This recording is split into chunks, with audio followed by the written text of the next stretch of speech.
I just blew up the place. I just walked off and I didn't even look behind. I can't believe that happened. I cannot believe that happened. Yeah, kept going. I thought it was quite badass. I mean, that's good. You're gonna have to get a tattoo now. Yeah. Yeah. You know? Yeah. But, on your face. Yeah, it just says "Screw you, Brandy." Yeah. Hello, everyone. A bunch of people here already. How's everybody doing tonight? Welcome to episode 53. 53 is my favorite number. Is it? No. Okay. Your favorite number today until 2 weeks from now, and then 54 will be your favorite. It's my favorite episode. That's what it is. Oh, that's good. So let's see who's here. Hey, Elaine. Gareth, how was your vacation? How was your vacation? Yeah, Elaine kept saying I'd already been, and I haven't been yet. I don't like saying publicly when I'm away. I've actually filmed a video about books I'm going to take with me, but it's going to appear after I've come back because I'm paranoid about getting broken into. So no, that's smart though. Yeah. I got to worry about that because we always have somebody in our house, even when we're away, because of the pups. Yeah. We've got someone visiting Ralph, but my daughter's coming in to look after him. But nice. Obviously, yeah. And will she stay there at all or no? She'll stay for a while. Yeah, I think she'll stay for like an hour or so. But she won't sleep over. No. Oh. So he's gonna have to look after himself for a few days. Yeah. Okay. Nicole, has been ages. How are you? Have you already done one today, Nicole? Or have you just done it? I think because last week I was. They just did one. Yeah. Last week. Mm-hmm. Yeah, that was cool. Yeah. No, I watched that. Yeah. Cheers. Has Olive let you start the Testament yet? No, not yet. My totally got thrown off this month. I ended up reading a couple things that I didn't read at the time that I did my Pile of Possibilities, including Nicole's book, but we'll get to that in a minute. Oh. And there was a big release that got released also this month, but we'll get to that in a minute, which I had forgot about. So no, Lane, I'm sorry I haven't. Thank you for your grace. I appreciate it. Hi, Elaine. Lovely to see you. Oh, Nicole's in the chat. Hi, Nicole. Hi, Heidi. Hi, Julie. Oh, Julie's got a thing. What thing? Oh, I didn't see it. She's got a thing. I've got a thing at 3, but I'll be back after that. Is that like a hernia? Do you think? Or I hope not. At 3. Damn. At 3. So where's Julie? Julie's. Well, she's got a thing. At 3. She must be on the West Coast. Thing at 3. Yeah, because she did it right before hair appointment. Hair appointment. Go with that. Hair appointment. Maybe it's a hair appointment. She's got a hair appointment. Let's go with that. Let's go with that. She's got to collect some hair. That sounds like a positive. Or a tattoo. Yeah. That'd be funny if Julie came back and jumped on, right? She's just gonna have love and hate on her hands, on her knuckles. Show us your tattoos, Julie, when you come back. We'll send you the link. Gareth, Heidi started The Man Who Fell to Earth. Nice. Brilliant book. I read it a little while back and it's brilliant. I'm watching Moon Saturday night. Moon's the movie Moon. She's going to watch it on Saturday. Okay. Yeah, she's off. That's a great movie. Did you see my 100 science fiction things? Did you see that? I can't remember. I don't remember. It's been up for a couple of days. It's me celebrating 100 years of science fiction. Oh, you just put it up a couple days ago? Yeah, it's me. No, I haven't seen it. Oh, it's me just going through 100 things that I love that are science fiction. Okay. So. And Moon is on that list. Moon is on that list. I can't tell you. It's physically impossible for me to tell you how much I love that film. I think I mentioned Moon when I did. You know, we don't do a lot of tags. Olive's not big on tags, but we did that one. I forget what the prompts were, but that Michael did. It was like amazing science. Oh, or something. Yeah. And there was one about movies, so I had to mention a couple of like key sci-fi movies, and that was one of them. That was like one of the best sci-fi movies. Period. Have you seen that, Nicole? Moon? I don't really like sci-fi. Yeah, but it's one of those ones. Even if you don't like sci-fi, it's not. It's a sci-fi setting. You need the sci-fi for the story, but it's not really about the sci-fi. Oh, It's maybe Sam Rockwell. Sam Rockwell. Do you like him? Yeah. Do you like Sam Rockwell? Yeah, he's pretty good. The Yeah. only the only well, I'm gonna say 4 books because one of them's a trilogy. I enjoyed The Martian, and then I enjoyed The Wild Robot, and that's about it. Sounds like you haven't tried enough sci-fi. That's what I it sounds have, like to me. especially movies, because my husband loves sci-fi, and I fall asleep. Does he get all excited and you're like, "Oh, I'm really sorry, I missed all that." Was it good? You a bit like that? Yeah, I'm like, oh yeah, I'm gonna try, and then 45 minutes. How do we hope? Trying so hard right now. He loves Star Trek, and he enjoys Star Wars. I don't care. Like, he could be our guest next week. Yeah, we've watched all like. Go get him. Yeah. Is he there? Go get him. I've watched half half paid attention to all of the original Star Trek. I just then up until the early all the ones up until the early 2000s. What are those? There's a lot, including the movies. So I will sit there.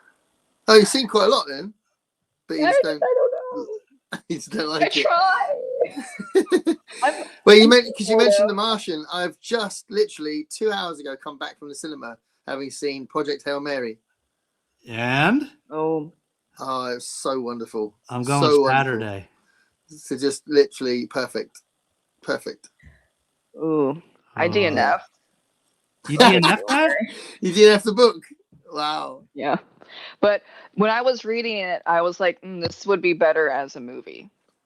So it's very good. There was 2 women that walked off halfway through though, so they DNF the film. Those 2 women. Oh, that's not the first time I've heard that, or even the second time I've heard that.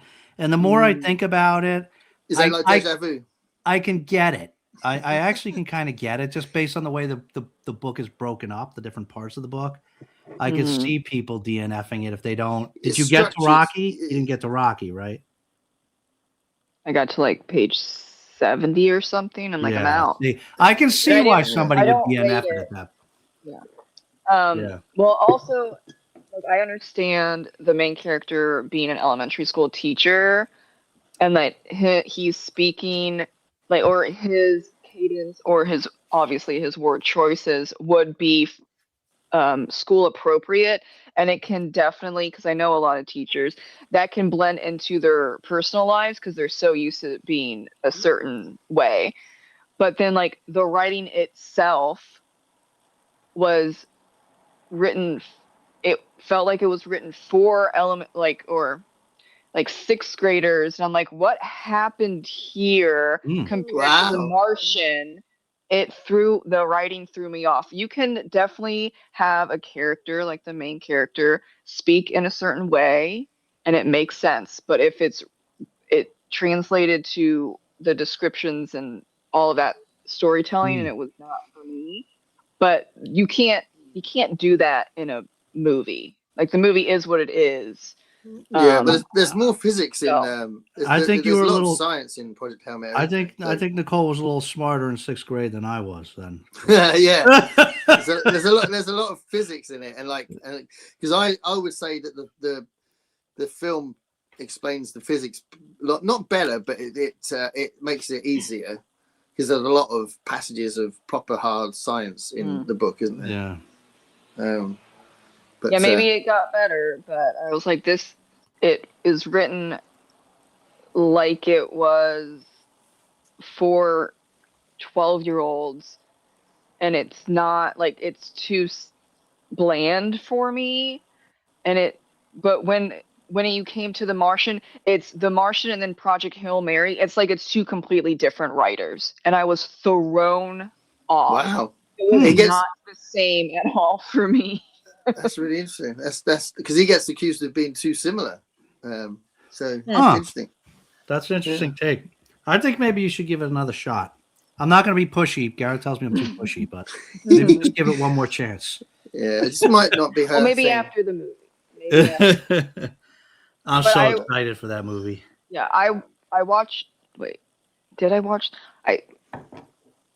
Bad memory. I'm gonna say. Let's just go with this. And if I am not correct in my own self, and you've like watched my wrap up videos from like last year, and I'm not lying.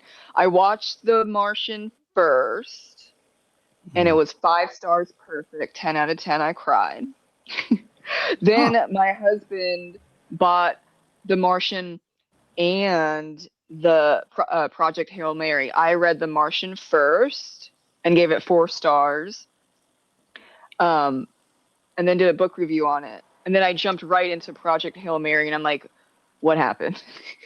So maybe science fiction works better for you as a visual thing, that because you like reading it, it's not really doing it for you, but seeing it maybe is better for you. Yeah, maybe. Well, I guess maybe if it's a book, I watch. Well, no, if it's like it's a movie or a short, like a show first, and then I read the book.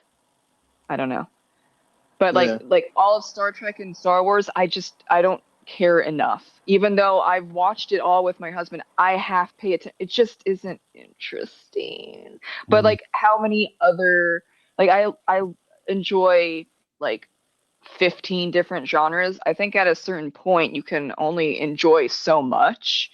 It's not for everyone. It's not for everyone. I don't enjoy westerns, and I don't really enjoy sci-fi, but like everything else I'll read. So I think I'm doing good enough. Absolutely. Yeah, I think we probably all exclude certain genres, and then but we'll dip into it every now and then, right? And can appreciate a good one, but we mostly avoid it, right? Yeah. Like I'm like that with romance, but you know, and westerns. I'm there with you on westerns. I don't know if this was an unpopular opinion. I thought Martian. I did the book first, then the movie. I thought the movie, and it got all these accolades. I thought the movie sucked compared to the book. Not that the movie sucked, but compared to the book, I thought it sucked. I thought it was a big disappointment. Oh. Yeah. I love both. So yeah.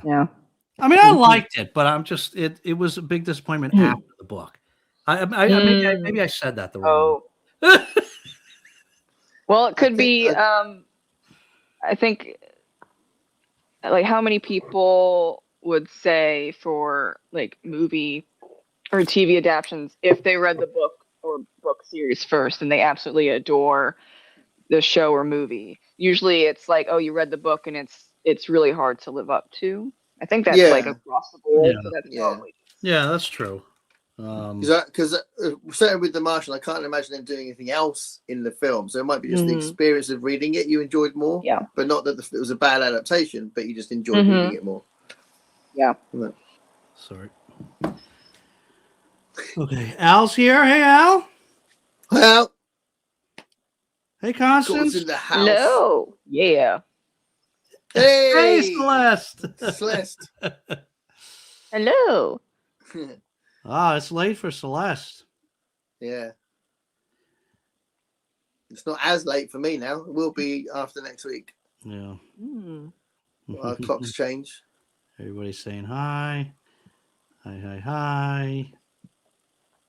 That's a cool picture. It's a man with a cup for a head. Hey, Pat. Hi, Pat. Hi, Pat. Patty. The book thing's here. Oh, look, you have an AI guest. Yeah, what was that about? I just saw that short about that. You're not AI. Oh. I guess I'm perfect in every way. No, I found a picture from 2012, and I posted it on Facebook, and on YouTube, and I'm like, wow, this is from 2012, and yeah, I do look the same. Mind blown. It was just like a throwback Tuesday picture just to have, because I was surprised. Okay, we're all surprised. And so then I don't know if it's still there, but like someone's like, "That's not real. Like you have to be AI," and I'm like, "Okay." I don't know if the comment's still there, but would you know if you weren't? If you were, would you know? Yeah, it's a good question. Are we like in a Sims game? Yeah. Are we playing Sims? We don't know. Wow. Damn. Mm-hmm. I'm blown. Oh, sci-fi moment. Are we in a simulation? Yeah, sci-fi moment. We're all living sci-fi moments every day. Yeah. I see what you did there, Mark. It is a masterpiece. Sure is. Yeah, you should check that out, Nicole. I bet you'd like it. No, I'm not being pushy though. Hey, Jenny. Hey, and hey, Gavin. The new Sam Rockwell movie was hilarious. I really wanted to see it. I was gutted because I had it set for a particular week, and I just picked the week after it came out of the cinema, so I'm gonna have to wait now. But I really wanted to see it. I haven't even heard of this. I think it's I think does he come back from the future to warn people about something? And do it's like that? Do we think he's a nutcase, or is he actually from the future? I think it's something like that. Oh. And he looks like a tramp in the trailer. It looks really good. Huh. Quirky indie film. Okay. Which I love quirky indie films. When I got to I Wanted Mystery. Oh, Heidi. Heidi. Hoping to see you tomorrow. Yeah. Yeah, that's so good.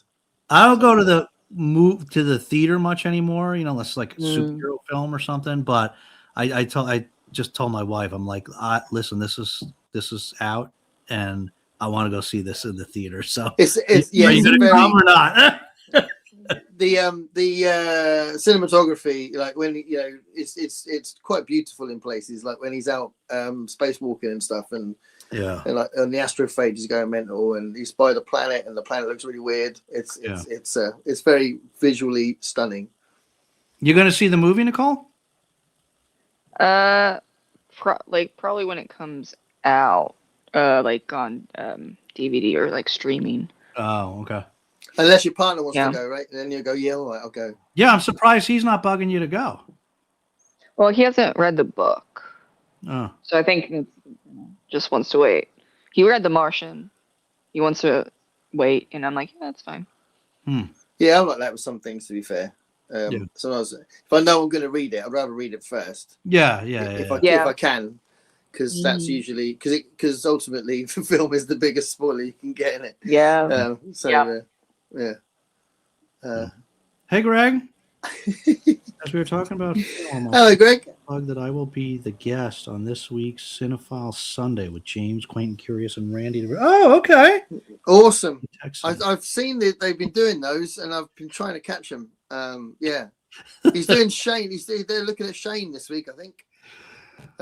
Shane's an amazing book as well as an amazing film. It was one of the first things I read for June on the Range, Shane, and it's a brilliant book. I mean, Nicole, you don't like westerns, so we're not gonna go down that road. But yeah, it was really good. And I've now read 3 books by that guy. What's his name? Jack Schaefer, and they're all really good. The Shane especially is really, really good. I keep saying I'm going to give westerns a try, especially since Mike has that event going. But I don't know. It just seems so unappealing to me. I haven't given it a fair shot, but I didn't read westerns at all until BookTube, until Mike's event, and I tell you what, some of them are just pretty ordinary, but there are a couple like Shane, but also True Grit is amazing. If you read True Grit, that's a fantastic book. I reckon you'd like that, Nicole. Even though you don't like westerns, it's all like from the point of view of this little girl. It's like first person book, and I think you'd like her, the way she talks and that. I watched both of the books. Both films. Damn. Yeah. Yeah. Yeah. I've been watching that book for ages, but nothing's happening. Yeah.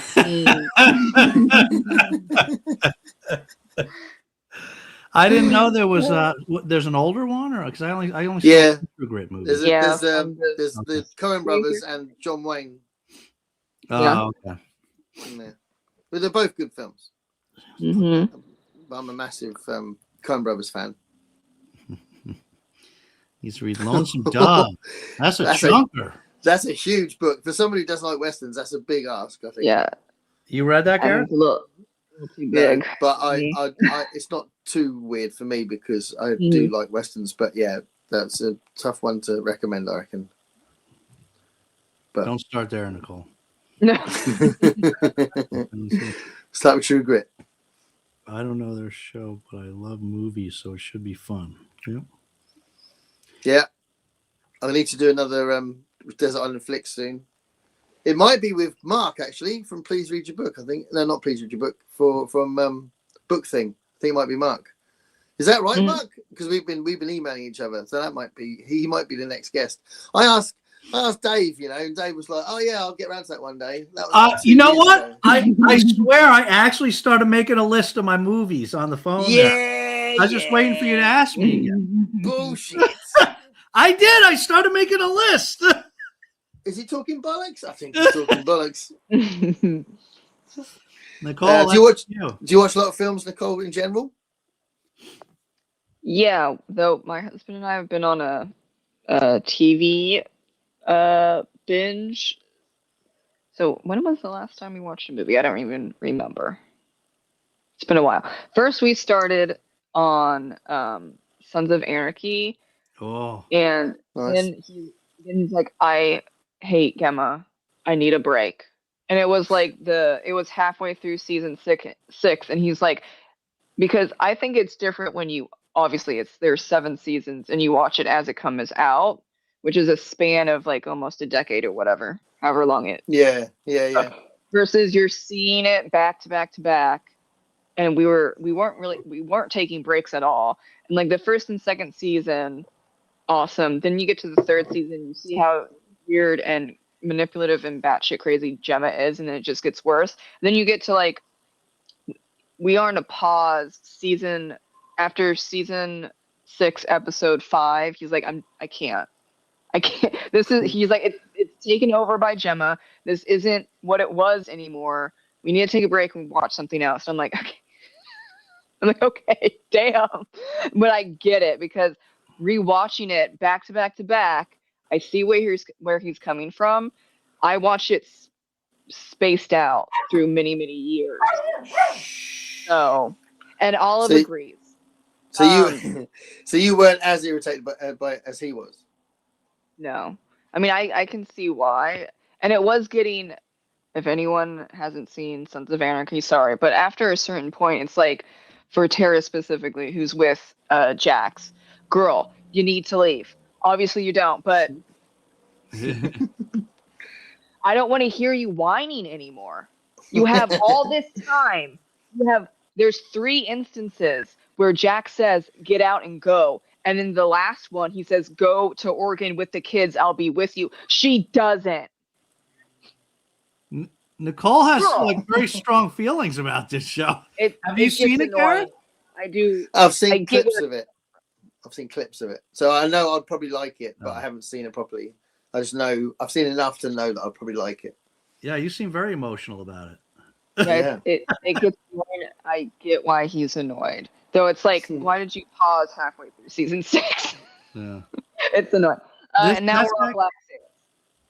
That's actually my wife's. I haven't seen all the episodes. I've seen some of it, but that's actually my wife's favorite show of all time, which is really funny because my wife is like a little preschool teacher. It's like just like the most innocent, like sweetest person that you would meet. Like not who you'd expect to be into that show, but it's such a character driven drama. That's what likes it. Yeah.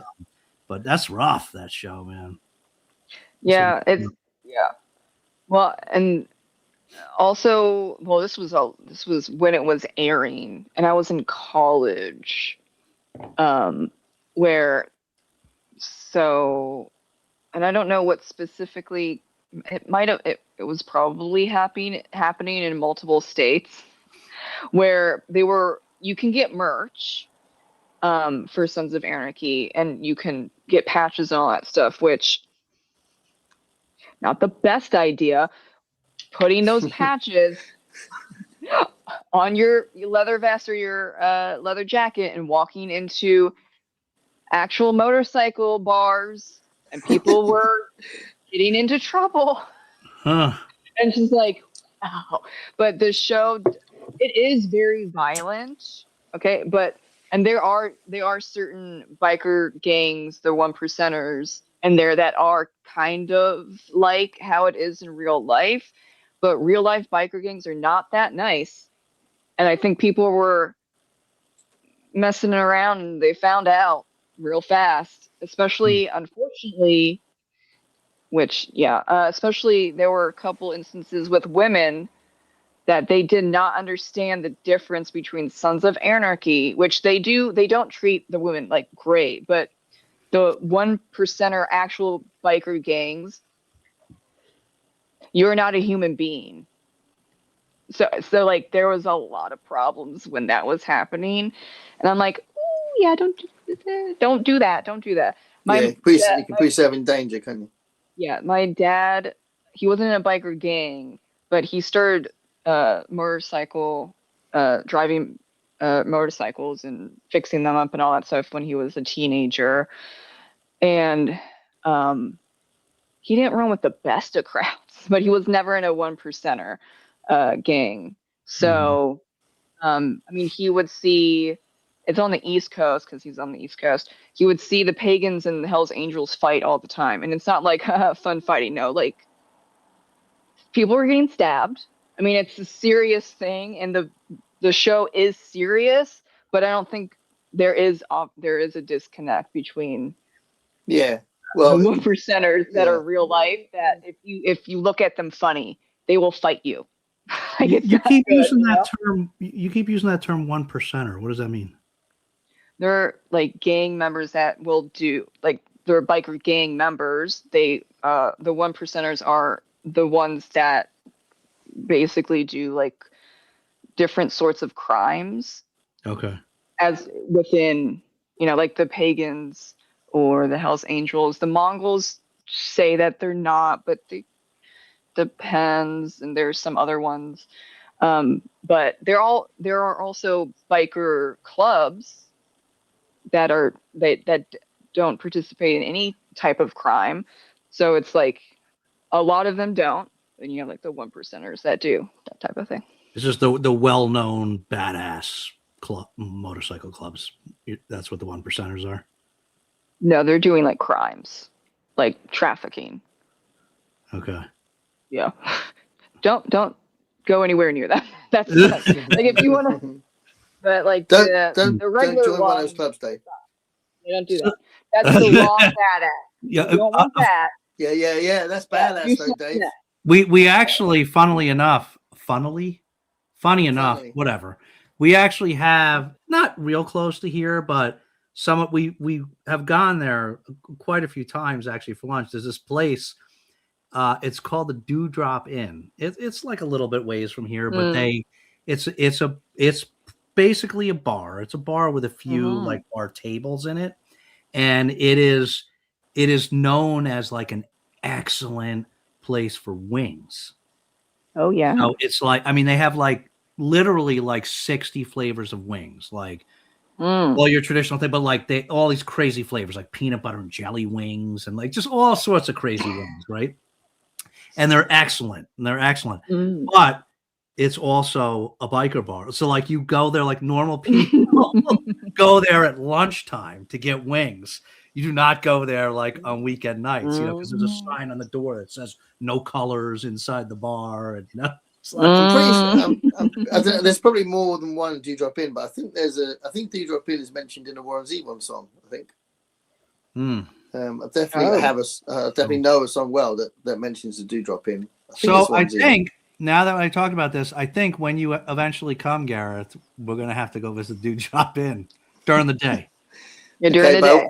I won't be having peanut butter chicken wings though. Yeah, I don't know about that one.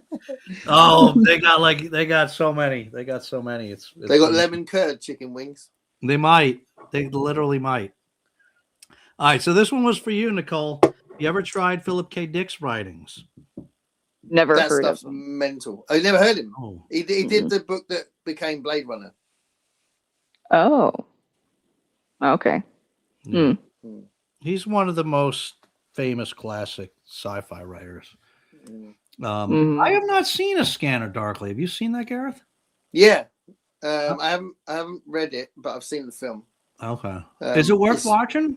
Yeah, it's very quite experimental. It's done with rotoscoping animation, so it's like Keanu Reeves and Robert Downey Jr. Rotoscope. You can tell it's them, but it's all wobbly animation. But the whole plot is like a bit unreal, so it kind of works really well because they're on these drugs that mean their reality is altered. So it works quite well to have this sort of weird animation. I knew there was all that animation, but I never heard. I'm learning a lot of words tonight. What is rotoscoping? Oh, okay. Have we got half an hour? No. Oh no. So rotoscoping was invented. It was invented by Max Fleischer, the guy who created Betty Boop and Popeye, right? He invented it for Betty Boop cartoons, and he would rotoscope Calloway and Louis Armstrong and people like that for the song moments. And it's basically when you trace over a real person, put it into an animation film. So that's something he invented, but it's been used loads ever since. And if you see the original animated Lord of the Rings by Ralph Bakshi, the orcs are all rotoscoped. They're actual real people that have been traced on. So yeah, it's a technique that it's like a drawing version of motion capture, really. So there we are. The rotoscoping's very cool. Love it. All right, I'm gonna have to try that. I think I have it in my letterbox queue. Yeah, I think it's a good film. Nicole, but it's very odd. Have the same skincare as Keanu Reeves. Yes, I don't age. Apparently, that means I'm AI. All right, thanks for coming. Probably gone. Oh, see you later, Mark. That was before I asked him if he was doing the thing. Is this like in Terminator 4? I'd be more specific, but don't want to spoil it. Terminator 4. No one talks about Terminator 4. What's going on there? I guess something with AI. We were talking about Nicole not aging. Terminator 4. I don't know. Settle down. The thing. I didn't get Thug Life in my stomach. No, because that would have been awesome, Julie. That's very specific. It sounds like she was going to, but decided not to. Yeah, she's being very specific there. It's not too late, Julie. Give it some thought. I just watched for Spielberg movie. Oh my god, I can't wait to see that, Constance. Yeah, that looks good. I love going to cinema. I'll go as much as I can. So I haven't been for a month or so, but I do try and go every month. And I was going to say actually that there were some trailers played tonight, and Brian K. Vaughan was mentioned in one of them. And I wish I remember what he was mentioned in, but he was he either co-wrote it or produced something that I saw a trailer for tonight. It might be the new series of Daredevil, because there was a trailer for that in the cinema. Yeah.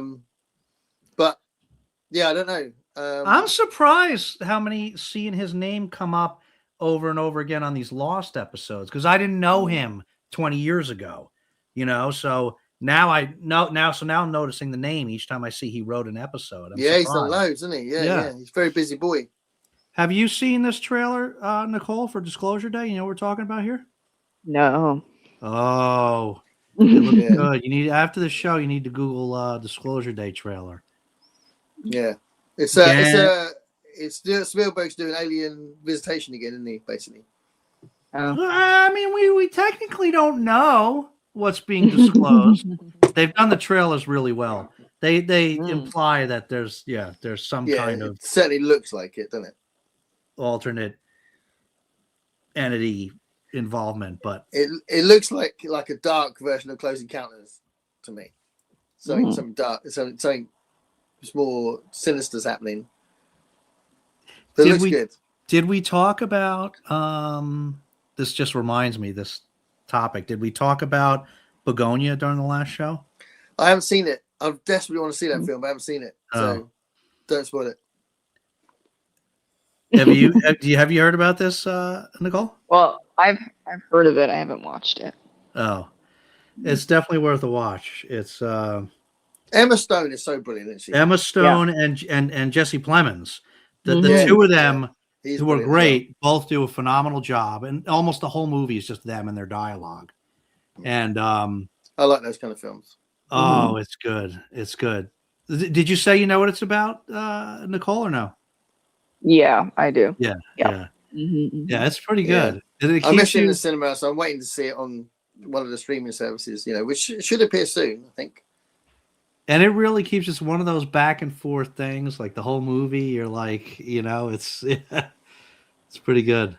I tell you what I saw last night, and this is a real, it's like a dodgy horror film, but it was fun. I watched the first Ready or Not last night. Oh, I heard that because the second one just got totally like the worst Rotten Tomatoes rating ever or something, right? Really? Oh, okay. Well, I really enjoyed the first one. I thought it was funny, and it was clearly very tongue in cheek. Yeah, the people who are doing it were just having a laugh, but yeah, it's good. Oh yeah. Yeah. I saw that. I thought it was great. I don't know. Horror is so hard, even with books. It's like, what do you all want? Yeah. What do you want? You don't want the serious stuff. You don't want the gory, funny stuff. Then what do you want? Okay, you don't know, so that's fine. I'll watch whatever I want, and you don't listen to the reviews. Just do it yourself. Yeah. I think people are not really into horror, which was me until a few years ago. Just think of just horror as one. They don't really like. I think a lot of people don't realize how many different types of horror there are. There's a lot of. I tell you what, I wasn't going to talk about this yet, but maybe it's a time for talk about horror movies. I saw this one the other night. Have you guys seen? It's older. Antichrist.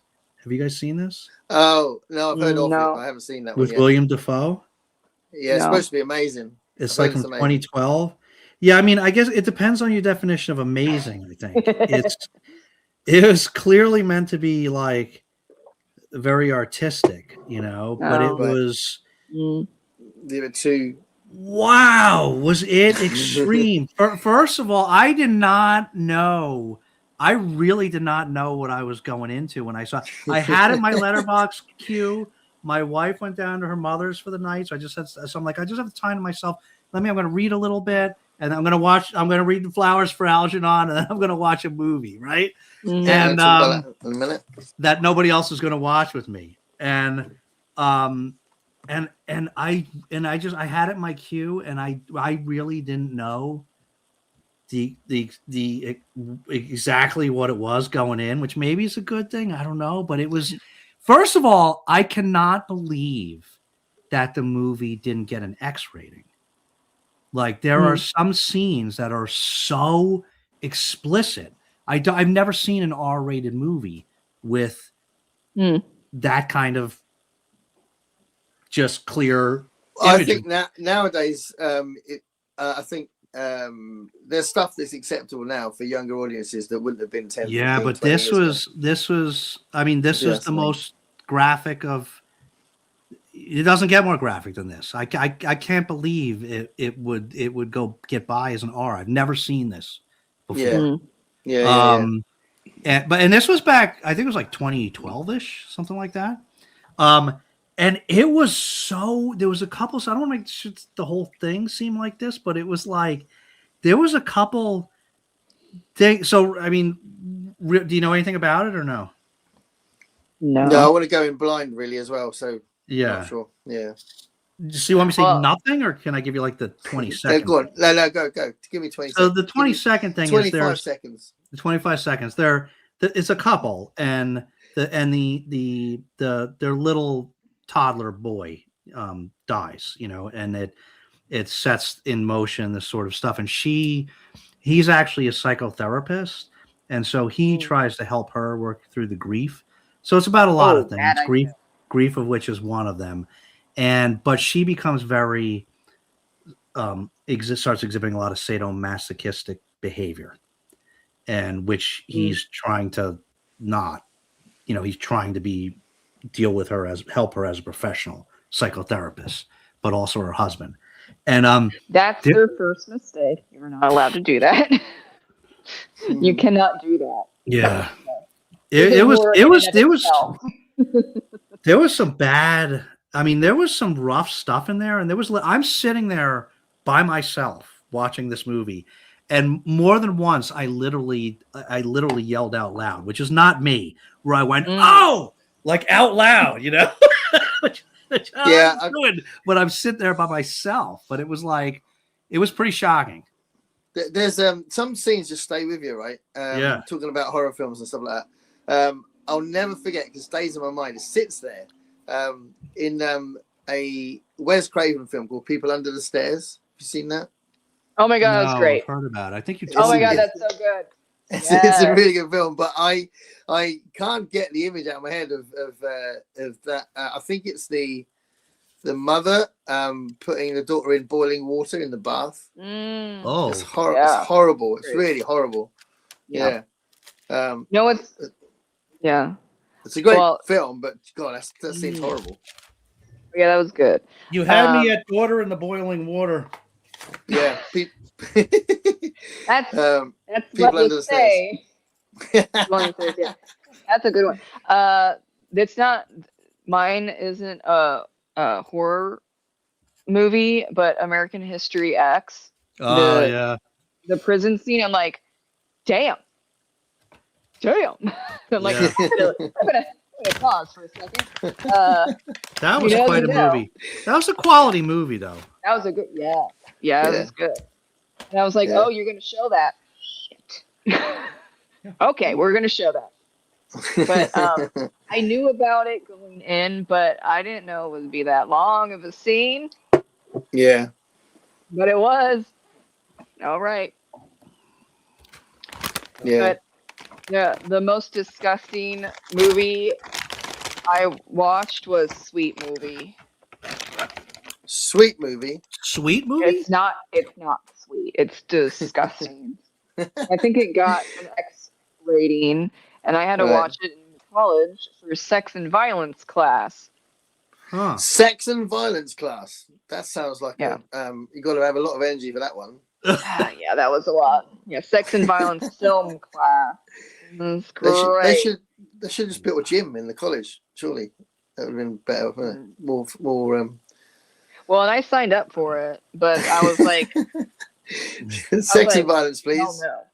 Yeah. You can't complain too much if you sign up for a class with that name. Right? I didn't. Now, I didn't know. I actually can't say what they did, and they actually do it, which is disgusting.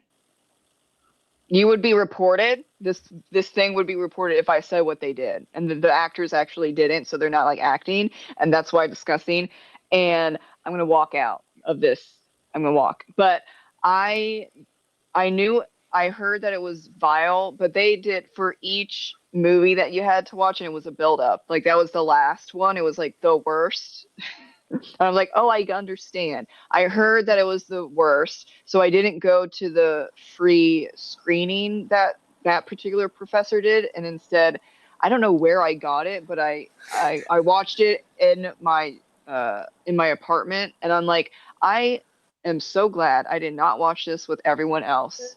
Yeah, because what's it sort of like in company? Disgusting. Which movie was this? Gareth wants to know. The Sweet Movie. Sweet Movie. The Sweet Movie. Oh. Watch it with Oliver, like it. Yeah, probably. Wow. But you said that one did have an X rating?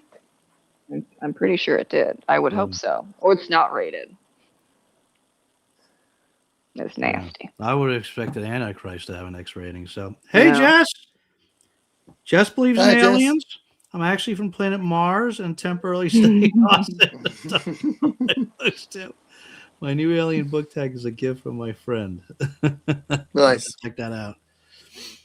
Tasking her hopes, Julie. With her tattoo. I know. Julie was getting us all excited about this new tattoo.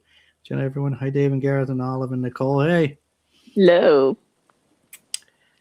Bad. How are you, hon? Well, but too many books. Yeah, we can all relate to that. I read the Lucky Luke comic books as a kid, so my interest in Western books is there, but I just don't. Lucky Luke, it's a French Western comic. Lucky Luke. Oh. Okay. Dang, get those books, Jen. No regrets. No regrets. Saying hi. Some of them are really pretty. Yeah, but I think we're all sucker for a pretty book now and then. Yeah. I'm glad you're happy with this. People who don't read Westerns and want to give one a try generally recommend True Grit. Yep. Yeah, it's a fantastic book. Hey, MJ.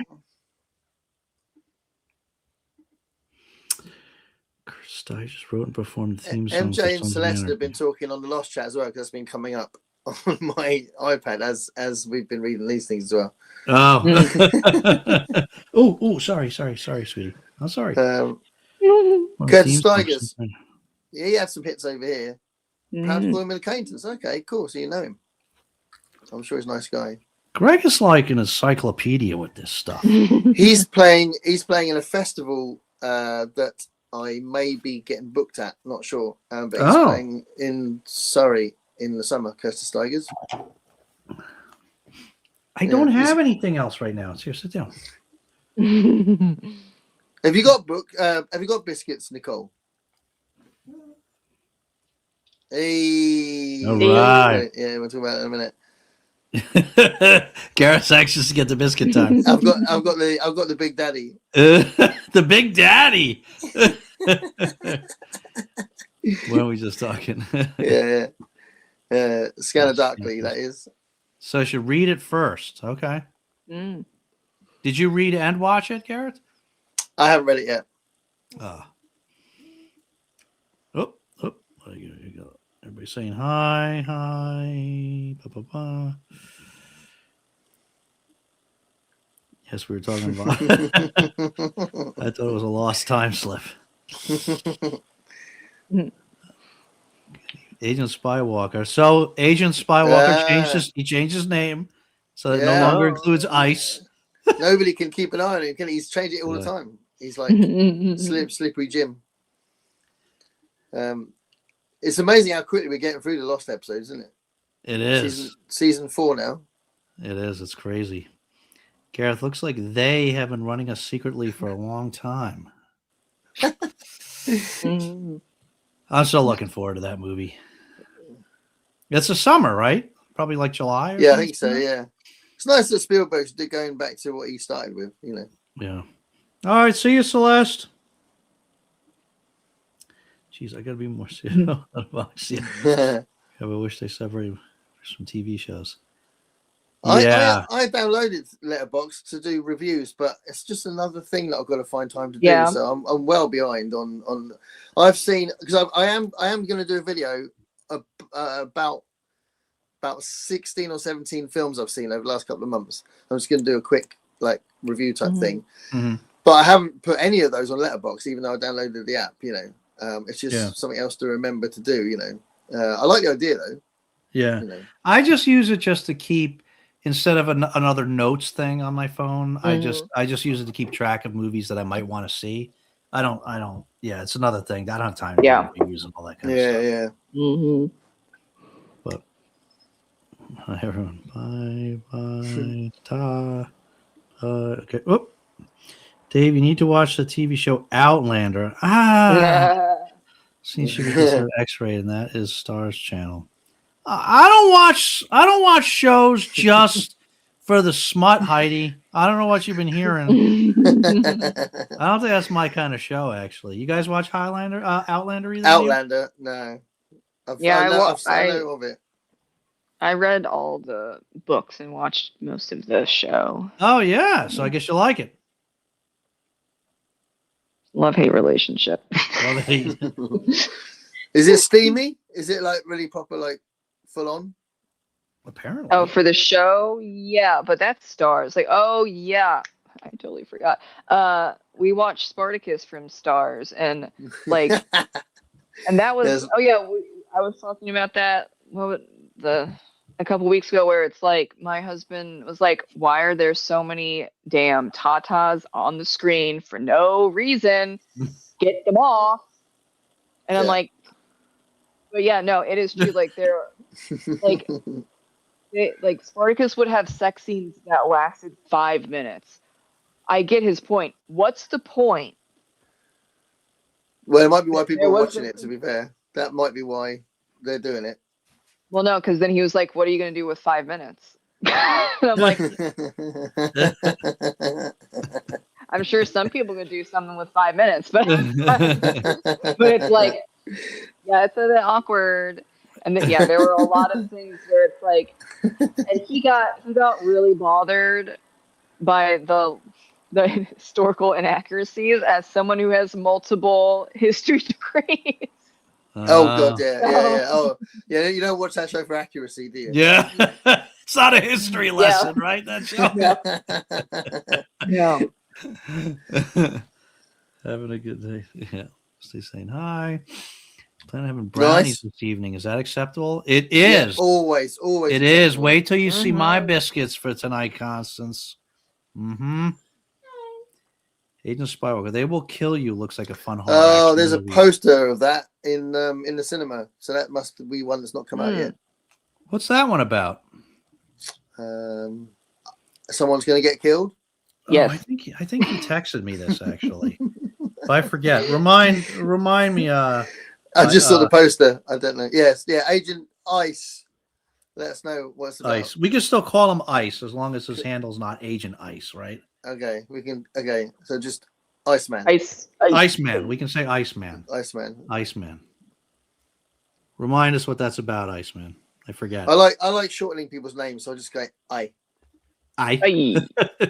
Little Spartacus. Great actors here. Hey, oh my gosh, we're actually. Oh no, great actors. We need. I love the film. To be letterboxed, mate. I think it's great for tracking movies. Who's she calling mate? You or me? You. If it's mate, I'm not mate. I'm her guy. You're her dude. mate. You're dude. I'm her dude. Letterboxd, dude. And then me is like mate. All right, cool. Yeah, let's do it. Let's be. Yeah, I think together. I'm only connected with a couple people on Letterboxd. Are you on You're on Letterboxd, Nicole? You said. Yeah. Let's all go. Let's all get letterboxed. Let me see. What's your handle on Letterboxd? I need more Letterboxd friends. I think it's like Shamrock Nika or something. Shamrock. Let's see. Where is my Letterboxd? Oh, sorry. Nika Shamrock 3. Oh, that's how I've got to get all the apps I need on my phone now. I've got a new phone that arrived yesterday. Ooh. Wait a second. Yeah. I don't know how to do this. Wait, how do you search for friends on here? Well, we can do it on Voxer. All right. I'll do it later. Nika Shamrock, you said? 3, yeah. Nika Shamrock. All right. I'll find it later. I don't know if everybody went there. But, all right. Yeah, I need more Letterboxd friends. I have to look and see what mine is. Constance, it all depends on what exactly is in the brownies. Yeah. You can change your experience for sure, but brownies are brownies. I know. I said that. I said you sent me the trailer and I forgot. So remind us all here what it's about. Has I seen Dave Made a Maze?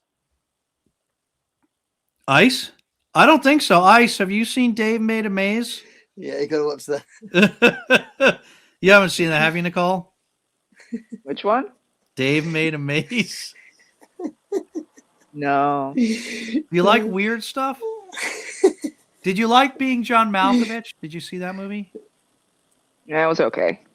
Okay. Oh, that stun. That stun. It's in my top 3 films of all time. Being John Malkovich. Tell her what Dave Made a Maze is about. Sell it, Gareth. So Dave, sell that. The titular guy, Dave. It starts off in the beginning of the first scene. He's having a little mini row with his wife. She goes out, and he's a bit bored in his house. He makes a fort with loads of boxes, and just to hide in, because he's an adult and he does that. And then he basically gets lost in this fort he's made, and it's just and there's loads of people in it, and he can't get out, and it just gets really ridiculous. And there's one scene where they all turn into puppets for no reason whatsoever as well. It's just really funny. And there's go on. No, go ahead. Well, and now like his wife comes back, and his two mates come back to try and get him out of the maze. Yeah. But they can't get him out. I think they end up going in it as well, don't they? From what I remember. Yeah, and it just gets ridiculous. It's really funny. It's brilliant. It's surreal. It's just this whole cardboard fort that it's much more enormous on the inside than it is on the outside. So the girlfriend, she comes home and then she starts calling all the friends, and all these people come over to try to rescue him out of here. And it's and at the beginning she's just having a go at him and go, just get out, don't be stupid. And he's like, I can't get out. So MJ loved the original Spartacus. Did they do a remake? I remember the lead actor passed away. No, they didn't do a remake. It was Andy, and he passed away, and then they replaced him with Liam for the rest of the time. But I don't think we will ever watch Spartacus the show again, because by the end, my husband with multiple history degrees, who also lived in Greece, was very upset. So, but but we're watching Black Sails, and he's like, "Oh my god, it's so much better." I'm like, "Oh, I liked Black. I saw one episode of Black Sails, and I was really enjoying it." Oh, I haven't watched it. Is that really good? I only watched one episode, but I really wanted to carry on, but my wife didn't want to carry on, so we didn't carry on. But I really liked it, what I saw. Yeah, it's way more. You really like it, Nicole? Accurate. Yeah, it's way more historically accurate, and they did calm down with the random sex scenes for 5 minutes. The nudity makes sense. I think when it was Spartacus in the first second-ish seasons of Game of Thrones, where it's like, it doesn't need to do that, but that was what was happening. And then there, and I get the criticism, and I saw it while I was in college again, for Game of Thrones and Spartacus. It's like, nudity isn't a bad thing, but especially the violence that is often connected with the sex doesn't need to be that long. What does it add to the story, type of thing? Yeah, from what I remember, I think Black Sails came out when Game of Thrones was starting, I think, didn't it? So I think that's why it was like getting trendy to do that, and it was like trying to, I don't know, get off, like work off the success of Game of Thrones in that sense, have that sort of sexualized scenes, I think. Yeah. It comes down. Sorry. Black Sails. So, and it's still going? Accurate. Oh no, it was 4 seasons. Okay. It's like 2014 to 2017 for Black Sails. I think over here it's on Amazon Prime, I think, from what I remember. I think it's Amazon Prime over here. Maybe. I thought about trying it because that what's her name? Something Parker. What's her name? Oh, Jessica something Parker. She has 3 names. Jessica Sarah Parker. Yeah. No. She was in Flash before. Mm-hmm. I liked her in Flash, and then. Well, she played the Oh no, not Flash. No, go on, carry on. I was thinking. She played the Barry's daughter from the future. Oh. Okay. Oh, Jessica Kennedy Parker. Jessica Kennedy Parker. Okay. Mm-hmm. Yeah.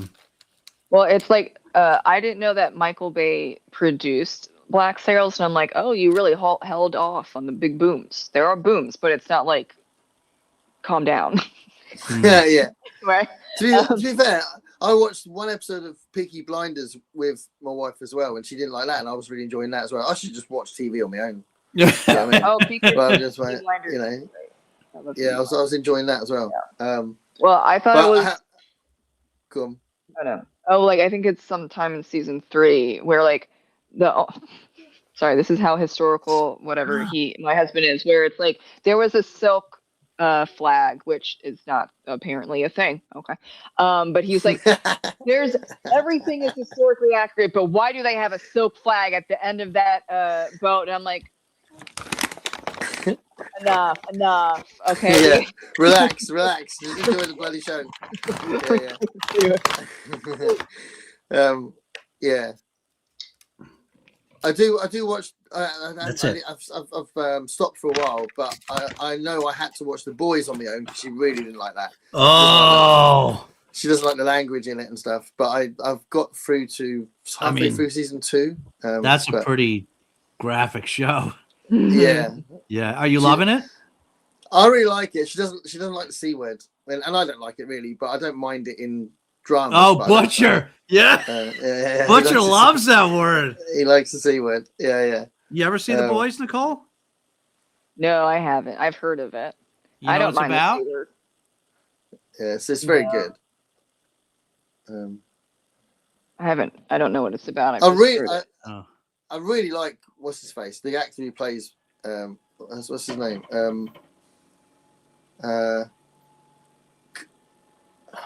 Homelander? No, the guy who plays Butcher. He's been in loads of things. He was Judge Dredd, and he was McCoy in Star Trek, and he was what's his name? Beginning with a K, didn't it? Does it begin with a K? Yeah. Carl Urban. That's it, Carl Urban. Carl Urban, yeah. Oh, yeah.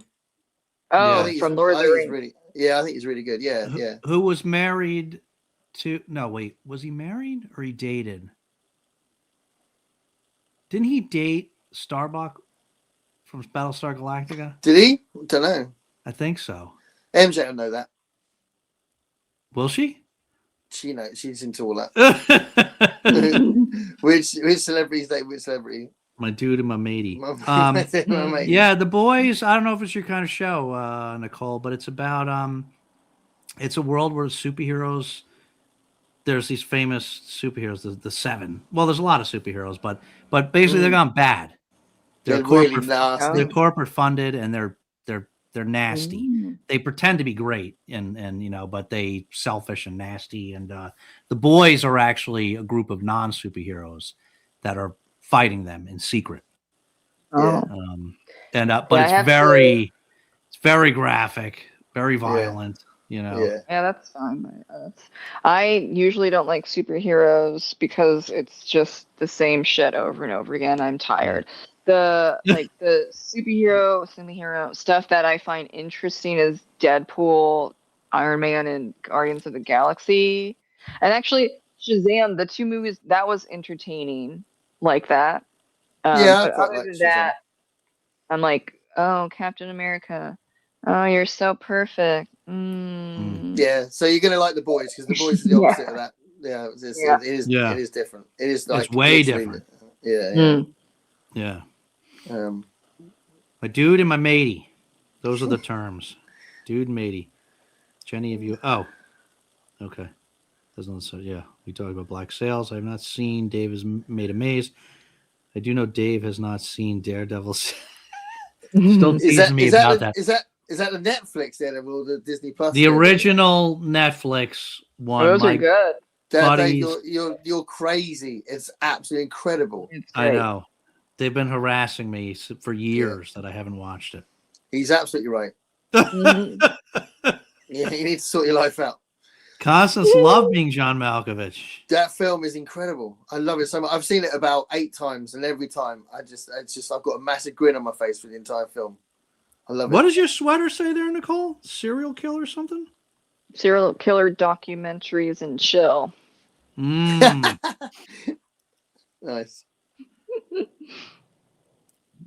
What are you talking about? A maze? A maze. Yeah, a maze. Dave made a maze, Constance. It's a cardboard. Movie. You like abstract stuff. It's ridiculous. If you like ridiculous films, it's ridiculous. Spartacus. For entertainment purposes only. Yeah. Oh, yeah. Dave, Black Sails has the actress who played the Flash's daughter. Yep, that's what I was just saying. Iceman's a big Flash fan too. So, Deadwood was pretty raunchy too. Did you guys watch that? Oh, okay. So I enjoy one Western, Deadwood. Yeah. I also enjoyed Hell on Wheels. Okay, I got 2. There you go. There's always something good in something. Yeah. Mm-hmm. Jessica Kennedy Parker. That's right. The Black Sails spoiler about a couple of the characters who were always going to survive was hilarious. I didn't realize it was prequel to Treasure Island. Yeah. Oh, I'm after I finish Black Sails, I'm gonna read Treasure Island and see if I can get through it. So that's what Black Sails is. It's a. Sorry, Nicole. Sorry, what were you saying? Yeah. Well, so there's Flint, Long John Silver, and Billy Bones. Yeah. And then everyone else is real. So they're just inserting those 3 made up characters, and it starts in 1715 when they're young. Mm-hmm.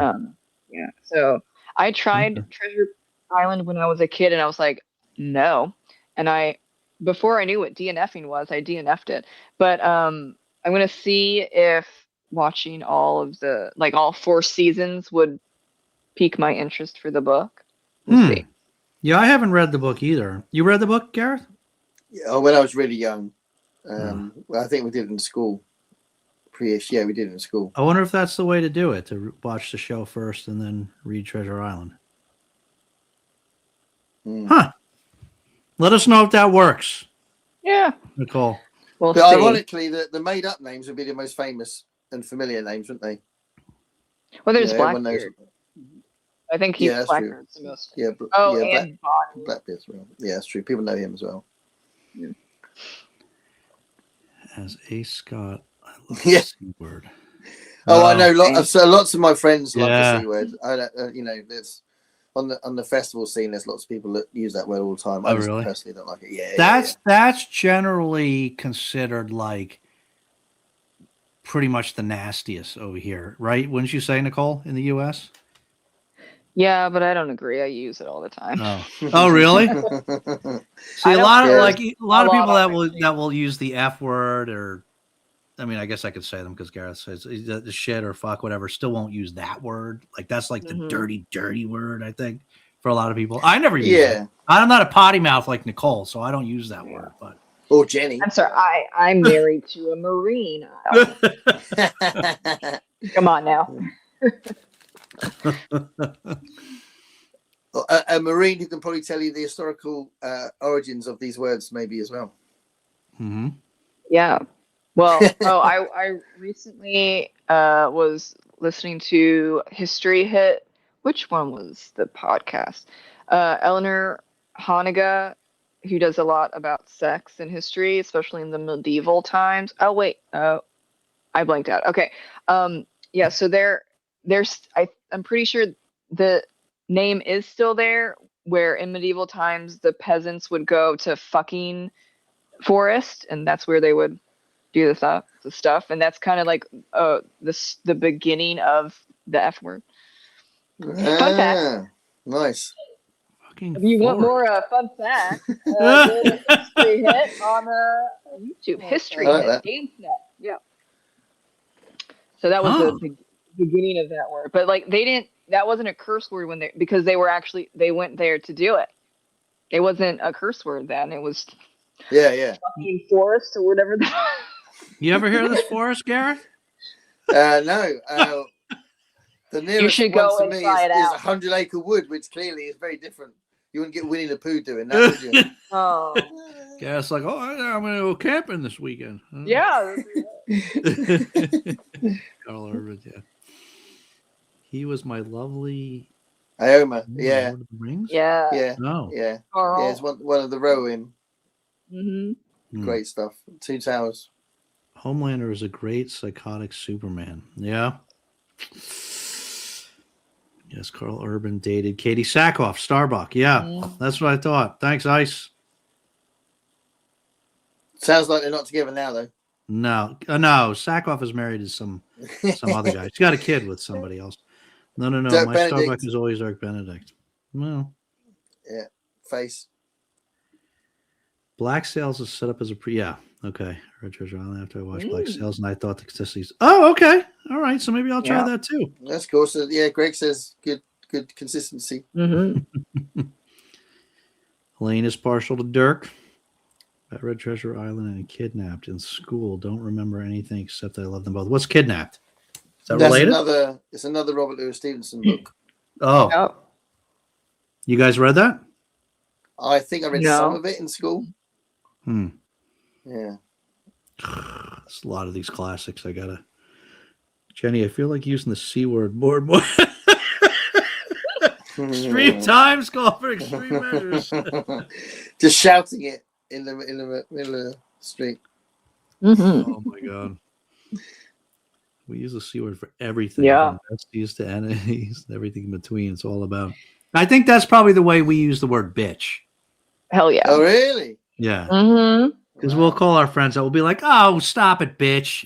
Or you really piss it. You'll be like, oh, what a bitch. Like we'll use it for everything. Mm-hmm. Yeah. I think that's how the Scots use the C word. I was quite surprised recently in one of my lessons where the whole place got into pandemonium because someone called someone a bitch.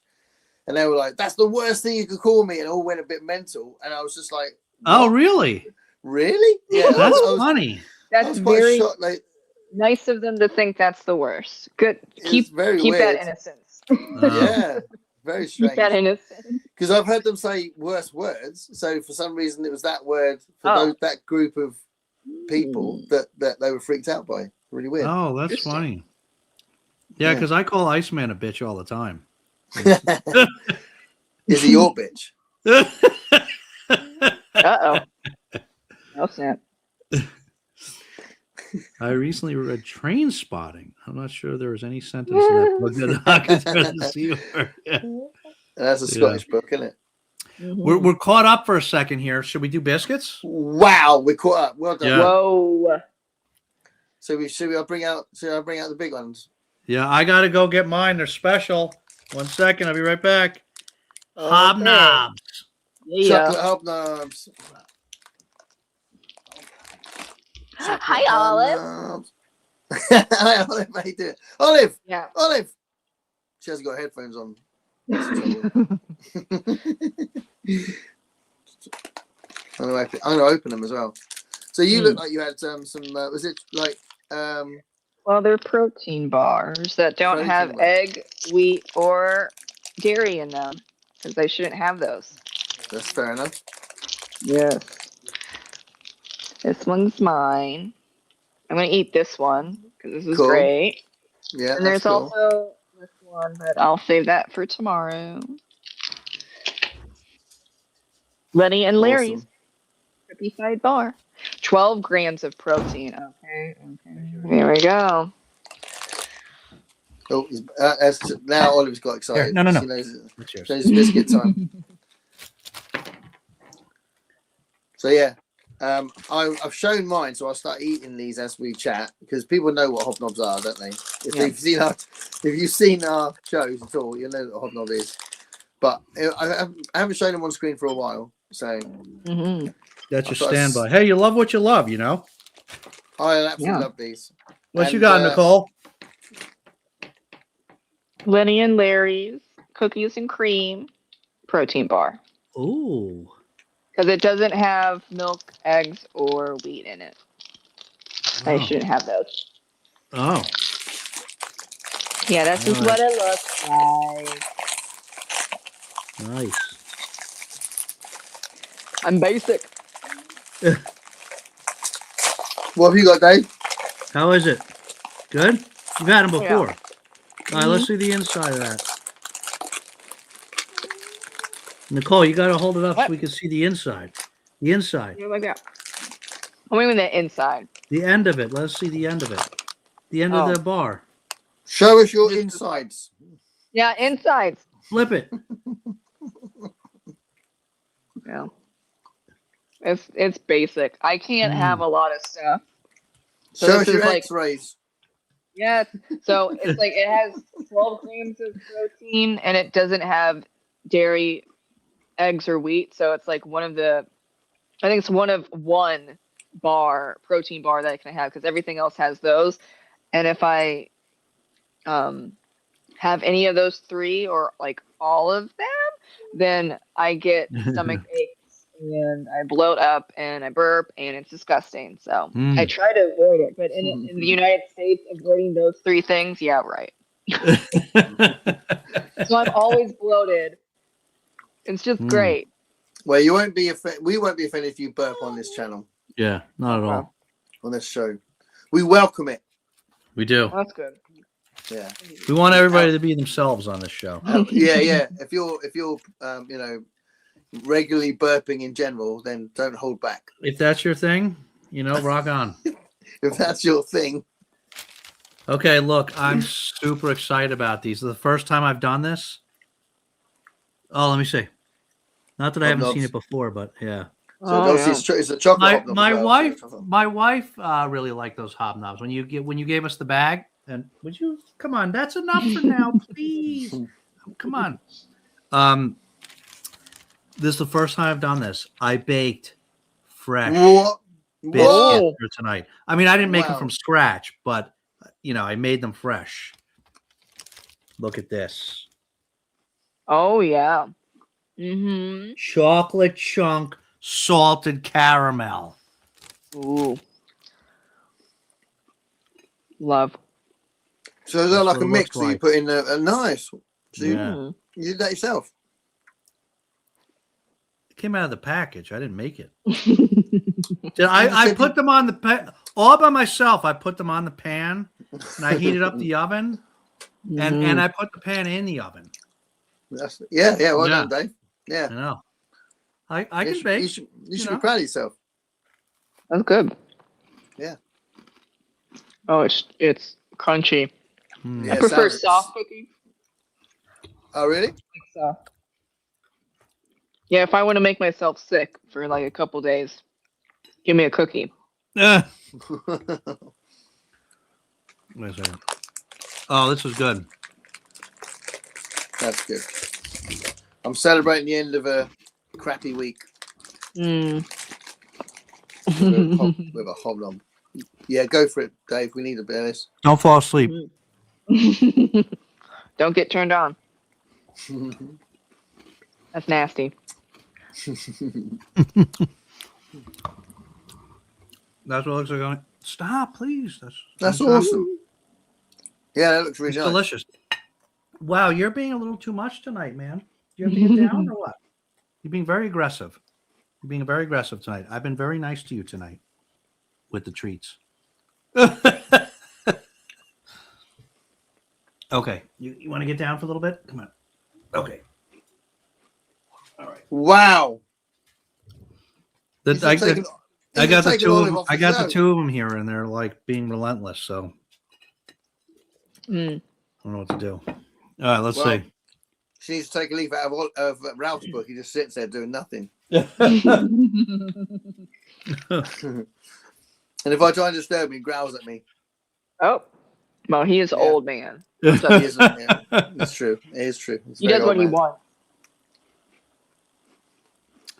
My bestie has discovered that her lactose and gluten intolerance have gone away from being. Oh, wow! Yeah, that's good. Jealous. How can she make some? Can make some weird crazy stuff. Changes to your body.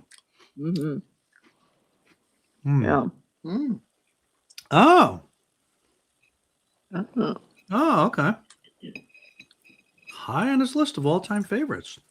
Yes, I know it's a Scottish. I remember it's a Scottish set book about a little boy. I think. That's what I remember. Okay, as you briefly catch up, I have to go to the ladies' room. Okay. And I tried to avoid that, but my bladder says no. Sorry. Be right back. I never make it. No worries.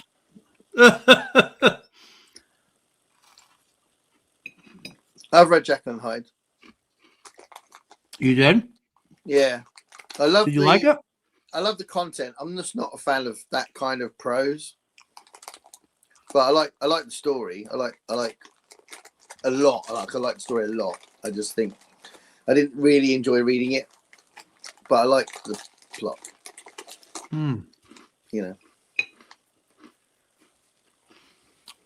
I read this book.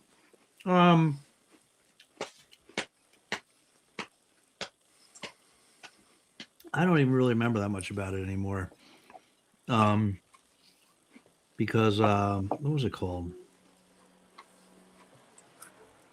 I can't remember the title or what it was. It was a modern day. I ended up sending it to Vaughn because he it had Sherlock Holmes in it too, but it was like Sherlock Holmes and Jekyll and Hyde, and I don't even remember who else. And it was like some modern. Oh, it was all their daughters, I think, is what it was. Going on some adventure. I don't even remember the name of it. But so I thought, as Nicole's gone to the loo, this book contains. Oh, she's back. Hello. Hey. I didn't want to bore you with Flowers for Algernon because Dave sent me a message a few days ago saying, Gareth, you love Flowers for Algernon. I just found it and I'm reading it now. And you loved it, didn't you? Flowers for Algernon. Yeah. Have you read that, Nicole? Flowers for Algernon?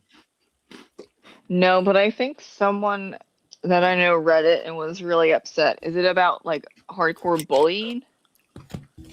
Not really. There is some in it, but it's not. There's some bullying. Yeah, but it's like treating people poorly. I'm like, yeah. From like the beginning of time, people have treated other people poorly. I don't know. I don't think it should be written off as just like there's loads and loads of content in the story. It's multi-layered. It's a great book. Yeah. It's about lots of things. It's about a man who puts himself through an experiment to increase his intelligence. And Algernon's the mouse that they were experimenting on beforehand. So it was a short story, and then they made it into a novel, and then he adapted it into a novel. And I read the short story because I'd only ever read the novel. It's one of my favorite novels, if not my favorite novel. And I thought I'd read the short story, and it was great reading the short story. It's got a lot of the elements of the book, but obviously shorter. So it's like a little bit more like, and then this happened, and this happened. Not quite as deep with the relationships, you know. Yeah. So check this out, Garrett. I read it. I found it like I read it because I was looking for. Gareth had mentioned another story in one of his videos, Shirley Jackson's The Lottery, which I never had read before. All right, that's good. Yeah. Oh, you know that one. Yeah.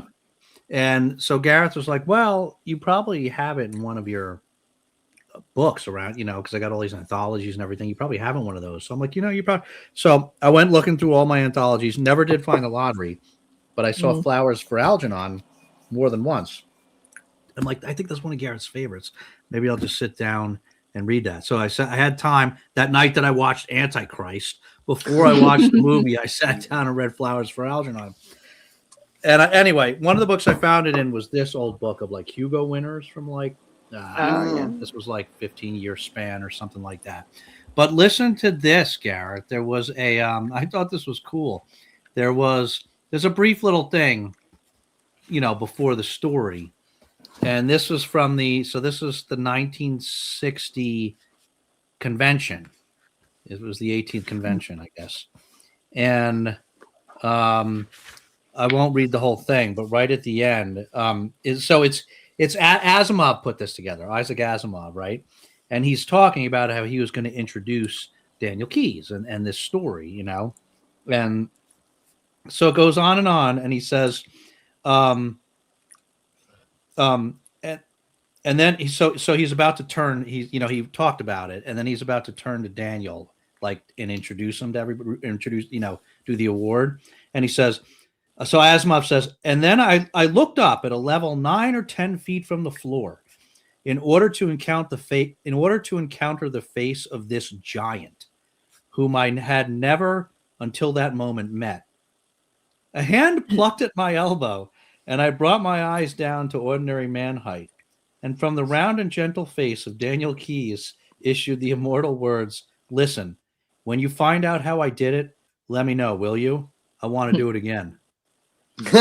Because Asimov had been going on about how did he do this? I don't know how he did it, and blah blah blah. And he goes, Daniel, when you find out how I did it, let me know so I can do it again. Yeah. Well, I don't know how much he's written because you see Flowers for Algernon everywhere, but you don't see a lot else. So I don't know how much he's written. Yeah. I have to look it up. I've got one other book by him because I just happened to see it. It was like, oh my god, another Daniel Keyes book. But maybe he's one of those people that didn't write that many books. Yeah, probably. Do you remember what the other book is that you have? I think it's called The Fifth Sally. I think it's about cloning or something. I think it's called The Fifth Sally. The Fifth Sally. I think so. Something like that. But that looks great with brand. She wants the brand of your bar there. Yeah, I wrote it down, but it looks like this. We gotta hold up a little closer. A little closer. Lenny and Larry's. Lenny and Larry. Lenny and Larry. Yeah. 1, 2, Jenny. Jekyll and Hyde. I think Jekyll and Hyde. Dave Bakes. He's a big boy now. Lenny and Larry's. Okay. She's off to the loo. I'm back. Yeah, came back real quick. One character of Kidnapped is David Balfour, who is 18. I thought it was a younger character. Olive, do you want to come back? It's causing a ruckus over there. Whatever happened to the Edgar Allan Poe book you received? I remember someone asking for a fireside chat type. Am I supposed to do fireside chats of Edgar Allan Poe? I can do that. That'd be good for October. I could do that. Yeah. Or Horror Mayhem. I don't know. That's not really fireside time, though. Yeah, it would be a bit hot. Yeah. A little too hot there. Thanks. Dave's getting hot. Well, if you're running a fire when it's warm. I did those for Dickens in December for the Christmas stories, but yep, it was for October vid. Okay, I can do that in October. I'll do that in October. You heard it here first. Mark it. In October. Not we're caught up again. So another random thing. Unless anybody has something else, I had another random thing I wanted to ask you guys. Well, Nicole has other questions. Remember? What question? Nicole had other questions. Oh yeah. We can't forget that. We got the eight. Oh yeah, that's for later. Yeah, you can't forget to ask the 8 questions. Do you know about the 8 questions? No. Should I? Yeah. Oh, you're gonna love them. What's going on? It's become a regular feature of the show, but it's a little early. Yeah. We finish the show. We close the show with it. We close the show. Oh, okay. So tell us, like, when it's getting close to the time that you have to go, give us some warning so we can do the questions. Okay. Oh no, I can go whenever you all end. Yeah. I think I was planning to live in a minute. You were planning what? I was planning it would be like 4 hours or something. Yeah, well, I mean, that's how it rolls sometimes. All right, so I want to ask you guys about this because I think you both might have been interested in this, and we appreciate all kinds of art here, right? So I thought Garrett, because he's a musician, and you, Nicole, because you're into metal, right? Yeah. Yeah. So have either of you heard of this Mafra? Mathra or Math Rock? Do you know Math Rock? No, she's an artist, a not very well known artist. Mafra? No. Or Mafra. Nobody knows how to pronounce it. Mafra or Mafra? I don't know. No, I don't know. So you gotta Google, you gotta look this up. It's Maphra. Oh. Is this really dirty? Is this something I can't look up at work? It's not dirty. Are you pranking me? Mafra. It's not dirty. It's like this total. She came out of nowhere and totally blew up on YouTube. She's got, I don't even know what she's got today, but I mean, she had there's like 6 videos on her channel, and they're covers. You found it already? Yeah. What's Doomed? It's still probably like 10 million views already, right?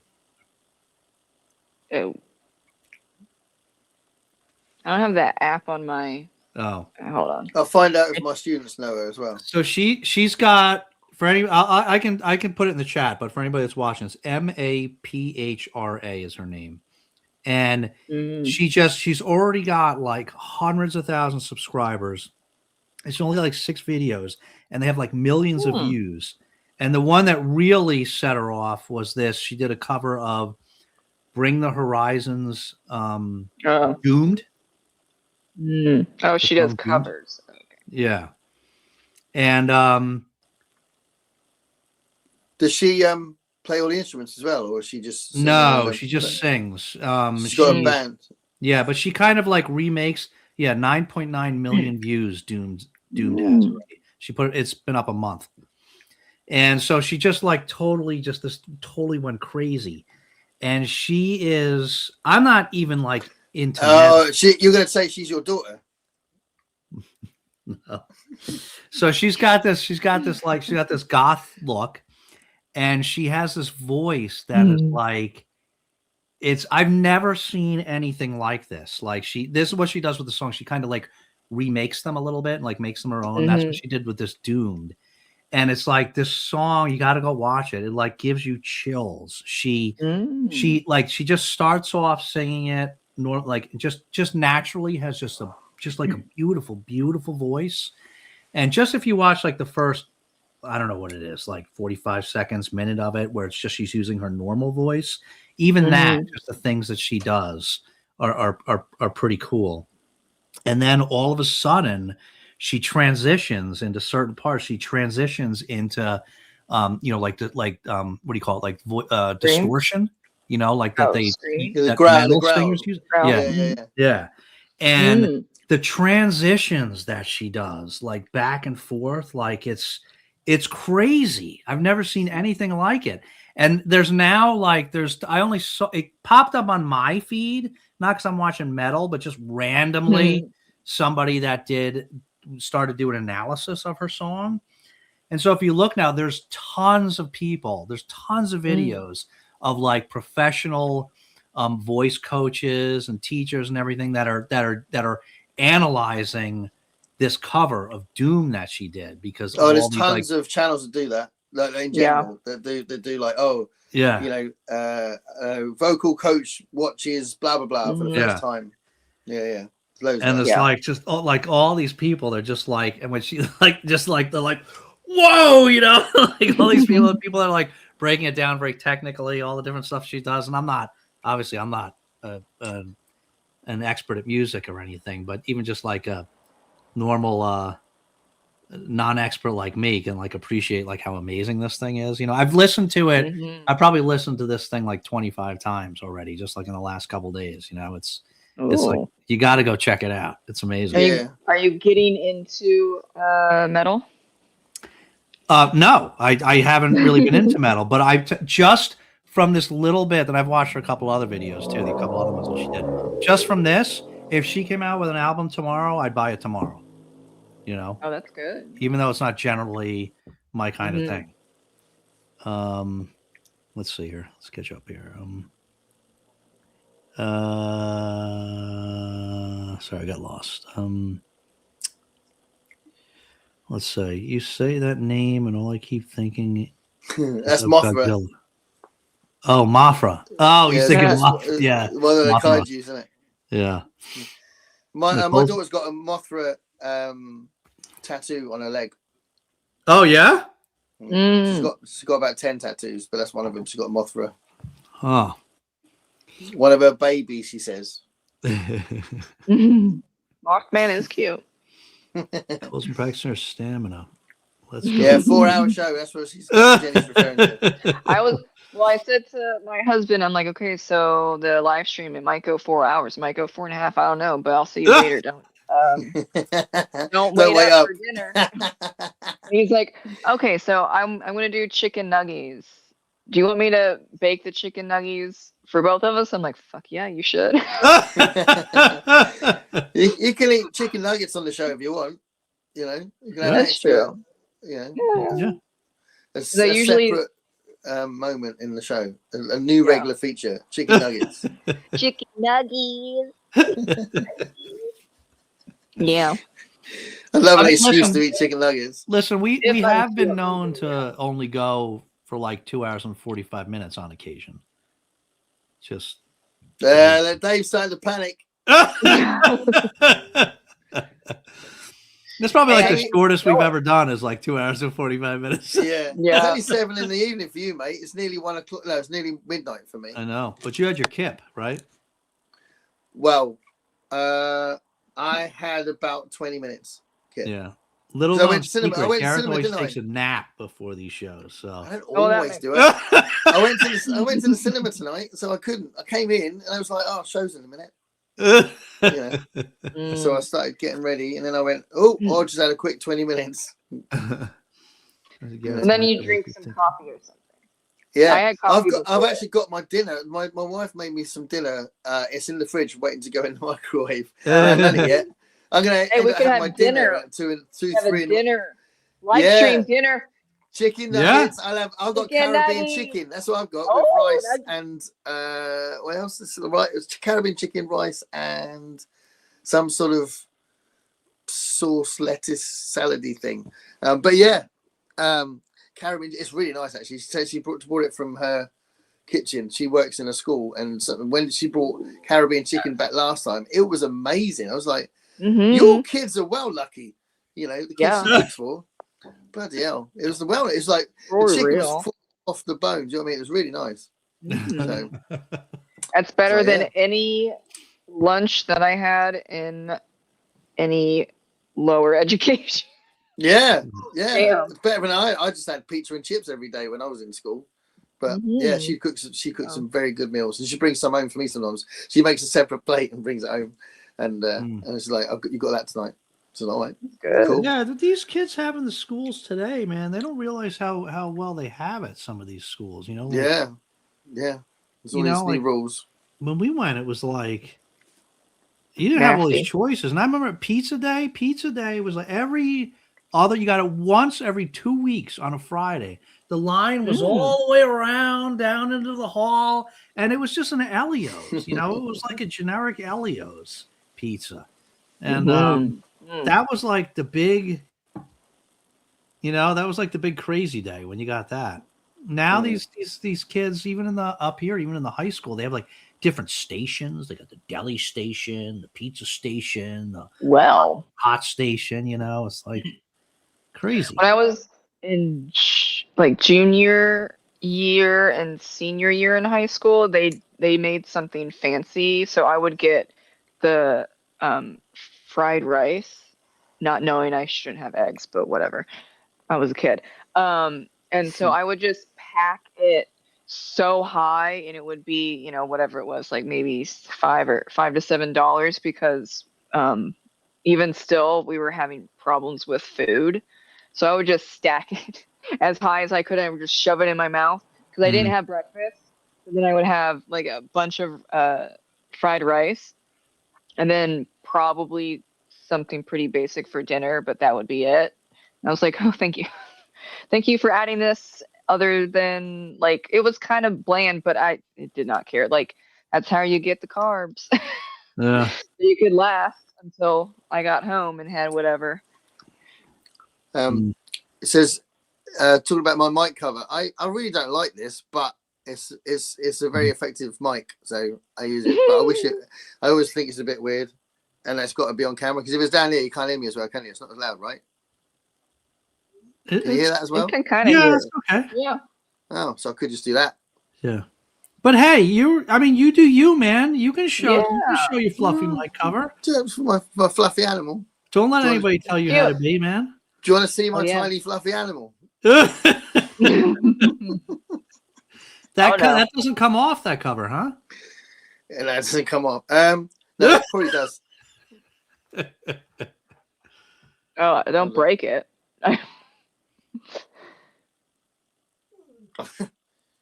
I'll tell you what, man. The trademark look. The mic stand, I've had this since I was 18. Yeah. Oh. So I've always kept it, because I used to record with this. So I used to, like, my first recordings, I used to sit on the floor and put this on a table, and I used to make recordings. This mic is more recent. I'm wondering whether I'm just curious, if I take the thing off, does it change? What have I just done? Oh. Uh-oh. Right, it's back on, right? Yep. Yeah. So why isn't it coming off? I think might It's just all be right, the man. point Don't break of the... Yeah, I'm don't just break curious it. about. It's cool. Yeah, I don't want to break it. Maybe It's your Little- trademark. It's your trademark look now. you Yeah. It's a know? little guy. It's a little guy. I like the fact it looks like a tribble. yeah. I tell you what, it's a lot less hassle just holding it like this than holding it in the thing. Why do I even use this?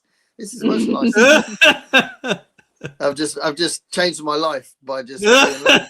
I think the idea was I wasn't going to hold it, but in the end, I always end up holding it anyway. I didn't realize you were holding that thing the whole time. Yeah. Mm. So there we are. It's out of its thing now. She's very pretty, So- very yeah, Mafra. Yeah. Ralph, I've taken it off the stand, right? Ralph's okay with that? He's Supervising over there? He couldn't be more indifferent. Oh, that's good. To quote Americans, I love the way you say it. He could care less.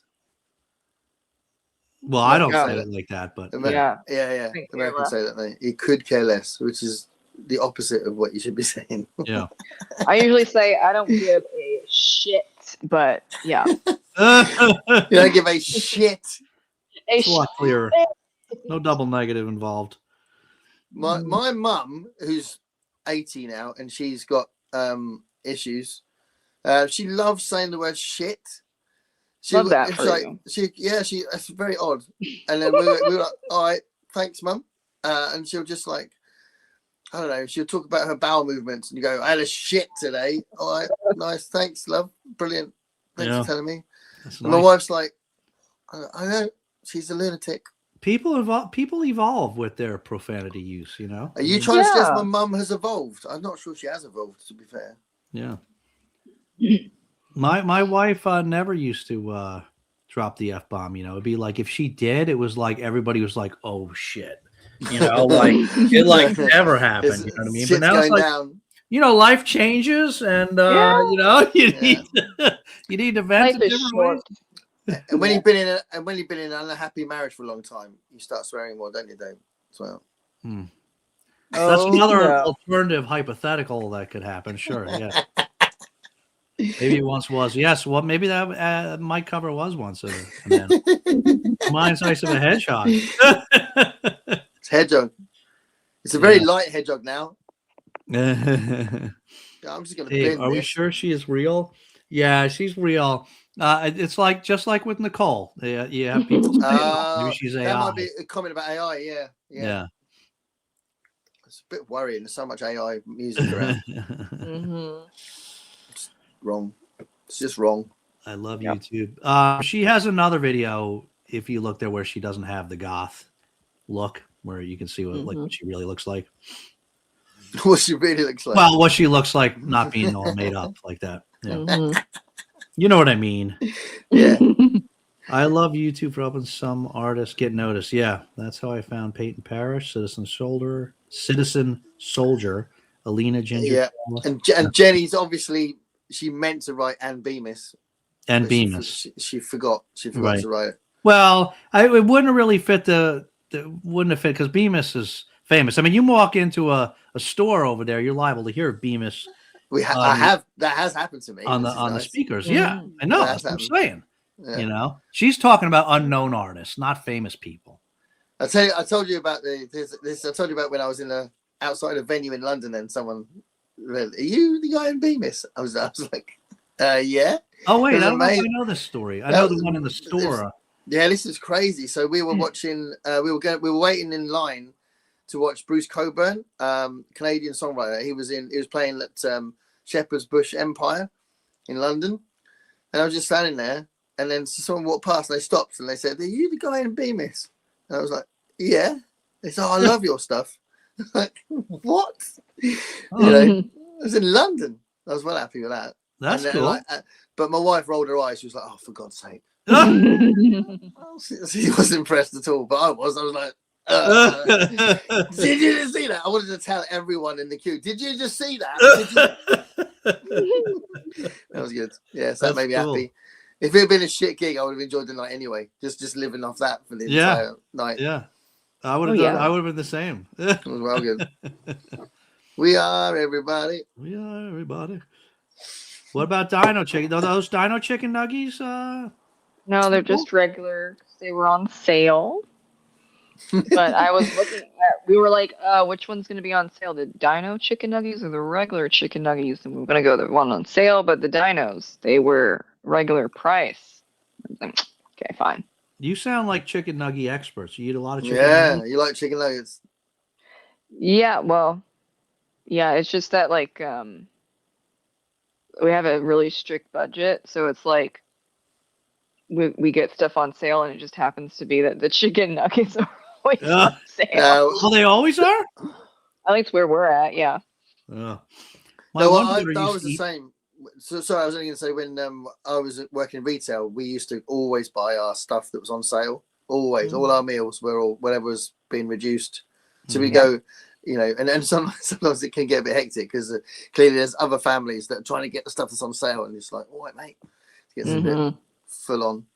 But yeah, go on, Dave. Sorry, you were going to say something about chicken. No, I was just saying I like some good chicken nuggets. My youngest daughter, I think just recently. I mean, she's in college. I think just recently she's kind of gravitated more towards raviolis, but she's always loved chicken nuggets, and I like a good chicken nugget. Oh yeah, but we usually get the Dino nuggies. I think whatever works for you. Any nuggies are good.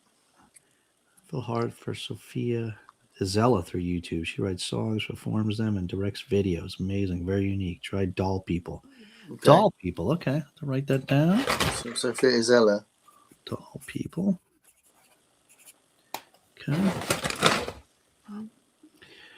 Greg's, I'm logging out today. Okay, Greg. See you if thanks, you're not Greg. done already. Thanks for popping in. Something that helps you with your next trivia night.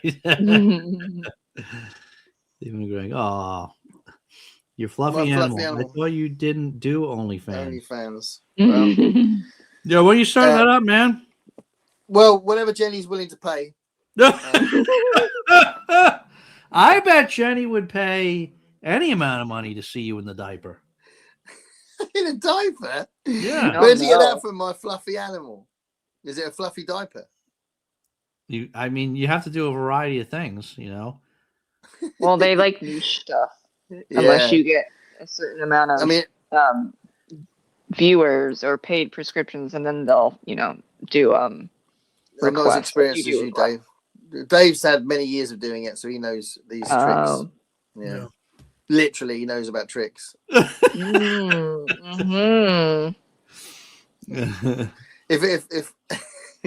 my Patreon, if I stop thinking of content for that, who knows what I'll end up putting on my Patreon. Oh my god. The tribbles? Is that what he's talking about? Tribbles, yeah. Yeah. I couldn't care less what people say. I know. It doesn't make any sense to say you could care less. Sorry, Jenny, I'm an absolute. Wow. Wow. Family show, Greg. Family show, man. There's no asterisks there. He just went for it. There it is. If anyone wondered what the C word was, there it was. Shit and my ass. Shit ass. I haven't heard that one. That's a good one. That is a good one. I might start using that. I also came up with shit titties. That's a good one. Oh. I don't know. Why not? There's a road in London called that, and I remember we found it by accident once when we were playing in Putney, and we took a photo of us under the Bemis Road sign. Yeah, nice. Who is this great. Beam Us that you speak of? Beam Us. Again, we played in a pub once where it said Beam Us. It was hilarious. It was like, can you just look up your band that you've booked, you idiots? And we've had Beamish as well with an H at the end. Beamish, which is a beer as well. Oh. Yeah. So don't spend. It's like Spinal Tap in it when they go to they play that thing, and the manager's like, I told them to put a puppet show after Spinal Tap. Brilliant. We haven't got that bad. Puppet show and Bemis. Although I'd do a gig like that, to be fair. I got all excited once years ago. That's a separate point. No, I got all excited once where I sent loads of emails to different zoos, suggesting asking if they'd like us to put on gigs at the zoo after closing time, so people could book to see us at the zoo. So they'd be like, they'd book a day ticket to go around the zoo and then see us in the evening in one of their maybe the cafe or something at the zoo. And I had a couple of people who were saying it was interesting, but kind of died off. It didn't really do it. But that was a mad moment when I was like, that'd be cool, playing in 5 different zoos or something, to a zoo tour. What made you zero in on zoos? Because I like them. Oh, Okay. So I thought it'd be really cool. But yeah, there's a really cool one that it's like a rescue sanctuary called Monkey World over here in Surrey. No, Dorset. Sorry, in Dorset. And that was my first thought. And I thought, oh, we could do more than just Monkey World. And then I sent a bunch of emails out. This is about 15 years ago. But yeah, moment of madness. Tiny town. You in Tennessee by any chance? Yeah, we'd have to play there. Hey, Cat. Hey, Cat. Hey, Cat. Oh my God, this mic is so much lighter without that bloody stand. Yeah. I'm loving this. This is the best fun I've ever had in a live chat. There you go. You were going to store. I'd have thought you'd have had enough of zoos. Yeah. I wouldn't work in an actual school. I work in a college. If I worked in a school, they are like jungles. They are awful places where the kids just got you go, what you want? Oh, fuck off. But they don't do that in the college. Well, not much anyway. Yeah. So yeah, I wouldn't want to work in a school. Georgia for now, moving back to Florida. Hey, Kit Kat. Awesome. See you. Part of Georgia. I grew up there. Oh, did you? I did not know that. Twin.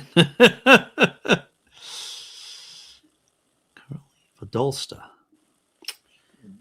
Two spy. We are caught up. Should we talk about what we're reading? Yes. Oh, yeah. What are you reading, Nicole? Well, currently reading this because I had to wait for a bunch of my library books. The Greatest Stories Never Told. It's 100 stories. They're not that long. But those are stories that have never been told? Yeah. So they're little nuggets as well. Yeah.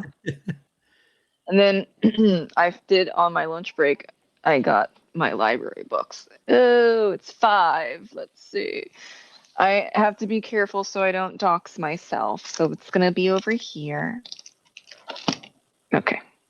And luckily, I think these are all newer books.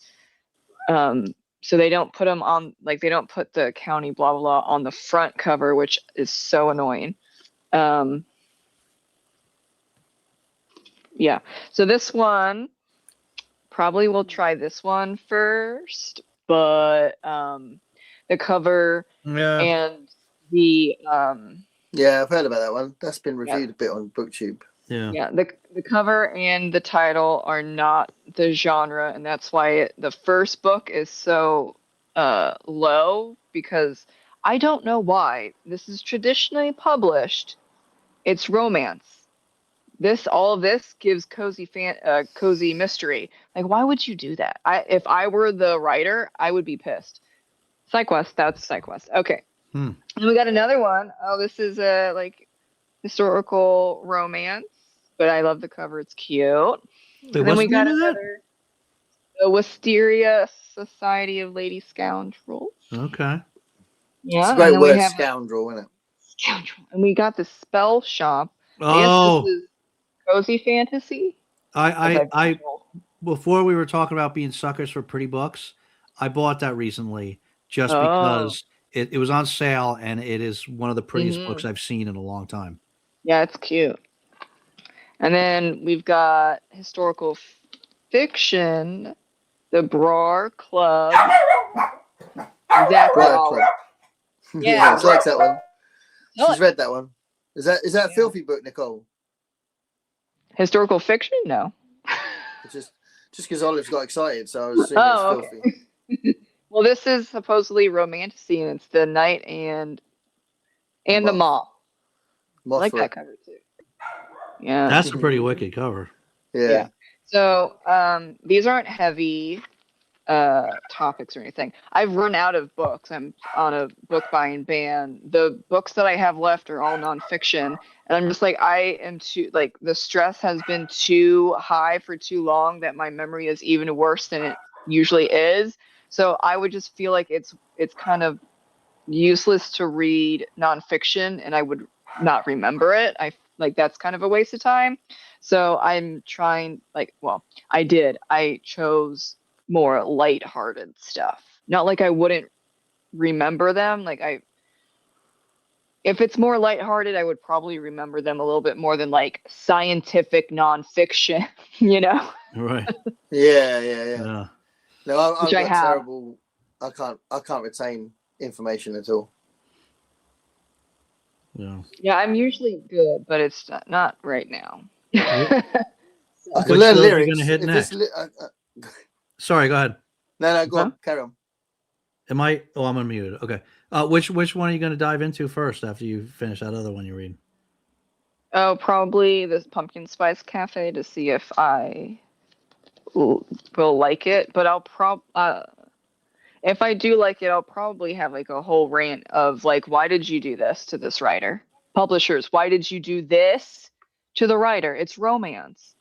And you know why it's so poorly, the first book, if you see the first book rating, it's very low. But you see the other ones and they're rated highly. Why you do that? Like, that's not fair. I would be, like I said, I'm talking shit. I would be annoyed if I were the writer. This pumpkin spice cafe, does that give any indication it's a romance? No. Does this cover give any indication that it's a romance? No, it's cozy. No. It's cozy mystery. Like, so that's why a lot of people are disappointed in it, and it has like 3.3 something on Goodreads. That's not good. But then you see the other books, they're rated more highly because I think a lot of people have already, have it's spread that it's romance, but it's not. The title and the cover doesn't say romance; it says cozy But mystery. the marketing was better. Yeah. So, don't go in thinking it's cozy mystery. It's a romance. No, I know what you mean. Yeah. It's the publisher's job in it to put it into the right to put it out to the right people, make everyone clear what it is. Yeah. Yeah. So Space Michelle's cat. Yeah, I'm with your sister. I went through there a few times. I was around Atlanta. Okay. Have to go double and on top of your shelves, Jenny. Just make piles. That's what I do. Yeah. Cat. Lady Scoundrels. Love it. Yeah. Cat's all into that one. People saying hi. About the Hell House. Okay. Richard Matheson. See how scary it is. It's a good book. It's Richard Matheson, yeah. Yeah. Oh my goodness. Sorry. Is that annoyingly loud in there? It's all right. That's not bad. Jenny, are you any questions? We've said before how Ralph's getting old and decrepit. He started going outside and barking, and it's like starting to wind Allie up. She's like, "Oh, he's outside barking again." I said, "Well, he's got quite a quiet bark," but I'll still go out there and try and stop him. I go, "Come on, Ralph, get in." Yeah. And when I go and see him, he's literally staring at the floor barking. He's not even barking anything. He's just going, "Wow, wow, wow, wow, wow." Well, I'm assuming there's a cat outside. I'm like, what are you doing? There's nothing out. You're just staring at the floor barking. Was that properly scary, Gareth? Yeah, it's one of his most scary ones. I mean, he's not like proper full on Clive Barker type horror, So for Richard Matheson, it's strong, but It's one of the books that I got but not read. Yeah, I don't have that one. So here, someone's treats will not be Yeah. I don't know where they went now. Someone wants. Oh my God! Riley got me up at 3 a.m. crying to go outside last night. 3 a.m. I finally got to bed at a reasonable hour for once. 3 a.m. I hear crying. Oh. And then by the time you come all the way downstairs and you go out, it's not warm out, and you go out, wait for them to go to the bathroom, and come back in, then you're like, and have you have a little bit of a muffin, then you're fully awake, Yeah,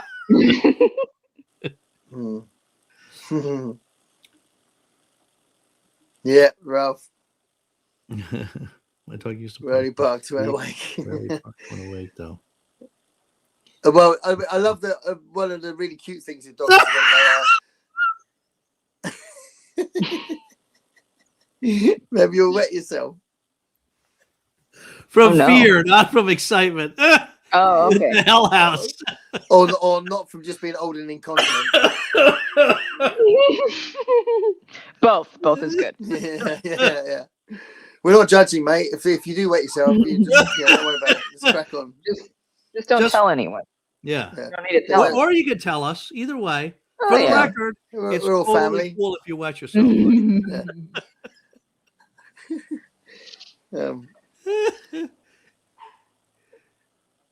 Franny occasionally fusses at her sleep. Mostly she hops up over my head and kicks me in her tree. Yeah, I love it when dogs go. Yeah. When they're sleeping. It's great. Does Ralph sleep with you ever or no? If I fall asleep on the settee, then yeah, he'll crawl under me and we'll be like that.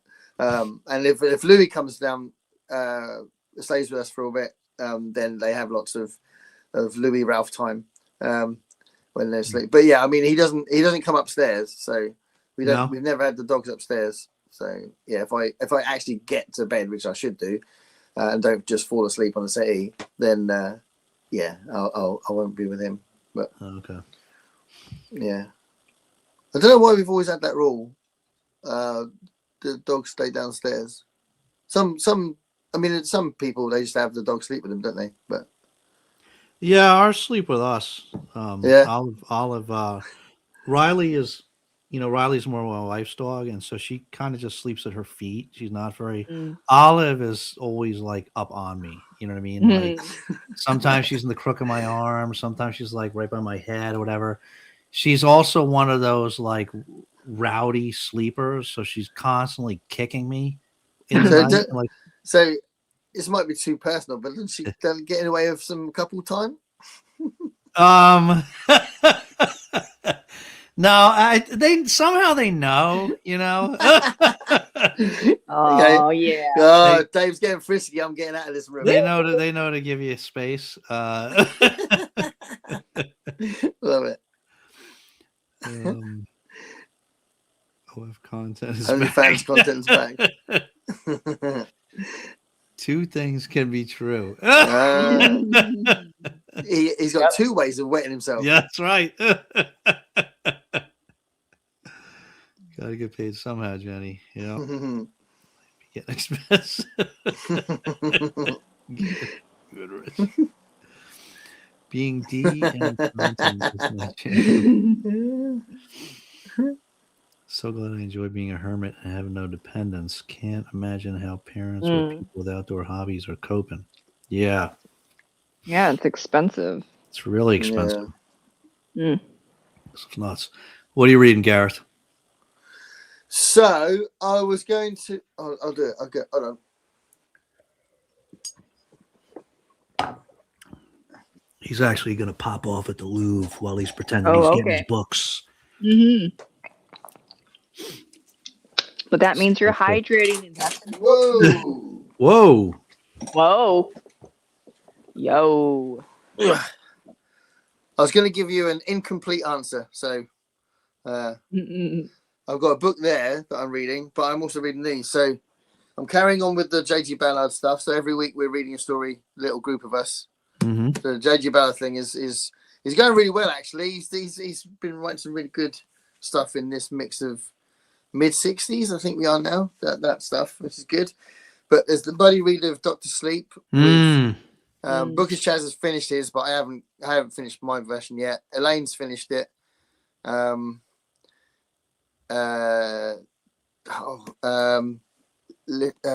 Literary Love, what's her name?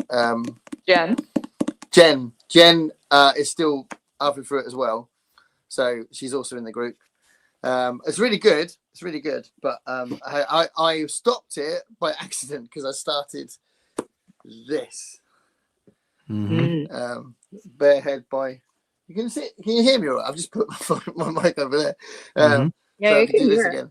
Yeah. It's all right, isn't it? I can just do that. Can you hear it now? Can you hear me now? Yeah. Yeah. Adrian Tchaikovsky's Barehead, which is a sequel to Dogs of War. So there's 3 Dogs of War books now, and there's stuff referencing the first book in there, and it seems like the next one's going to reference this as well. It's really good. It's very different to other stuff I've read by him. So he does seem to. I keep reading stuff where like Service Model had a different thing going with it, and he's definitely got more than one style of writing, which I think is really cool. Yeah. So remind us what that series is about again. So Dogs of War is well, there's this thing called bioforms, and they're animals that are basically enhanced robotic animals. And in Dogs of War, they're dogs, and they are basically military dogs. And Rex, who's the main character in Dogs of War, he's questioning his orders.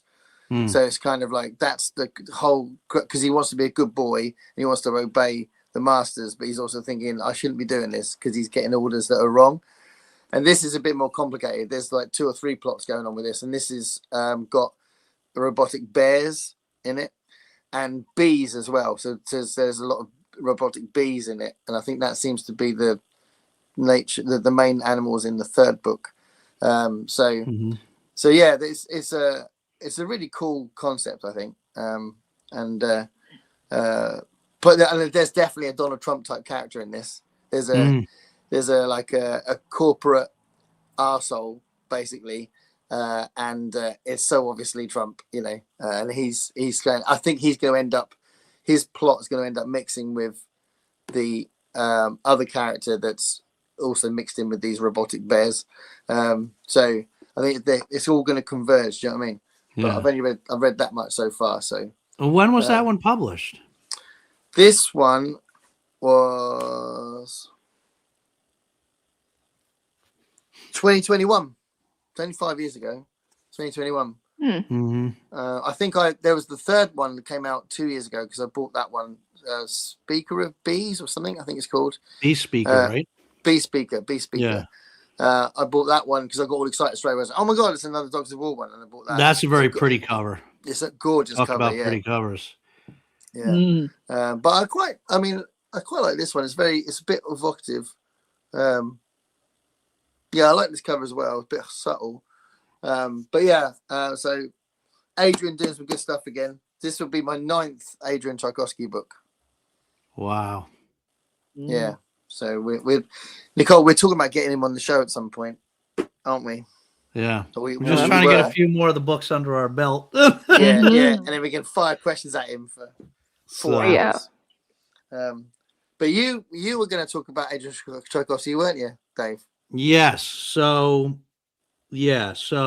I read some of what I was supposed to read the last few weeks, but some of I didn't because there was 2 things that I hadn't originally planned. And one is Tchaikovsky, Children of Strife, which is the 4th book in the Children of Time series, just dropped like days ago. So, and I am not the type that is like waiting for a book to come out. Like, and I got to like start right away. I'm just like, I don't think I've ever done that. I look forward to books, but I don't think I've ever like been waiting for a book to come out so I can read it right away. I think this is the first time. So I started Children of Strife. I totally forgot it was coming out. So I started that just a little bit into it. But does it start with a bit of world building first to set up a new? Is it new terraforming? Is it? Yeah, this one actually, because it's the 4th book, this one actually starts with. Well, it starts with a list of all the characters because there's a lot of characters in this one, just in that. Children of Memory, I think did that. I think that had did it? I think so. Yeah.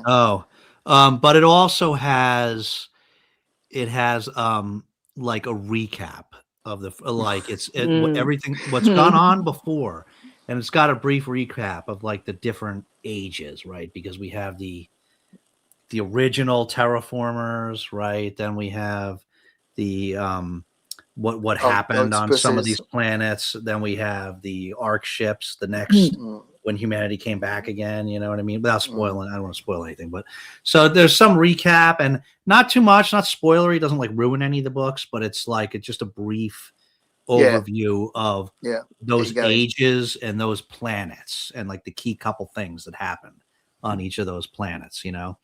And then it goes into this, and I don't know too much about it yet. I'm not that far in, but you see it starts out with a bit from the first age, which is another original terraformer ship, which is kind of like a rebel terraformer ship. Okay, yeah, I heard about somebody this, that was like somebody that was like kind of doing battle with Avronikern, you know, so they kind of have their own. That guy's got his own terraforming ship. So there's that from the first stage. And then it's like all the other ones. It flips back and forth between the different times. So there's that and what they start to do. And then it flips into like some of our the terraforming. Some of our characters in today, you know what I mean? That are some checking things out. It's actually tied just a little bit that I've read so far is tied to Amir. They're going into that, which is from Children of Memory, that planet. A little more into like there's a lot more to the history of that. So there's a little, so it's starting to go into that some. So that's I didn't get too far, but I mean it's like all of them. It's pretty engaging so far, you know. Brilliant. So excited about that. And then I read, which I also hadn't originally planned on reading, but I remember that Nicole's book, The Obsidian Murders, which I have a Kindle. Let me see if I can pull it up so I can show the picture here. And then I got to the end of Obsidian Murders, and then you had that little novella thing, which you novelette thing or whatever that you gave away for free when you get to the end of that. So I just downloaded that, but I haven't read it yet. Yeah. If you sign up for my newsletter, thank you very much. You remember that one that you wrote? The Mysterious Fairy. Mysterious Fairy. Yeah. So when you gonna do a video for it? Yeah. Wait, where's my I want to show the book here. If you can't find it, I can get up and grab the book. Yeah, get up and grab the book. Okay, here we go. Oh my god.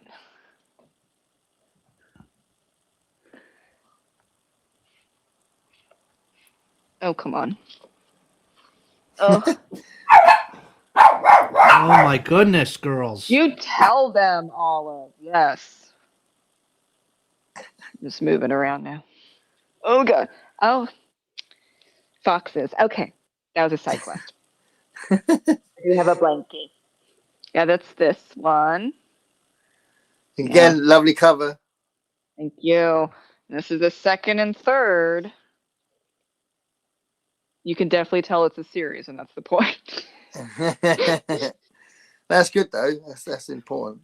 But like Tchaikovsky, or at least like the Children of Time series, it's good that you get complete closure at the end of the first book. You get complete closure of that story, so you can move on to the next one, same characters and stuff, but that story is complete, which I always like. I think that's important. Yeah. But yeah, it was I liked it. It was cute. It was so I won't spoil it. All right. Tell me if I start to say too much. But so it's about the main character is this Tess. So it's an urban fantasy. And oh my god, would you guys please? I'm trying to talk about this book here. Oh, you're stuck. Hold on a second. She's stuck. She's stuck. She's in pain, but you're going, shut up. Why don't you go see Mom? Go see Mom. Is Mom upstairs? Come here. Come here. Oh. I think the haircut's turned a loopy. Sorry. They're like a dynamic duo now. The other day the groomer came and she was barking so much I couldn't even hear the groomer. Right, it's like a mobile grooming thing, and so I couldn't even hear the groomer. So I'm like, I'm sorry, I literally couldn't. She's standing right there, I couldn't hear. I'm like, just give me a second. So I took Olive and I went and put Olive in the bathroom and closed the door. And like a minute later, the other one went and busted her out of the bathroom. So she's like back in like in a minute. Like on the stroke Olive from my. All right, come on. Can you chill? You want another thing? So anyway, stop me if you think I'm spoiling too much. But so Tess is like she's a human that she can see. She's one of these rare people that can see like the otherworldly beings, the beings from the other world, which are like elves and vampires and stuff like that. And so there's some murders, right? There's some going back and forth. There's some murders.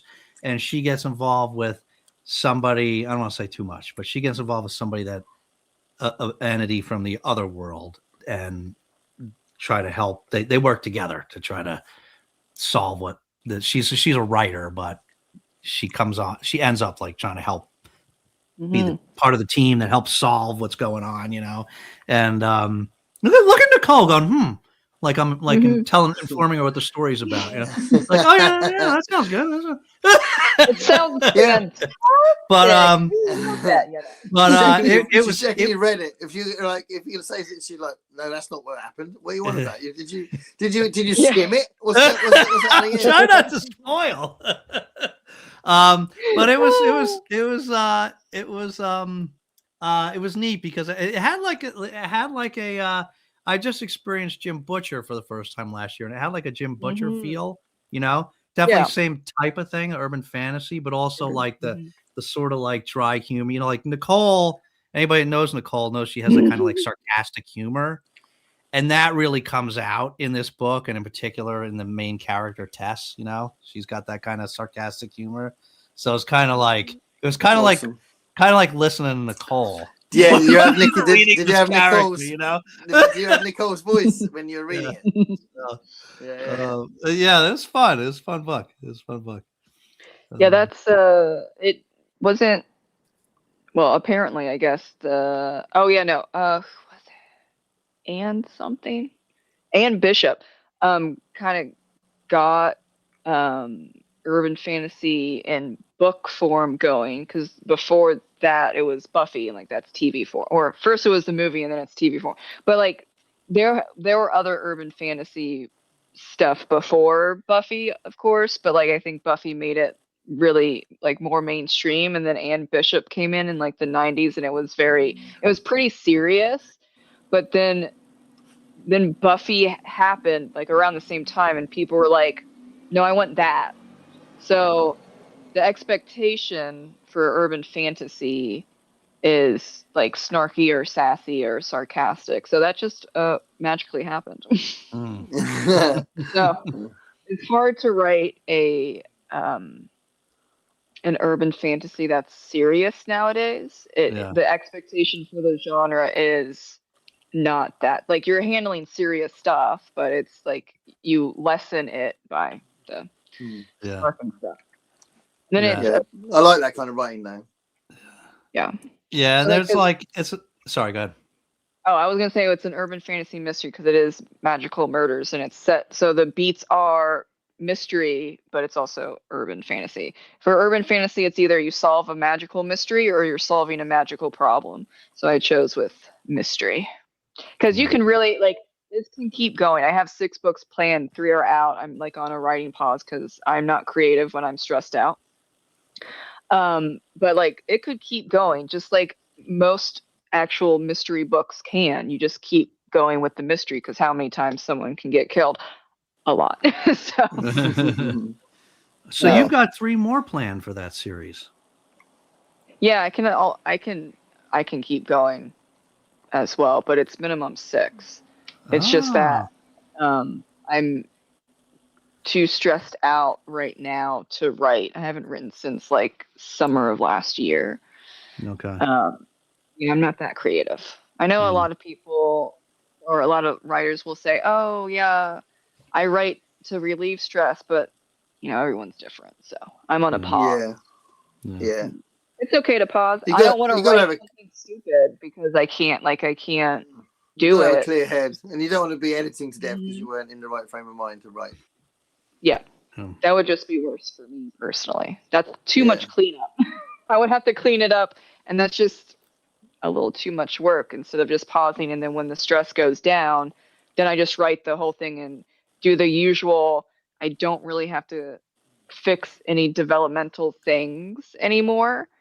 It's usually just proofreading and some line edits. So. Mm-hmm. Yeah.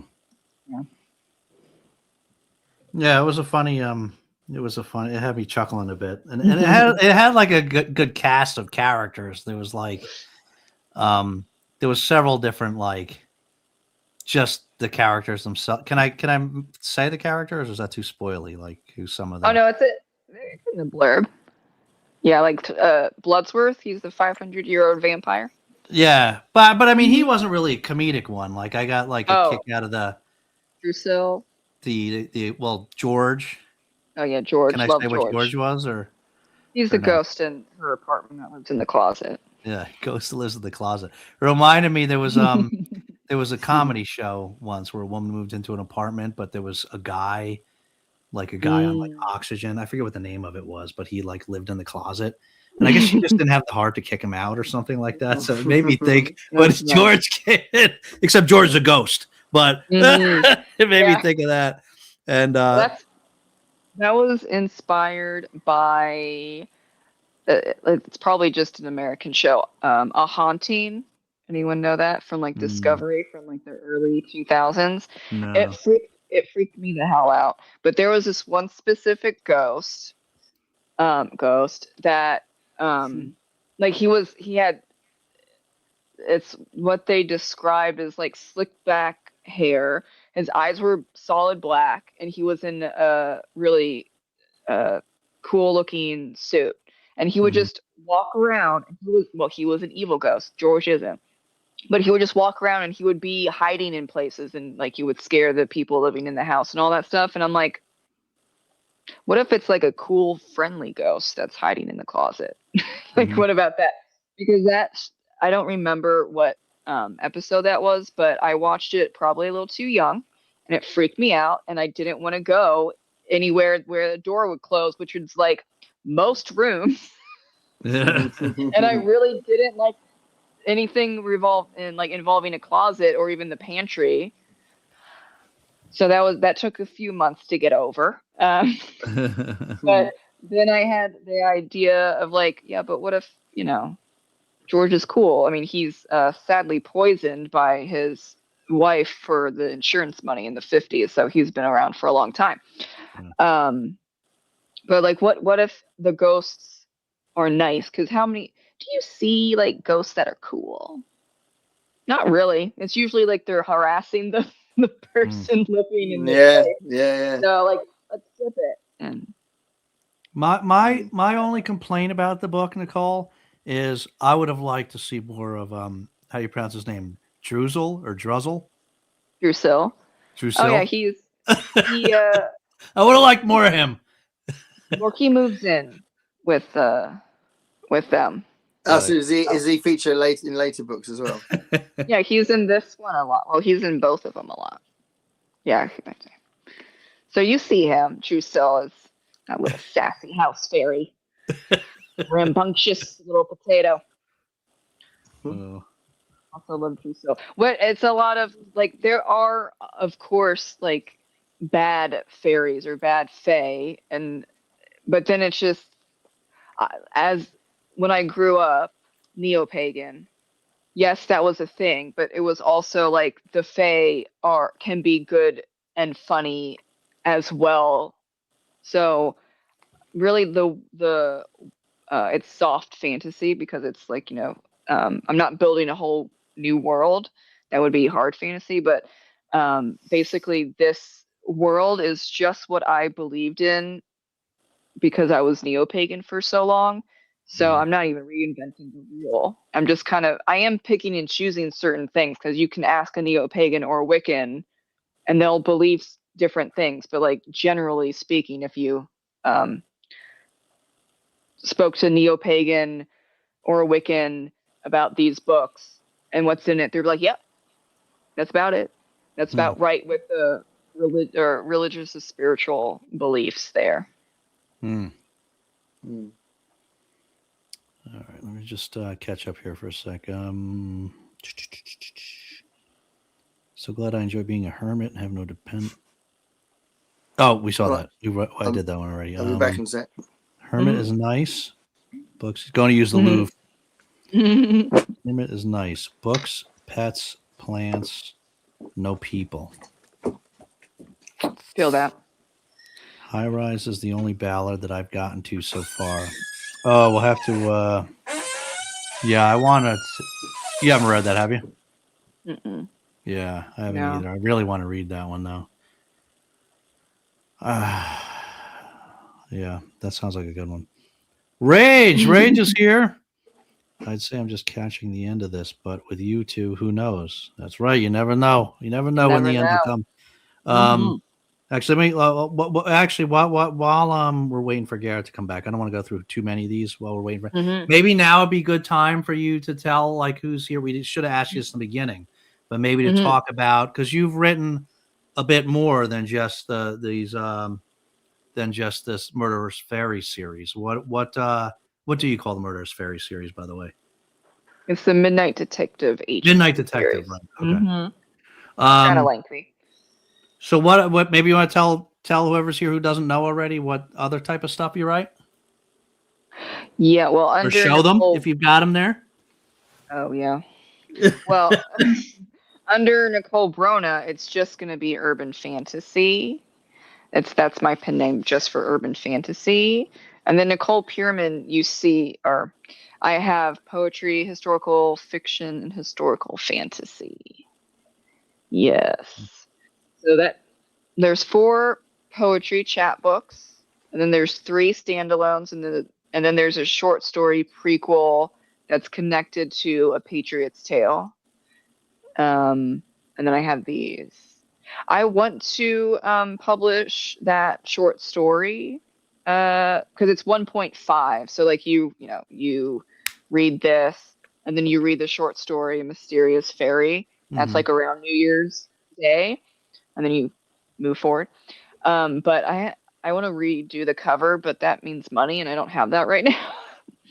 But once I get money for a new cover, it doesn't need to be. I just switch covers and boom. So that's gonna be fun. You have like a particular artist that you hire to do all these covers, or? Yeah, the vast majority of my covers are from Faye Lane. Shout out to Faye, love her. She's great. Yeah, she does all of it, and it's not AI. She knows what she's doing. I think when it comes to AI, the AI has been trained on professional book covers. So then like the actual professional cover artists are getting like accused of AI. And they're like, no, I'm an actual cover artist. Like, it's sad. I saw that recently with like a contemporary fantasy writer, John something, and he had a real artist, and it looks fantastic. I can tell that it's just like a really well done fantasy cover, but people were like, no, that's AI. It's like, no, like his stuff was illegally trained on, and then like what you think is AI covers is but they trained off of that stolen content from that artist. Like that's how it works. Like the AI covers are being trained on stuff, and they often take things and put it in that cover. It's not original. Yeah. They're just rehashing things. Yeah, that's true. Yeah. This is the problem with it. It's just hard to tell what's right, what's what with all this, and and these things that the ways that things are getting flagged as supposedly being AI, and like this stupid thing with like the M dashes. I'm are you kidding? Like one of my stories would immediately get flagged as AI because I'm like Yeah. I don't write anything without using a bunch of M dashes. That's like my preferred punctuation. Yeah, I mean, they're being trained by thousands of books, so it doesn't. Yeah, the people don't know what they're talking about. Yeah. Actually, apparently this trained stuff from was it Anthropomorphic, whatever the hell that name is? Anthropic? Yeah. This one, it helped train some things. This book right here. I searched because this was like last year. They're like, yeah, so writers, specifically indie writers, but I think a lot of traditionally published writers were whacked with it as well. So that came out, and I was like, okay, well, let's see if my books were trained, thinking it wouldn't. And Obsidian Murders was on the list. I'm like, son of a bitch. So, and you can find it on Anna's archive. Please don't. Please buy it. Don't get it on Anna's archive. You probably also get a bunch of viruses. But yeah, that's just dandy. So I don't understand. So this is a list of somebody's got a list of all the indie books that have been used to train Anthropic's AI. Yeah. Yeah. Huh. I'm on it. Well, just for Obsidian Murders. Which, okay, thanks. I didn't even know I was that popular. I'm not that popular, but okay. It's not a list Anthropic put out, is it? No, it's from, what is it? Allie, I think, put it out. This was from last year, like summer of last year, which is and then I think Writer Beware also shared it, which is a great. She's mainly on Facebook, where it shows. She looks at publishing and writing scams, and she publishes all of that information on her blog and also on Facebook. And yeah, and that's also when I learned that it's on Anna's archive. But like, so I could have gone for like the class action lawsuit, but I'm like, okay, I would get maybe $10. I'm because I was emailed about it. I'm like, okay.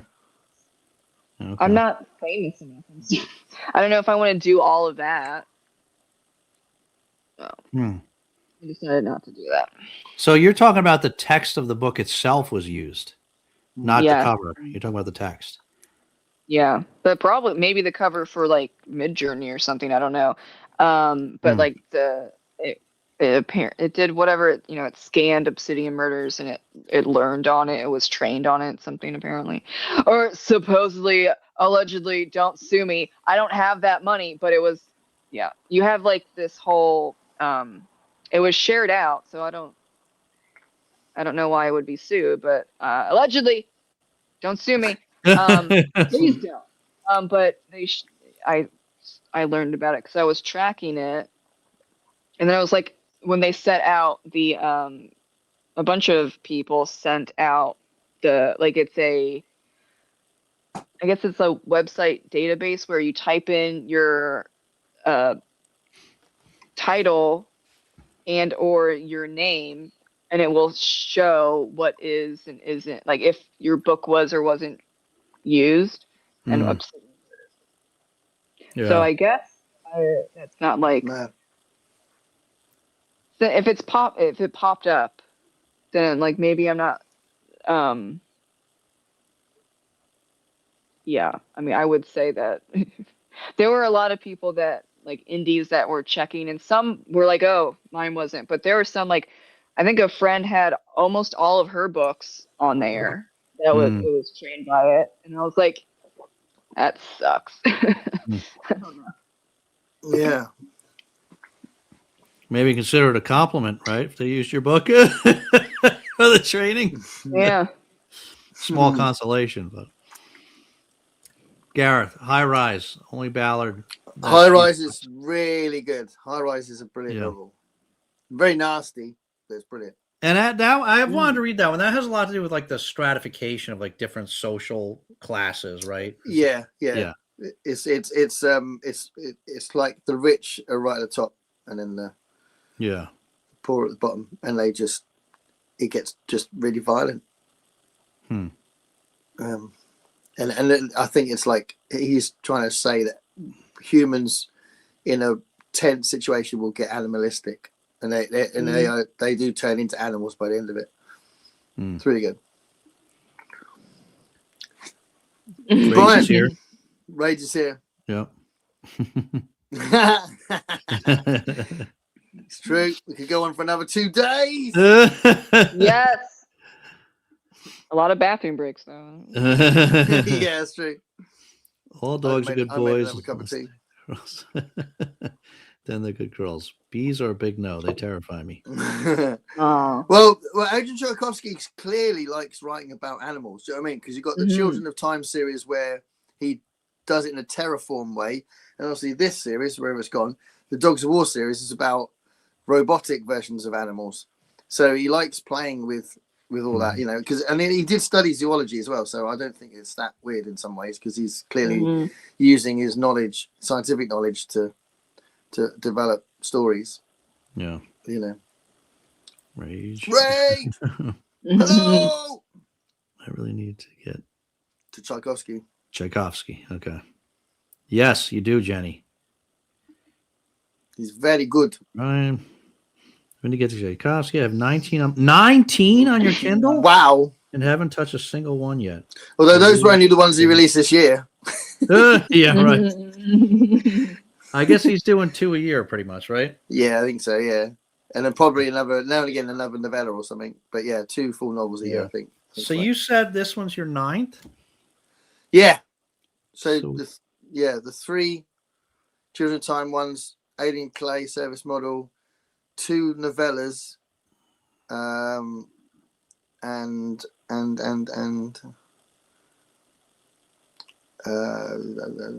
Dogs of War. That's probably that amount. I don't know. Yeah. Let me see. I got Time, the Earth, Alien Clay, Wars of Eden. 8. This is my 8th.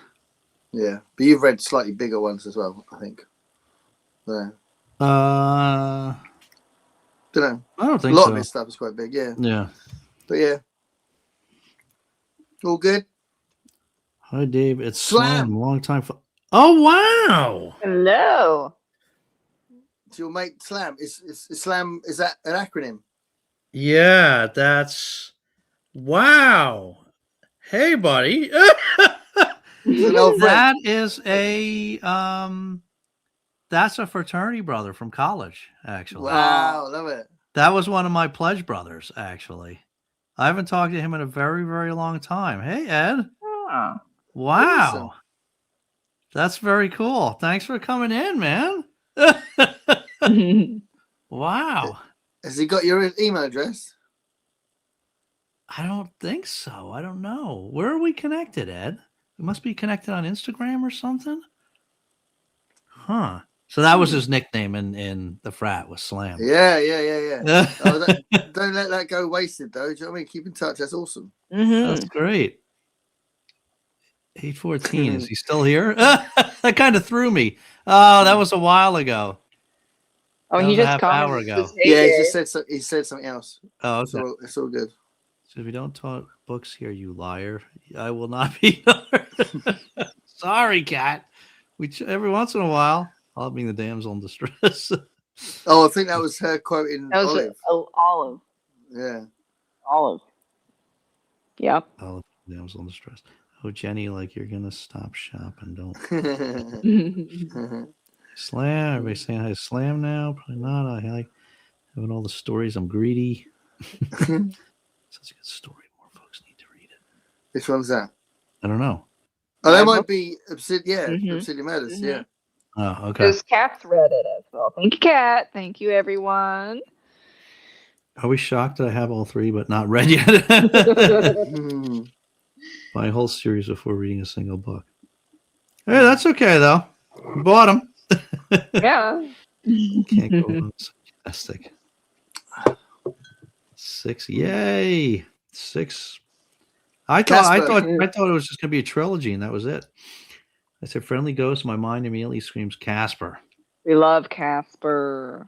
Yeah. Phantom Tennis from Angel. The show Angel? Yeah. Yeah. Mm-hmm. Yeah. I don't know if I don't know. I don't think I watched much of that, if any of it. Phantom Dennis. So that was a ghost in Angel. Yeah. I barely remember Phantom Dennis. I kind of don't really remember Angel because I was not a fan of Angel. I'm Team Spike, but I watched Really? it. Yeah, I just watched it. I just watched it because I'm like, oh, I have to do it at least once. And then, watch Buffy 50,000 times. It's fine. I should go back and rewatch it. It's been so long. Mm. You were Buffy and Angel fan, Gareth? I watched some. I sort of dipped in and out. Okay. I've contemplated watching Buffy, the whole thing, every episode recently, but I haven't got around to it. But I might do. I've dipped in and out. My husband and I did that 2 years ago, and he liked Buffy. No, and he likes. Did he like it? It was historically accurate. No, he was fine with it. He likes to tease me because I'm Team Spike, and I'm like, Team Spike versus Team Angel. Obviously, Spike. Angel is a little shit. You can have a conversation about that, which I have had many times. I will always be Team Spike. Cat loved Angel. 50 season cracked me up. What's that? Fifth. Oh, fifth season. Especially the puppet episode. I don't know if I've seen that. Yeah, there was one that was just puppets, wasn't it? It was a magic. Hi, Diane. Hey, Diane. Hello.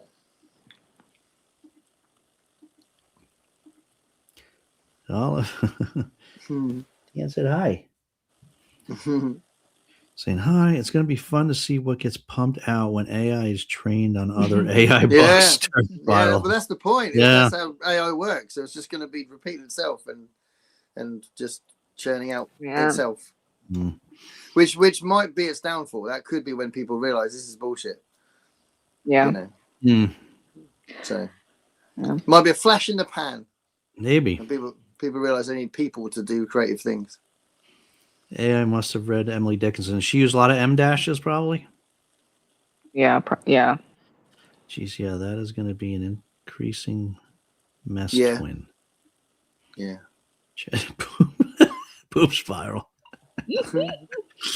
Notorious for M dashing the hell out of my writing, notes, text, etc. too, Dave. Yeah. Yeah, I do. It's the cleanest. It's the cleanest pause. It's good. Yeah. I use it somewhat often. There are like indie writers because we get whacked the most. Traditionally published authors can get, a couple of negative reviews and it doesn't hurt them because they have like 5,000 reviews. But, you go on like an indie writer and you give a 1 or 2 star, you can absolutely tank their rating.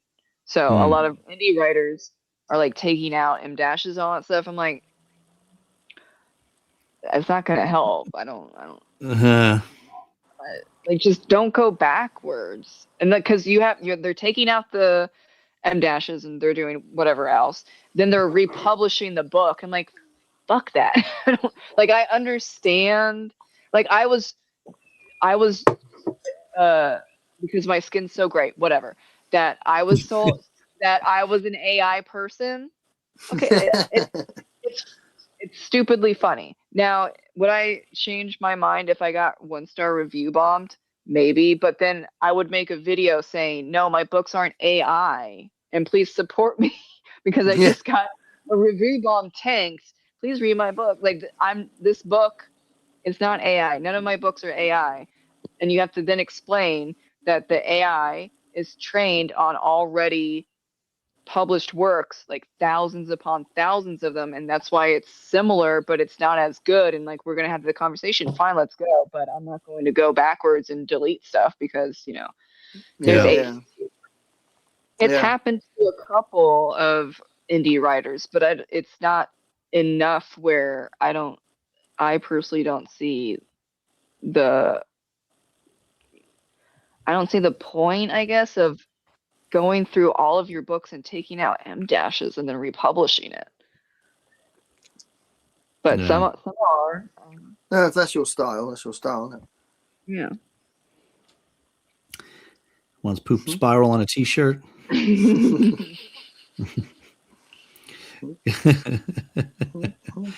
Outside and the carpenter bees were circling. Oh.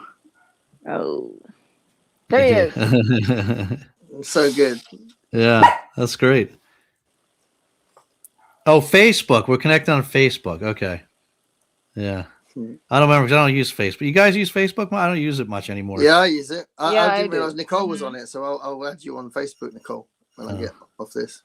Oh, you lost. You had most of your contacts on there, right, Gareth? You lost I did. It? I had over 2,500 or something, and then my account was hacked, and I tried desperately to get it back.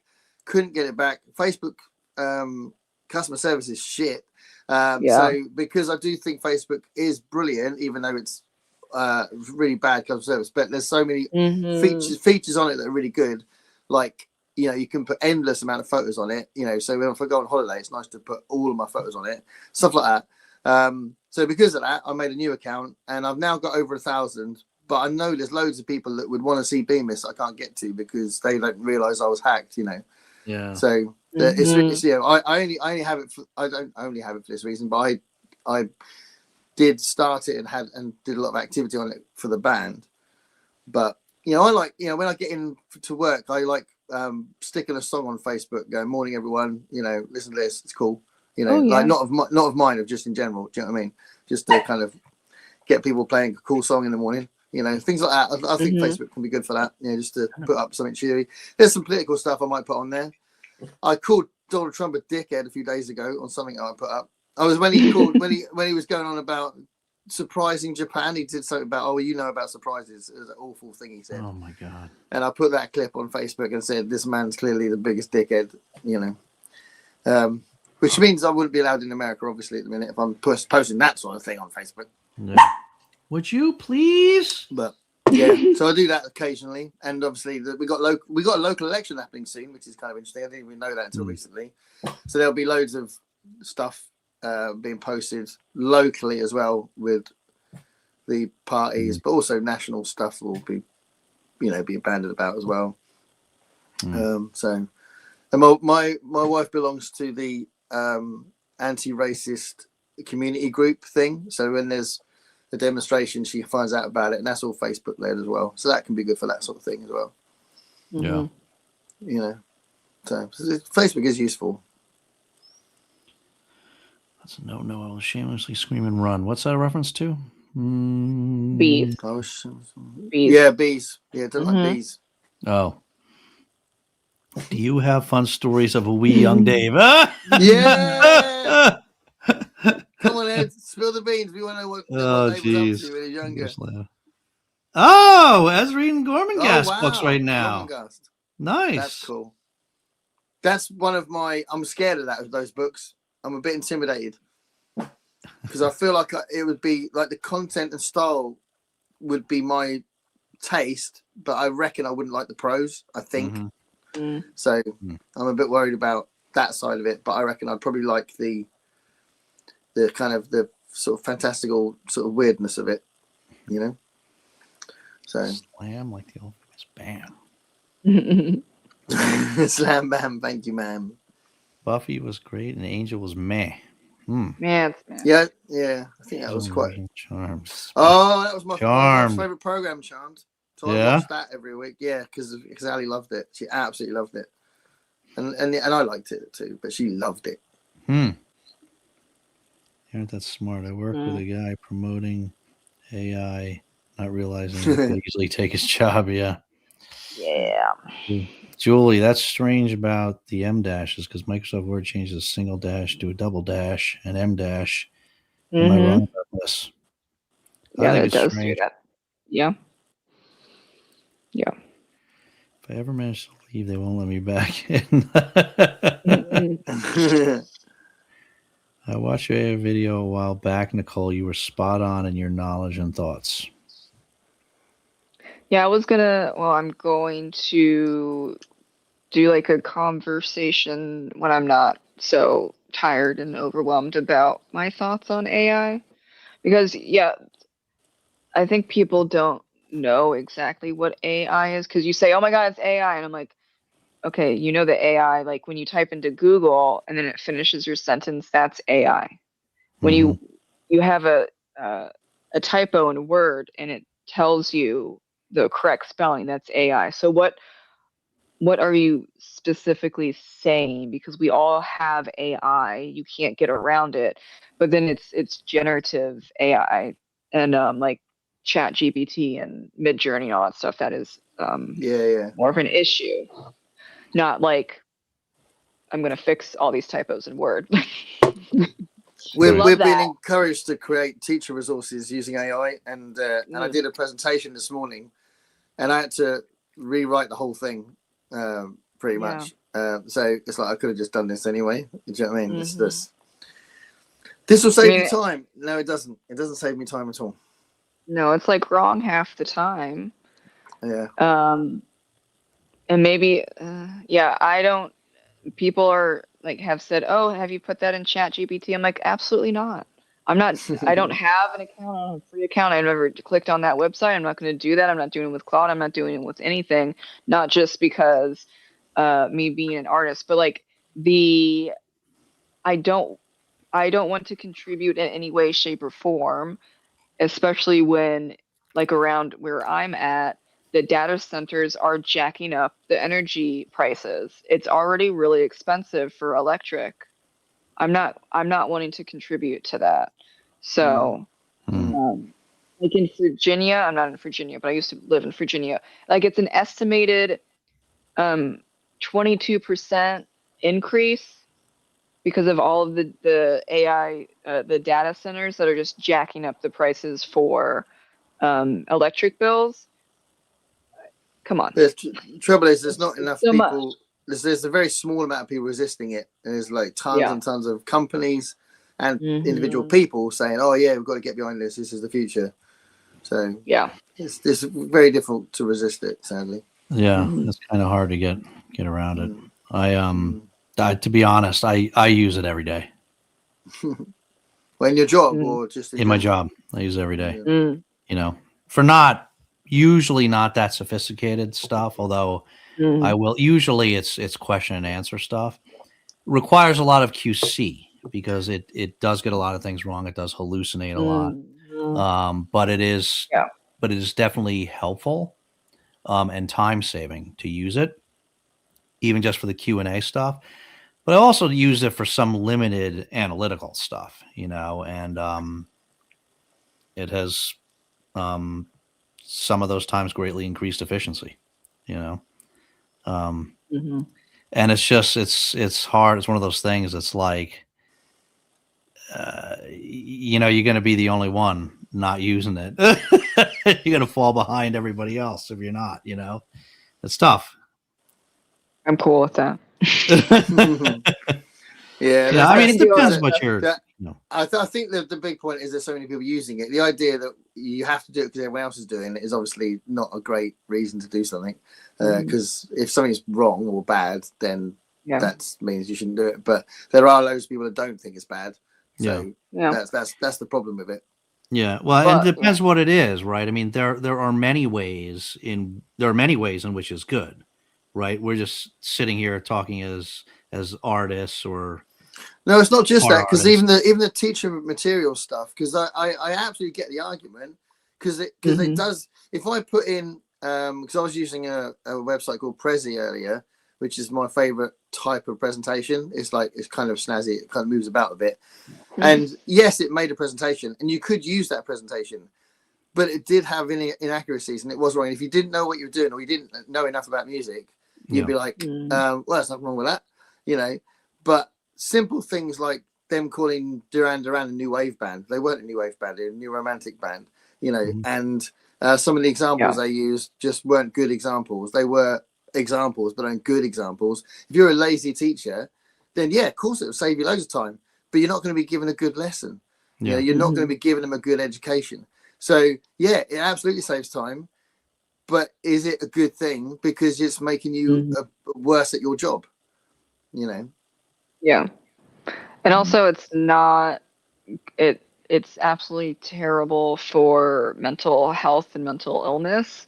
And then of the umbrella of that, there are some where it's giving so much wrong information, like all of them, not even just one of them. So don't sue me, but I don't have the money for this. But like it's giving such wrong information that when I'm doing like volunteer work, especially for OCD, but also PTSD, like I have like someone will talk to the chat bot for like 8 hours, and there's like a stuff where you shouldn't be doing that like at all. Well, in the first place, but also specifically for OCD, because it's a continual OCD cycle of anxiety, doing the compulsion connected to your obsession, whatever you're obsessing over, then you compulse, which is the compulsion would be chatting with the chat bot. The chat bot gives you your answer, then the anxiety goes down a little bit, but then you get another spike and you're just doing this, and that's why they're talking to the chat bot for 8 hours straight, and it's giving them wrong information. So then they're coming to me or other people, and they're like, oh my God, this happened, and I've been talking to the chatbot for 8 hours. What am I doing? I'm having a panic attack. Or some of them are like, I want to die. And I'm like, all right, stop it right now. I'm going to tell you right now, stop using those bots. They do not know what they're talking about. You need a professional. They are not professional. If you can't get the resources for an ERP OCD specialist, I can give you resources. Please, for everything, wholly stop using the chat bot, especially the ones that they talk to so much that it tells them, like, at a certain point, it can tell them that they're horrible people, and then they will think, well, then why am I living anymore? This chat bot, after 3 months, has come to the conclusion, wrongly, that I'm a horrible person. So then that's when they often come to, those OCD like volunteer. I'm the volunteer. So dangerous. It's dangerous. Please do not do it for mental health. But even, because obviously that's really serious, but even light stuff like customer service, if you have a chatbot customer service thing, it doesn't help you at all. If you have a real person talking on a chat thing on the side of a website, that's clearly very helpful, and that usually does solve your problem without having to contact them by phoning them or email. But if it's a chat bot, you just go around in circles and it's just pointless, So yeah. I do think, even things like that, just customer service, it's not really helpful either. You need an actual person. Yeah. I mean, it depends. Yeah. It depends. I mean, we're talking about particular examples, right? And we're talking in absolutes about why these particular situations are bad use of it. But it's a tool, right? Just like anything else. It's just and if used intelligently and responsibly, it can be a useful tool, just like any other tool. You know what I mean? You shouldn't use it for certain things. You can't completely rely on it. You got to, but like I said, I use it regularly. I have to do a lot of verifying and a lot of quality checking. But that doesn't mean it's not helpful, Like I might ask it a particular a question in a particular area of the law, right? And I'll ask, what are you supposed to do in this situation, and what's the legal support for that, And it'll come up with an answer, and it'll direct me to a particular regulation, right, in a particular manual, and then I have to go look, right, and half of the time the regulation doesn't say that, right? And I'll have to challenge it. And I said, that's not what the regulation says. That regulation says such and such. And it'll come back and it'll be like, oh yeah, you're right. And it'll say, here's a more relevant one, right? And you can do that like through few layers. And then finally, I've gone through this exercise a bunch of times, and then finally it'll give up. It'll say uncle, it'll say, yeah, you're right. It doesn't say that. I can't find anything that is directly on point to what you're asking for, So that's just wasted your time. But in those cases, but half of the time, right, it did give me the relevant regulation, right? And before the use of ChatGPT or Gemini or whichever thing I'm using, it would have taken a long time. It would have been a long, convoluted path to get to that spot. Using this as a tool, it it shortcuts a lot of that. But how do you sometimes gets me to the right place. I just have to make sure whether it did that time or not, whether that's the right reg and whether it interpreted it correctly. I know what you're saying, but if you gave you the wrong information, when it gives you the right information, how do you know there's not better information, a better yeah, I mean, right. These are vagaries we're talking about. I mean, it depends on the situation, what the specific. I just don't think it's. I just don't trust it because it does. It makes so many mistakes and it's so off sometimes. It's like, well, when you think you've got it, oh yeah, I can use that. There may have been something even better. You're using it improperly. Then, if I think you're using it, you're not using it the way you should. If you do that, I mean. It's like, right. It's a tool like a hammer, right? There's a lot of things that can go wrong with a hammer. No, I mean, right? I mean, like the example I had this morning, I gave it an enormous description, and it gave me something that I had to correct 80% of it, and that was a really full-on description that it should have really like if it really was using the internet as AI is supposed to do to get the answers. I shouldn't need it to do so that. If you didn't use it, if you just didn't use it at all, and you had just started that project from scratch by yourself, no involvement with AI, you would have done it. You would have had the better product quicker. Yeah. Okay. Yeah. Then that situation you shouldn't use it. Or more importantly, if it was quicker, it still doesn't change the fact there'll be loads of teachers that think that was right and they wouldn't have changed it. Do you know what I mean? That's the point. That's the big point. That I looked at it, I knew it was wrong. Yeah. But if someone just did a thing, make a presentation on blah blah blah. Oh, awesome! Thanks a lot, guys. And then they just carry on with it. They might not be aware that there's loads of things that are wrong in it because they just don't know enough, and they think they've done something good. And they think they've done something efficient because they used AI, and AI was wrong. Do you know what I mean? So I think that's the bigger point than whether or not it was quicker or not. Because putting the transitions and all that in a presentation can take time. So those things are quicker. But I just worry about the people that believing what the AI has told them. Yeah, I mean, that's lack of education, right? There's some personal responsibility involved, just like anything else. But, you can't take the tool away from everybody. You can't, like, take cars off the road because some people are going to use them irresponsibly, because some people don't know how to drive yet, or because some people are going to drive drunk, or because, right? You can't take the tool away from everybody, right? So. Yeah, but cars are a lot more useful than AI. Well, you're just talking about saving maybe for what you do, you know what I mean. I'm telling you, it's incredibly useful. For me. I'm not criticizing you, Dave. You crack on if you like it. I just think it's a shame that it's taking over a lot. Finally, it can be useful. Like it's been good for certain correcting spelling. To be honest, can be an issue because again. If students are relying on correcting spelling, they don't realise that there's loads of stuff that are not being corrected that is spelt wrong, but the autocorrect hasn't noticed it. So again, that's over reliance on something they're expecting the AI to do that they're not doing it. If it's the correct spelling, but it's actually the wrong word, it won't tell you the spelling's wrong. Because it's a different definition of that word, so it's a different spelling. So things like that. It's dangerous to rely on what you're expecting the AI to do, so it's definitely it's a problem that won't go away. It'll probably get worse, but I think it's more complicated than it just being a tool. It's a very particular tool, Dave. With a particular set of skills. It ain't just a hammer. It's a nuclear bomb. Let me catch up here. M dash is so Constance was saying it's just really not getting your post, Gareth, on Facebook. Because Facebook's weird because it changed itself a few years ago where it wouldn't show you loads of what you put up, but if you follow someone, I think you'll see everything. If you just make them friends, I don't know, you see everything, but if you follow them as well, then you see stuff, I think. But yeah, because Facebook got so big, I think it couldn't cope with how big it got. Yeah, I think that was the problem. And it's all that, and it's using all that AI that's telling it to do all the wrong things.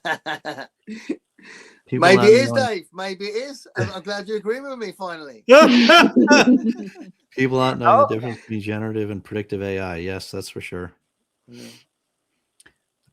Gormenghast. Prose is dense, Gormenghast. but definitely immerses the reader into that world. Yeah, I'd like to tackle it. I think I just have to have like loads of headspace to tackle something like that. I think that's all. Yeah. You know, because I'd like to give it a go. That's when Olive was getting in the camera. I love that Olive is Queen Diva today. Like famous Bam, yo. Oh no, don't you die. right, Dave? Get some water, Dave. Yeah, I'm right. Don't collapse on our show.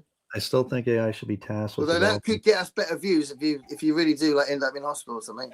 Yeah, it could. It could get great views. Yeah. Energy and wireless. I'm always aiming for a diabetic coma during a show. That'll be our most watched show on the replay. OCD loop with AI chat. That's really scary. Yeah. Customer service chatbots are just. It's so frustrating when you know that's happening. If it's a real person, you can tell, and they go, "Hi, my name's Josh. How can I help?" And you have a proper conversation. When it's so clearly a robotic thing, you're like, "Oh, well, this is going to be pointless," and you just keep going, hoping it'll be fine, and you just think, "This is just a waste of half an hour." Yeah. Wait, I can't diagnose myself with WebMD. Everything is cancer. Okay. Yes, it did follow through with opting out after his chatbot encouraged him. Yeah. Mr. Mayhem. Hey, Jim. Hello, Jim. Hey, Jim. Do you think he gets annoyed with us doing that? It's got to be getting old. I think he takes it as a compliment. It's got to be getting old, though, don't you think? I want to hear Nicole do an impression of Jim. What, really low? I've had people say that I have a really low voice for a woman and that I wouldn't get a man. I'm like, I already have one, so that you wouldn't get a man. Well, isn't it the internet's a weird place, isn't it? Oh yeah, no, it's like only been women and a 5-year-old, which is really weird. That have said my voice. A 5-year-old woman. A 5-year-old girl that I was tutoring. She was like, Miss Nicole, you're perfect in every way, except your voice sounds like a man. And I'm like, all right. That's amazing. We're gonna move on. And That's amazing. I've had it's all been women, 100%. Your voice is too deep. Your voice is too deep. You're not gonna get a man. Men don't like deep voices. I'm like, my voice ain't that deep. I don't know what you're talking about. And anyway, what men are going to have that kind of judgment on a voice? It's just such a weird thing to say. Yeah, you can't. You have a low voice, you're not going to get a man. Yeah, it was a stranger. Like I was talking. Yeah, I was talking to a friend in like some department store because like we were around clothing. And it was just like a 60-ish-year-old woman that I have no idea who she is. She's peeping. She's like listening. And then she's like, oh, sweetie, you're so pretty. Like the voice. I'm like, wow. What about my voice? Wow. Like, it's really deep. Like, I don't know if you'll catch a man with that voice. I'm like, bitch, I have a husband.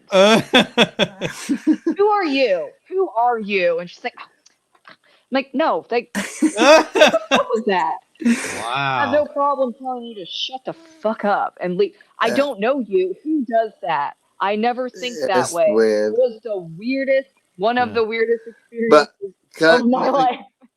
Nicole, you've got a fantastic voice. Thank you. See, I never have any problems with guys. And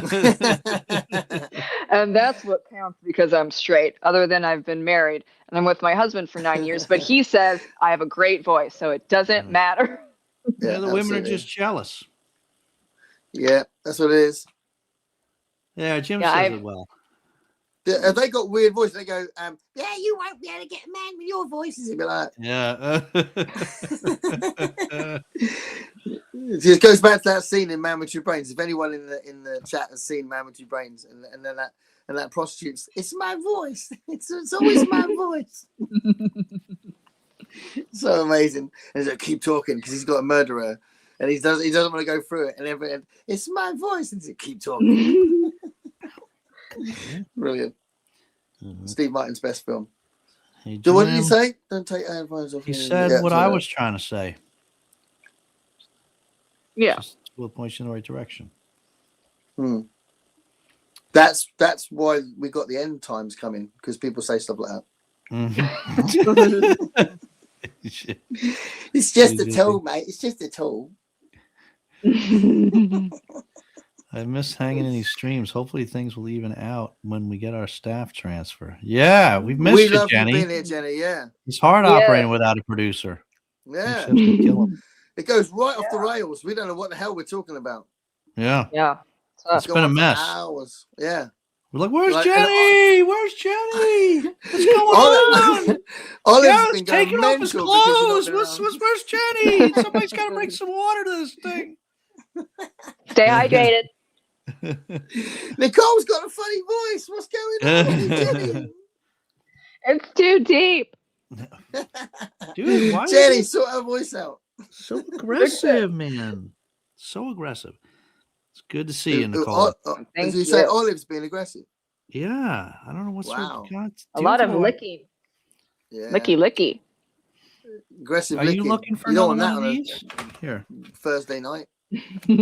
Jim's voice seems to attract both Dave and Garrett. That's right. Yeah. That's right. If I wasn't straight. Yeah. Does things to me, mate. Love that. I love that for both of you. Been far too clean. You have to say names, but do you watch some booktubers or YouTubers because of their voice? No, I don't really pay attention to that. Maybe because or YouTubers. YouTubers, two different things. Any YouTubers, which would include some booktubers, I guess. Is there some people you go, I'm not that interested in content, but I like listening to their voice? Mm-mm. Yeah, well, I mean, my go-to ASMR person is. That's a whole major aspect of it is the voice, right? Absolutely, yeah. Far too. Yes, it has been far too clean. When Jenny and Kat aren't here, it gets way too clean. Well, you just invite me more, and I can drop a bunch of F-bombs for you. Too deep. Well, somebody typed the C word earlier, which was quite shocking. Oh my god, it was just pearl clutching time. See you next Tuesday. Ooh. Oh, I know it. I told you we need money. Well, we'll never forget Kat's fantastic belly dancing. There's got to be an OnlyFans channel for that. Yeah. No, probably. She probably enjoyed doing it as well. I don't know. My voice for young, and I get a Diane's lot of. very young. God, your voice is so calming. Oh my god! It's giving him something to talk about, Nicole. Calming. Yeah. Nice. Oh, I get calming as well. I'm like, I prefer calming, or like I'm chilling. I've gotten a lot of your I guess videos within encompassing how I speak. Your videos are so calm and chill. It's like I'm talking to a friend. I'm like, yes, because I don't really want to sound like I'm preaching. Yeah, that's the right kind of compliment. Yeah, absolutely. Love that. Mm-hmm. And that gets better the more you do it, doesn't it? So if you look at your first year of BookTube, you definitely weren't as relaxed and conversational as you would be a few years down the line. Well, Gareth, are there any booktubers that you watch mostly for the voice? There are some that I watch. I say some. There's a couple I can think of. One that I don't think posts anymore. That I quite liked the content, but I definitely went to them sometimes because I like their voice as well. Yeah. Can you say who it is or no? No, I embarrass myself. No. So it's nobody that we personally know. So yeah. But sometimes you're just like, yeah, that's a nice voice to listen to. Well, do you all watch BookTube a lot, or just on occasion, even though you're BookTubers? I watch it way too much. Yeah. Okay. I literally, I'll surf BookTube and I'll put my friends' names in the search to see if they've done one. And oh no, they haven't done one. I'll look someone else. I'll spend ages just going, I need to see a BookTube video now. Even though clearly I don't have to see a BookTube video at that point, but I've got it in my head. I'm going to watch BookTube now. So yeah, it's a bit weird. Well, yeah, because too much I time. don't.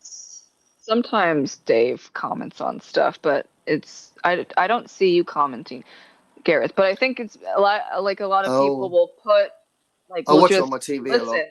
Yeah, that's Yeah. why. Yeah, I Yeah. think the Yeah. TV is becoming popular, or like on a tablet. So then you like do a big screen on a Yeah. well, obviously on the TV, but then like on a tablet, you full screen it, and then it just auto plays, and you just don't think about. I'm But I I'm do tr- apologise oh, though, because I try and comment. So if you think I'm not commenting, I do apologise. I need to do that more. oh, okay, yeah, do it. No. Do He's a big watcher. He's not always a big commenter. Yes, I like I get watching. that. Yeah, you creeper. He's not much of a talker. He's Mm, Yeah, I don't talk at all. watcher. No, that's right. Yeah, I never talk. yeah, It's very rare to hear my voice at all, ever. yeah. I see how that is. Only one who comments on my voice is Elaine, and she laughs about it. Oh, I like your voice, Kat. Yeah, I don't know. Dave's I dancing was can't great. I can't think of any voice where I'm like, no, because like you can't change it. So why would I? I don't. Why Yeah. would you make someone feel bad? You can't change your voice. I don't. I mean, you can do what is that like there's specific acting like this how to make it a little higher or a little lower, but you have to pay for that, and it takes time and practice, and Yeah, I'm not doing that, you know. yeah. If someone can't change something within like a couple minutes, I don't comment because what I think that's kind of what's the point? Like if you have broccoli in your teeth, I'll tell you. But if voice, I also get like when I I had hate it. I've done it where I've done a whole video and I spent ages editing it, putting it up, and then I've watched it and I go, "Oh my god, there's something like in my hair, or there's something that I didn't notice when I was doing it." And you go, "I got to take it off and do it all again," you know. Yeah. Sometimes I haven't even noticed it. And Brandy sent me a message going, "Oh, your video was hilarious because you had this thing on your nose." And I watch it, go, "Oh shit, I'm gonna take that off," you know. I had to have that conversation with the same kindergartner who said, "You're perfect in every way except your voice," because she was commenting on a lot of people's looks, and I was tutoring her, and so I was like, okay, and I had to talk to her about like if you can't change something about someone in a couple minutes, then it's not great to point it out. Like she was pointing out people's like birthmarks or and so we're like, okay, we're gonna have a conversation because it was every single time she would just point out something or some things that she didn't like or that she thought were wrong, and it was upsetting the students, but it was also upsetting the teacher. I'm like, all right, let's have a conversation. And no one wanted to bring it up. And I'm like, okay, I'll talk to her. I tell you what, I had a really weird situation. I really felt sorry for a friend and colleague who we were having this issue with a student that wasn't turning up to lessons, and she was just being a bit weird. And we were having this meeting with a parent and the student and all of our teachers. And then this student just came out and said, "Well, the trouble with you," and she pointed to this, it was a classics teacher, and she said, "Your voice sounds exactly like my stepmom, who was really horrible to me."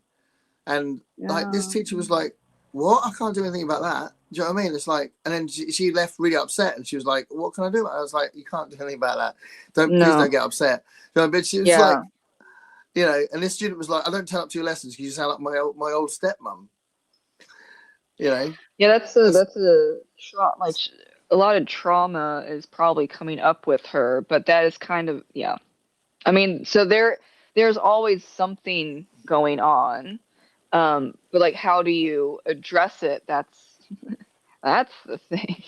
Yeah. What can that teacher do? Yeah.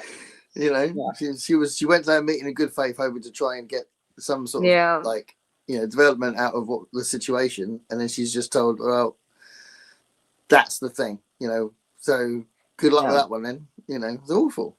You can't do much with that. So then it would be like, okay, we have to bring in like I don't know what like your titles are, but like vice principal, maybe a principal. I don't, and like then we switch teachers or professors. She was only teaching for that subject. So. Okay, then. Yeah, then it would be like. Yeah. Here's the thing that people don't like it. I don't know. There might be some people that don't like it, but it's the hard truth of, look, you can't control what happened to you, and then you develop, trauma and triggers. But you can't put your trauma and triggers on everyone else. No one, unless you tell them, they don't know about it. You have to handle your triggers on your own. You have to work at it on your own. It's not fair what happened to you. But you cannot project that to everyone else. And you know how many people get so upset with me when I say that? And I'm like, this is what it is. I'm sorry. Life's not fair. Life sucks sometimes. But and you're also affecting other people as well. Yeah. And I was saying to this student, she is a brilliant teacher. You're missing out on a really good education. You like the subject. You need to get over this voice thing, because okay, you may have a barrier, but you've got to get through it because she's really good, and you're missing out, and it's not fair on her, because she wants to teach you, and you're not turning up, So it was a weird one, and it was just like, wow, So that's true. Jim watches most of it on the TV. Yeah, I watch it most on TV. He's sitting in the corner watching. Right now, I'm picking my wife up at work, so I'm on my phone. Love that. Gareth, the observer and thinker. The deep one. I get serious credence for book 2 lives. Thanks for the fix. Oh, I love it. I absolutely love it. Yeah. Oh, it's not making him feel bad. It's a running joke with us that I call coffee gross. I'm lost on that one. Not making him feel bad. I don't know about that one. Don't know. I can't watch any replay of videos that I'm in. Accent annoys me on playback. You have a lovely accent. Well, you can think about it. Everyone has an accent. I'll be the first to admit that I very much love listening to myself. Yeah, I don't mind. I've never liked my speaking voice. I got used to my singing voice, but I don't like my speaking voice. I think I sound drunk. I sound like a kid when I do it. Oh, we like your accent, twin. Yeah, I like. Teach me some words with it, though. Yeah, I like Jenny's voice too. Teach me some words with it, though. You're welcome to it. Life being fair is a big lie we're taught as kids. Adulthood is an evil trap. Sometimes. Yes. Yeah, I have to hype up a lot of people for OCD, and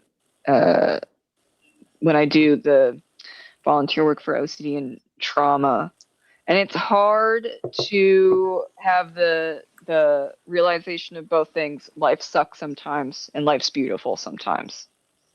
It goes up and down, and everything's temporary. And people, then especially with OCD, because it's really rare and most people don't know about it, so there's a lot of like disinformation, misinformation about it, and that whacks people in the face, especially when you're on TikTok.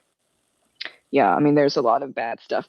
And one, don't go on TikTok for mental health stuff. But also, when they're going through like therapy or just, their normal life, and they have so many ups and downs, and it's I remind them, but I sometimes remind others that don't have OCD, that just going through a hard time, that everything is temporary, and so are emotions and feelings. And then people are like, no, that's not true. I'm always, anxious or stressed out or something.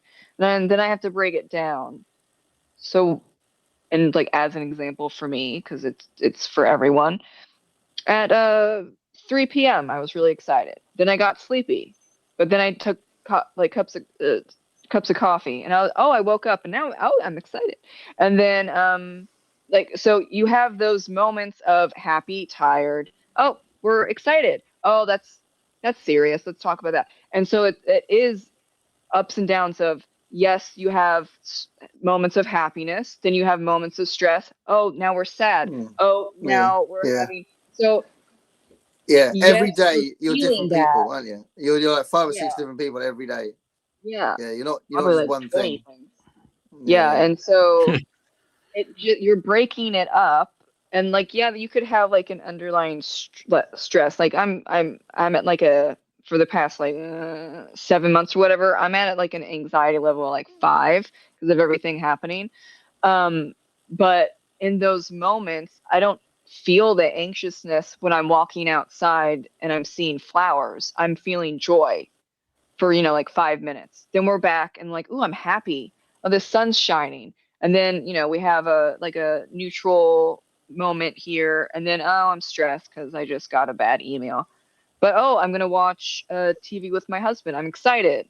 So it's a lot of ups and downs.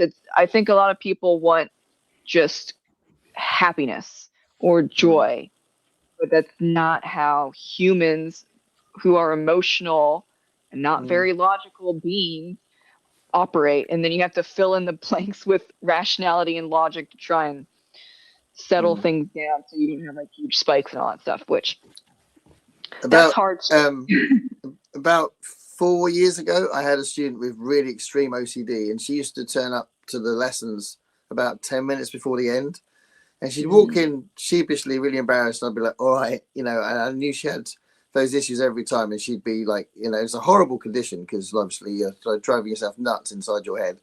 So I had a lot of sympathy for her, but I'd be like, you've missed, because it was like, it's a very collaborative subject because they're working on songs together, or they should be, so it's like, being in a band for half the lesson, without that. And also she was a really good musician, or is a really good musician. So she would have been a great help to everybody else as well. So she'd walk in and like, I'll tell you what you've missed. We'll try and catch up. But, I get it. I know what's happened. And then so that was happening for the whole 2 years that I had her. And then recently she's started a band. So she's like, I don't know, she's probably 19, 20 now. And she's doing really well. She's playing in really good venues, and it's so good to see her. Her mum's sending me videos of what she's been doing, and it's really cool because she's always been a really good musician, really really creative writer, and I'm so pleased that that stuff isn't really getting in the way to that extent anymore. That's good. That's really really good, isn't it? It's great. Yeah. Kat, you need to send the voice note of Voxer for Dave and Gareth here. We know, if it's Kat Ginger Bibliophiles, we know what Kat sounds like. Or I miss something.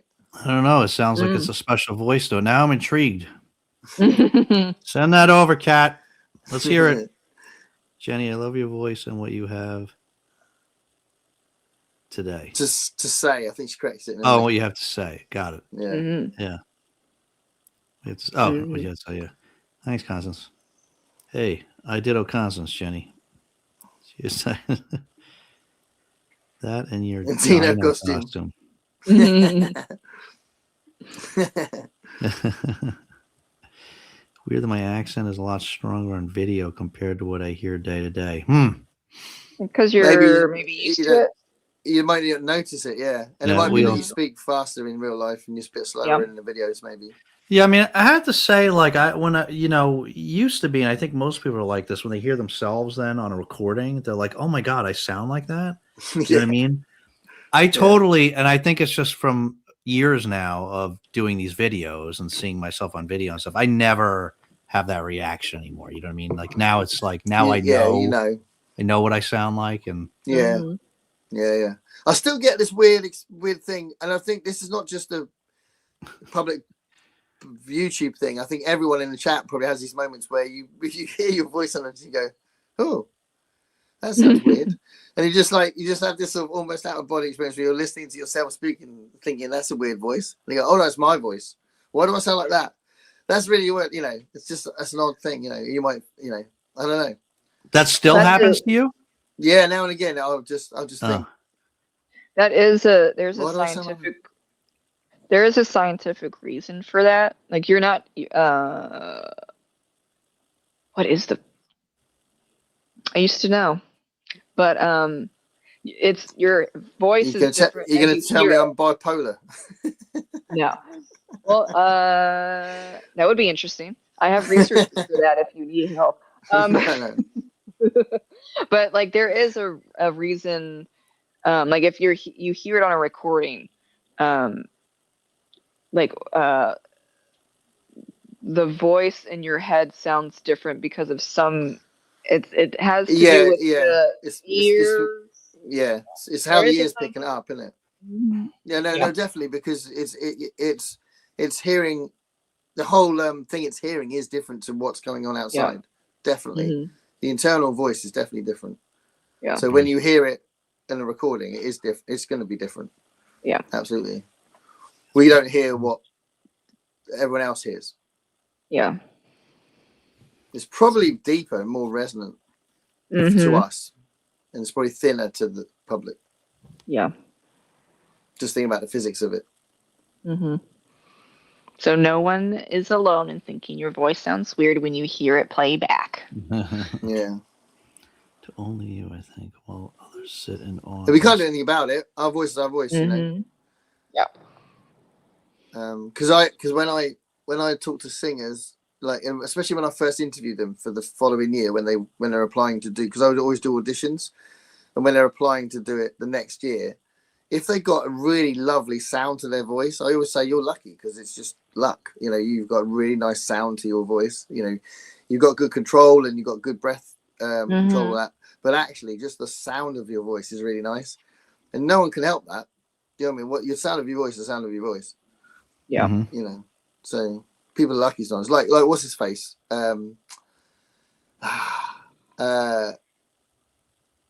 Shawshank Redemption, black guy in Shawshank Redemption. What's his name? Morgan Freeman. Morgan Freeman, yeah. Morgan Freeman is incredibly lucky. I don't actually think he's that great an actor, but he's got an amazing voice, and I think that's why everyone loves him. But that's luck. He just happens to have that voice. Do you know what I mean? Yeah. He's got a great voice, and you just get those people sometimes. You're just lucky, Yeah. So, and it's just great for an actor. I think you do a lot with your face, especially TV and film acting. But so much is about your voice as an actor, isn't it? Yeah. We're gonna do your question soon, I reckon. Oh, okay. Yeah.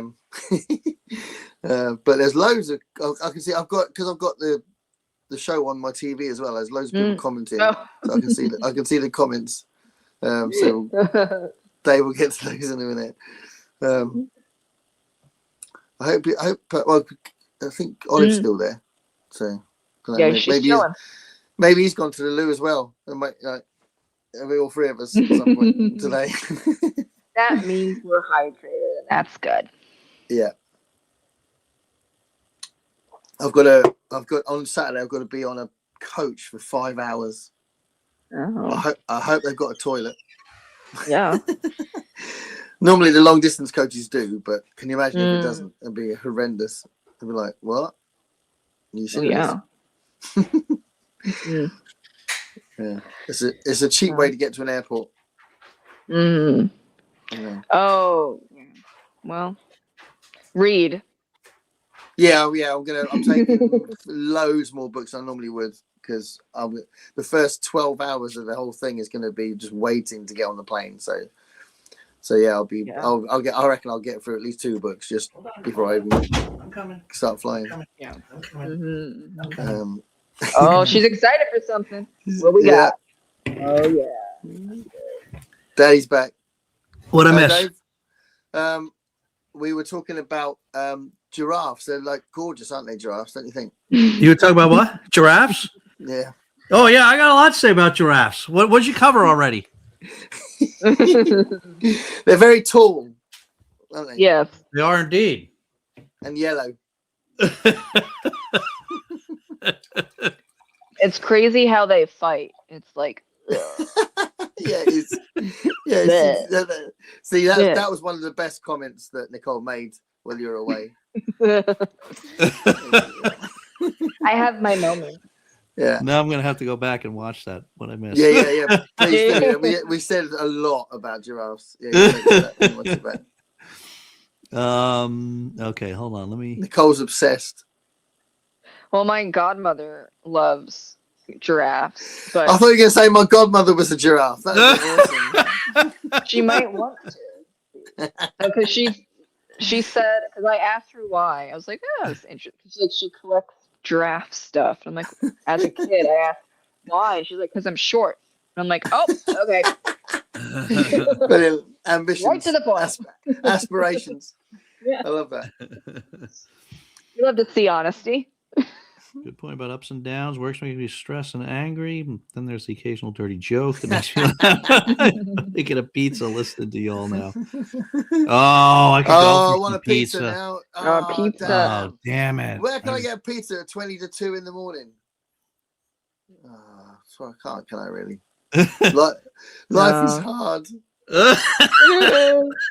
It sucks.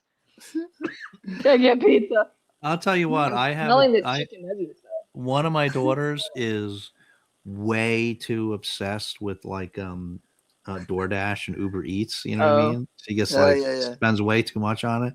And I'm surprised at the stuff that she gets at like all hours, you know. She's also like really she sleeps really late. She has late shifts. She sleeps really late. She stays up half the night. And she'll have stuff like I'm the only one, the other one in the house that is sometimes up like pretty late. And there'll be a night where I'll be like, you know, maybe I'll be over here watching Lost at like, 12:30 at night or something. And I hear the door and it's her getting a delivery. You get like at all hours. It's that's cool.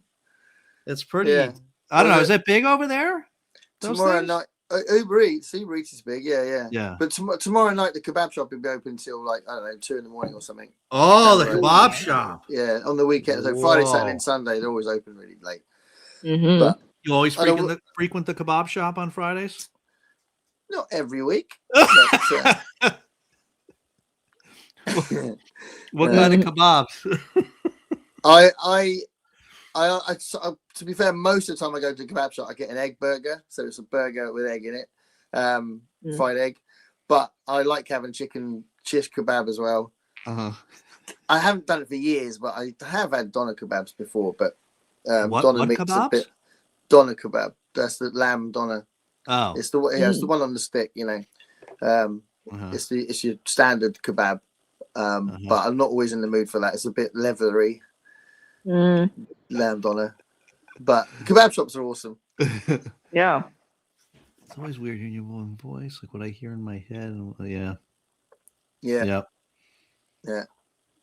I'll tell you what, though, the Voxer thing, us communicating Voxer, I think it makes us so much closer as friends to actually speak to each other rather than just text. So it's been a really nice thing, isn't it? Because it's really quick phrases, like 4 seconds messages that are spoken. It's just really real, and just laughing or whatever. Do you know what I mean? It's just makes a huge difference. Yeah, it's just like talking on the phone, right? Yeah. Yeah, I got Voxer, and I'm talking to some peoples. Which Gareth, we should chat more. Yes, we should. Absolutely. Yes, Dave. Well, Dave, we chatted.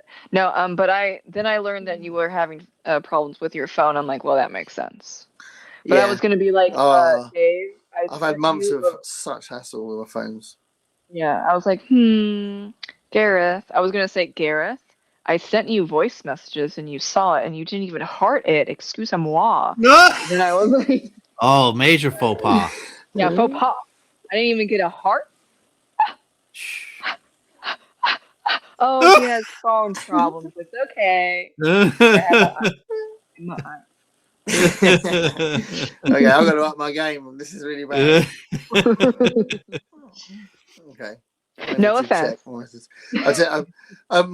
My kids don't. They'll phone my wife rather than me, and I'll go, "Why did you tell your mum that? You didn't tell me. Well, because you never answer your phone. Because you never actually what? I never answer my phone. My phone's always off. I never use it. So I get told off a lot by my kids. Oh, yeah, there are some people that, just don't do much with their phones. So if that's okay, well, if that's you, that's okay. No, but then I was like, I got Voxer for a bunch of booktubers, and no one's saying anything to me. What did I miss? What am I missing? No, yeah, we that's on us, or it's on me. Okay. Clearly, Dave's all right, but yeah. I'll start texting you every day if you want. Hell yeah! Get off! Leave me alone. I'll chitty chat with whoever. Do you think the recording process amplifies your voice in some way that makes it sound different? Mics would make a difference, definitely. Technically, just the physical mic. They're all different. Yeah. Definitely. Yeah, I definitely sound crappier. My voice definitely sounds crappier on Voxer than it does on a video where I use this mic. Yeah. And some mics will add extra depth, deepness, or whatever, the resonance to your voice that isn't actually there as well. Yeah. So it's not even that it makes it sound more real. Sometimes it makes it sound unreal because it adds this extra stuff to it. So that's true. Maybe you just uncovered Jim's secret.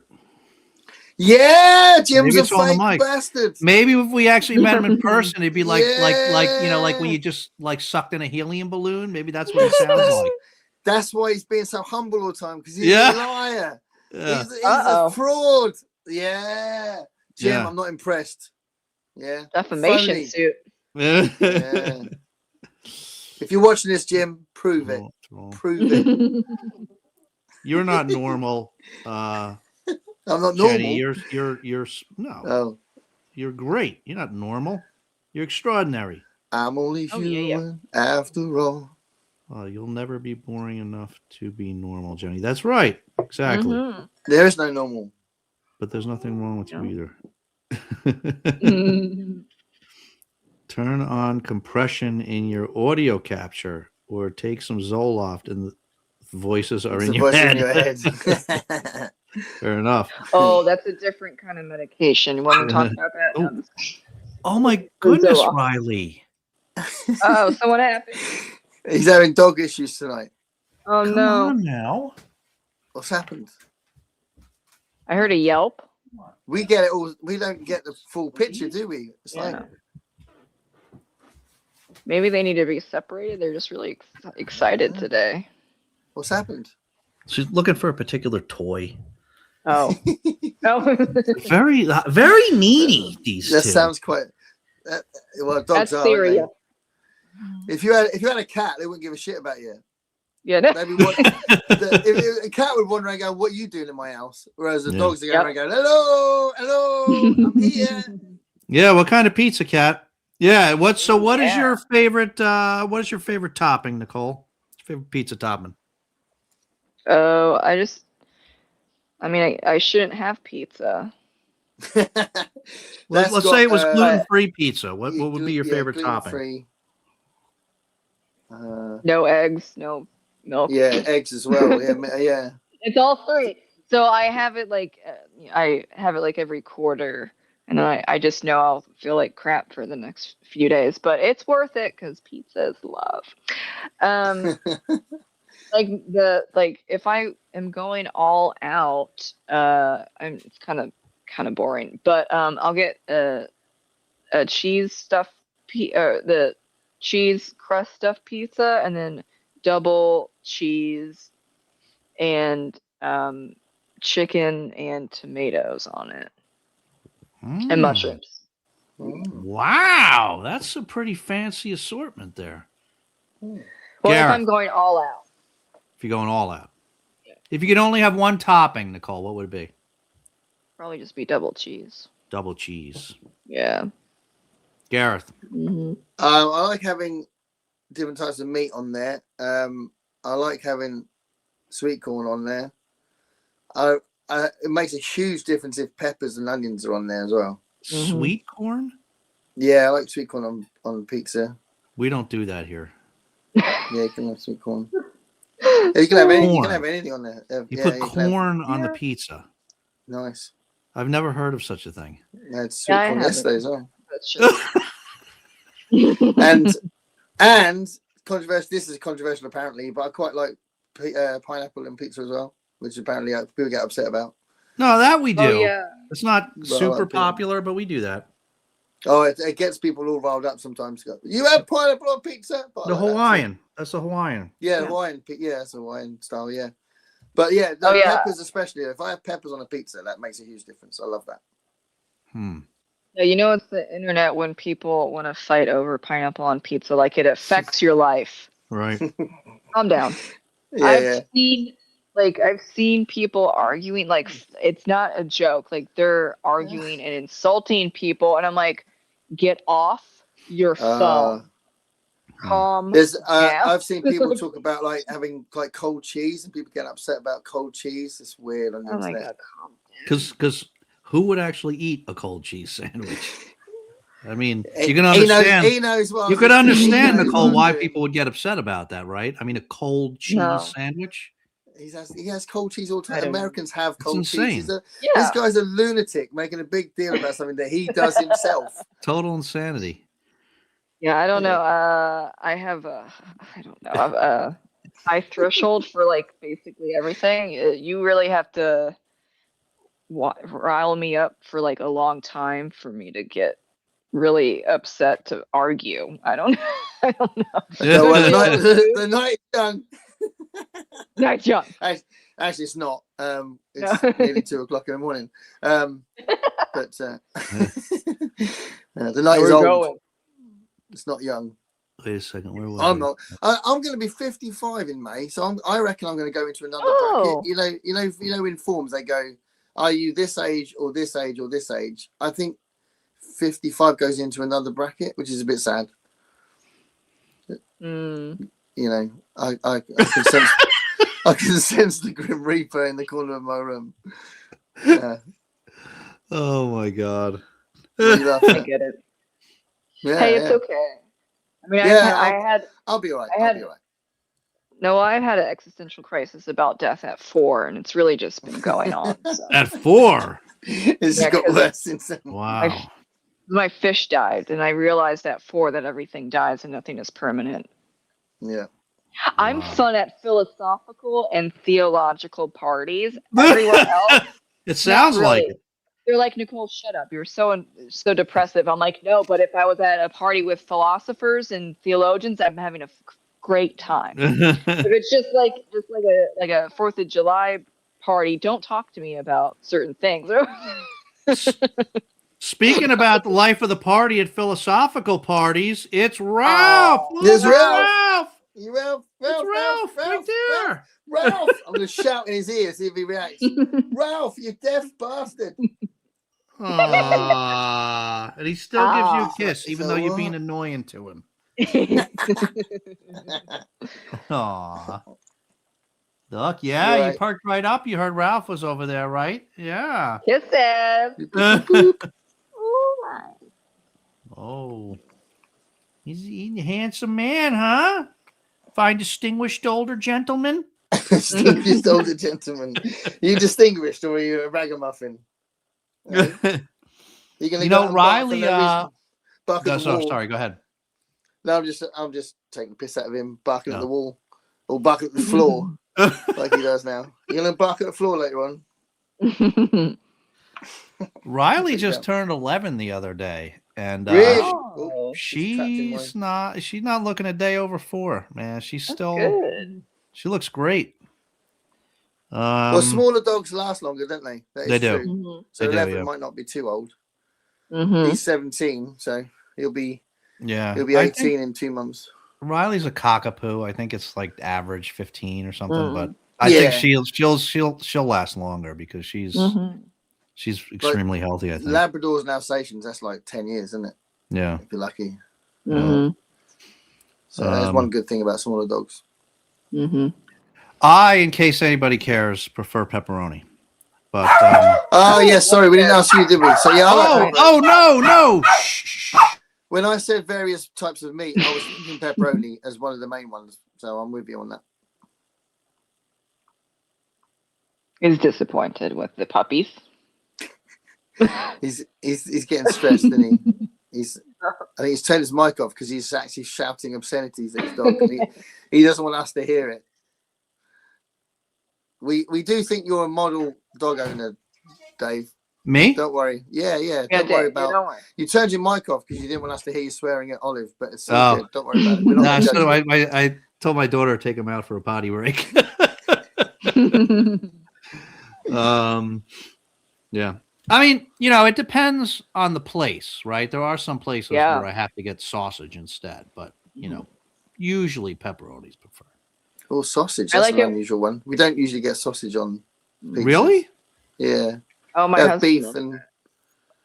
I bet if it was on a chicken. kebab, you'd do it. I bet you'd put a sausage kebab on that pizza. Right? I love sausages. I love like, I have hot dogs and stuff. I love sausage. And listen to sausages. We have a conversation about sausages. Lincolnshire sausages. Who's in the chat? Jenny. Come on, Lincolnshire sausages, right? Yeah. And what's the other one? The other one begins with C. You don't start asking Jenny about sausage. You have no idea where it's going to go. That's a bad rabbit hole. OF. Yeah. What size sausage do you like, Jenny? Remember, the twins are here, Gareth. The twins are here. Come on. Be careful. But I do love a bit of sausage. Sometimes the voices have good ideas. Sometimes they try to get you in trouble. Sometimes it's you got the devil and the angel, right, Kat? Yeah. I'll be listening to the devil a little more often than the angel. Yeah, we done the biscuits. Oh, Diane, we did do the biscuits. I'm sorry, and it was a good one. You missed it. I think more than normal as well. So don't let my wife see this. Gareth had his regular old plain Jane hobnobs that he always has. Plain, but Nicole had this really cool, unusual cookies and cream bar. I made fresh cookies for the first time ever. They were really good. Yeah, in a packet where you didn't actually make them, you said. In a packet. Hey, bacon's bacon. I baked it. The oven was involved. You had some bacon biscuits. You had bacon. I mean, where do you draw the line? Do you want me to raise the chicken that pops out the egg that I'm going to use to make the? Yeah. If you're going to tell me you did it from scratch, that means raising the chicken. It means squeezing the udders to get the milk out. Yeah. It means going out and getting the sugar cane. Yeah. That's from scratch, my friend. Frauds. Oh, you tell him. Go back home. Up. Jim's just back home. Just go back home. That means we're on the TV now. He might have missed the bit where we slagged him off and told him that he was a fraud. He might have missed that bit. Oh yeah, did you miss that bit, Jim? I think you missed that bit, Jim. We realized that your incredibly sexy voice is probably actually a microphone enhancement. Yeah. And you maybe actually in real life sound more like you just sucked in a helium balloon or something, Yeah. So us just talking to ourselves like this means that we've lost all respect for you. Yeah. Out of nowhere for no reason. Yeah. Isn't the internet weird? Yeah. I only order with the voice in my head win an argument. Well, that's a problem. That's definitely a problem when that happens. Mm-hmm. Barbecue chicken. Nice. Cooked up bunch yesterday in the crock pot. Can't go wrong. That's our choice as well. Cheese and bacon. Is it Iceland? No, Lidl's. Lidl's do a barbecue chicken with peppers and onion on it. And it's very nice.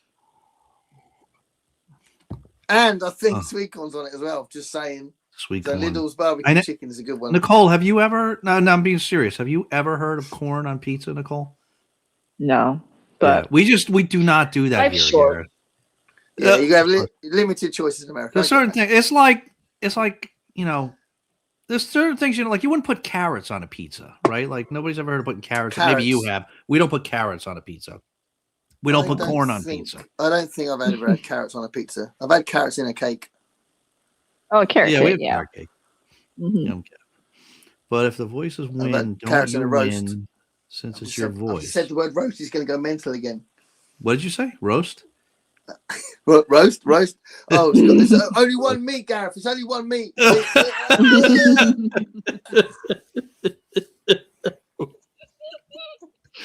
I mean, that did kind of blow my mind. That I'm not gonna lie, that did kind of blow my mind that day when I found out all that time you've been talking about roast meat, not just. It wasn't just pot roast. beef. You were talking about like chicken and everything. That was wow. Yeah. Yorkshire pudding, stuffing. Do I do what kind of books you want to take with you, Gareth, on vacation? Yeah, what are you taking on vacation? Well, it's funny you say that because I've actually been packing. And obviously, I need to clarify I'm English, so I don't mean a gun when I say I'm packing. Or some other thing for OnlyFans. Whoa, easy. We don't need we don't need the skin, man. We don't need the skin. Was that a bit sexy then? It's all gone. Sorry, Ralph, but you have to share the settee with my bag now. So because I got this enormous journey, can you hear me all right? Yeah. Yeah. Because I got this massive journey. There's loads of crap in there, like crisps and snacks and stuff. But underneath all that is some books I'm taking. So I think I might change it, but in a minute. Oh, look at it! I'll put in. Look at this. Maple flavor, peanuts, fudge, and raisins. We ask him what books he's bringing on vacation, and he starts. And of course he does. He starts pulling out the snacks he's already packed. Pringles. More snacks. Hey. Bounty. Oh my god. Nuts. Wow. You missed this. You were out having a wee or something, but I've got a 5-hour coach journey to get to the airport, and then when I get to the airport, because it's a lot cheaper, is a 6-hour wait in the airport before the plane even takes off. So it's like half a day. So I'm taking loads of stuff, so I'm not spending loads of money in the airport. That's the plan. But anyway, these are the books I've got right at the bottom. So I, who have never known men. Oh yeah. Have you read that, Nicole? No, I've heard of it. Yeah, that's on the list. That's Titanium Noir. Dystopia crime detective thing. Yeah. Interesting. I might take this an overpopulation one, No Room for Man. Oh. It's three more. I'm taking is that Dickinson? Wait, let me see that. Yeah, Gordon R. Dixon, yeah. Yeah. Okay. Red text block. Nicole looks like she's petering out. Oh, I've been yawning. Lawrence Block, Hard Case Crime, A Diet of Treacle. Okay. Treacle. Clifford D. Simak, Way Station. Oh, yeah. And then one more. So 6 books. I wouldn't normally take 6 books on vacation, but I've just said the word vacation on holiday. But this is a long journey to get there. So I'll read after these before I get even on the plane. And then this one is one of Gavin's favorite books. What Mad Universe? Apparently, the main character just ends up accidentally on a parallel universe. So it's a bit of a weird one. So yeah, those are what I'm taking at the moment. That sounds interesting. And they're all really thin books. Yeah. So I'm hoping that it's like, I'll get a lot out of it and it won't take up too much of my rucksack. That's all I'm taking. I'm only taking this. I'm not taking a suitcase. Just this. Oh. Yeah. But what are you changing? How do you have room for anything else besides the books and the snacks? Because there's enough room because I'll eat the snacks before I get there anyway. So if I want to buy some clothes while I'm there, that'd be cool. But I'll have enough room for the clothes I'm taking as well. I'm taking 3 shirts, a couple of. I'm going to wear a sweatshirt, another pair of jeans, underwear. It'll be all right. It can all fit in there. Talk about traveling light.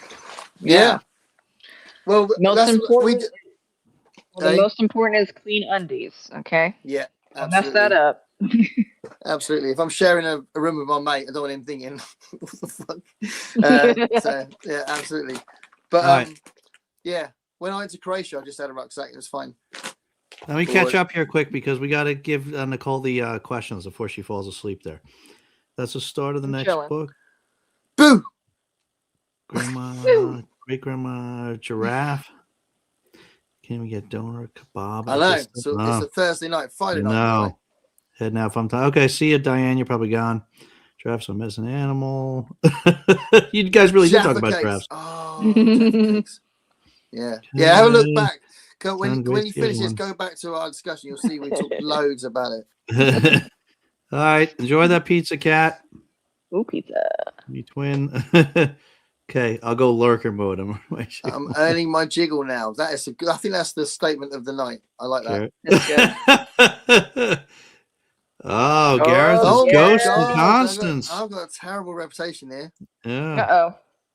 Gareth's got too many irons in the fire, man. He's just got too many things going on. Yeah. Thank you, Dave. I've got too many voices in my head. Like, yeah. I don't know how you do it all, man. You got like so many things going on. Yeah. I would be a Voxer, but I hate talking on the walkie-talkie thing. Really? Yeah, because you don't want anybody to hear your real voice, because Voxer's not going to do the thing. Yeah, we know. Fraud. We're on to you. I send gifts, Jim. I'll sue. He's going to sue. Defamation. Here we go. Leo. Oh, I can vouch for Jim's voice. Is that his wife? That's Jim's wife. Yep. Yeah. Okay. Yeah. All right. We trust you. We don't upset Jim's wife. Hello. Thanks for popping in. Yeah, this is cool. She's like, hold on a minute. I don't want someone slagging off my husband. I'm getting on the internet now. She's created an account just to say it. Tell him. Gifts, no actual messages is hilarious. Hello, Mrs. Mystery Man. Pineapple keep fruit off my pizza. To be fair, I wouldn't want apple on my pizza, so I think pineapple is a bit different for some reason. Yeah. Jenny. Well, it's kind of sour. Yeah, Like, it's pineapple is sour, but yeah, it just doesn't go with the other things. But I don't know. There's something about pineapple. Pineapple can go anywhere. We made it to 4.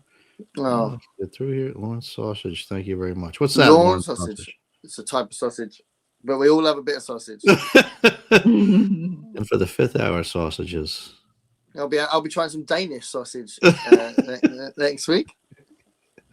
Clearly, there's going to be Danish bacon there, being as that's what we know of Denmark. He didn't miss it. He heard it all.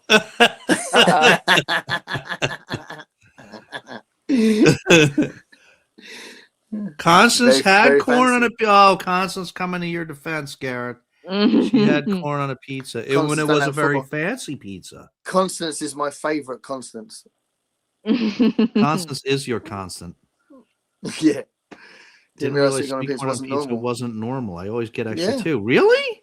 Yeah, it's really common over here. Yeah, well, that's over there. But I'm surprised Constance here in the U.S. has had it. I've never heard of it. I just got a pretty edition of I Who Have Never Known Men. Nice. I'm you gonna read it, Jenny? You gonna actually read it? She's gonna wait until it's a series of 6 books, and then she might read it. Good reading there, Garrett. Yeah, those are good books. Anyone have any interesting pre-orders for the year? Yeah, I had pre-ordered Children of Strife, and now I'm into it. Got it. Yeah. What about you guys? Any interesting pre-orders? No, I don't really pre-order. No, I don't really do that. No. I don't usually. But no. I was with you, Jenny. Pineapple should never be on pizza. I consider it a crime against humanity.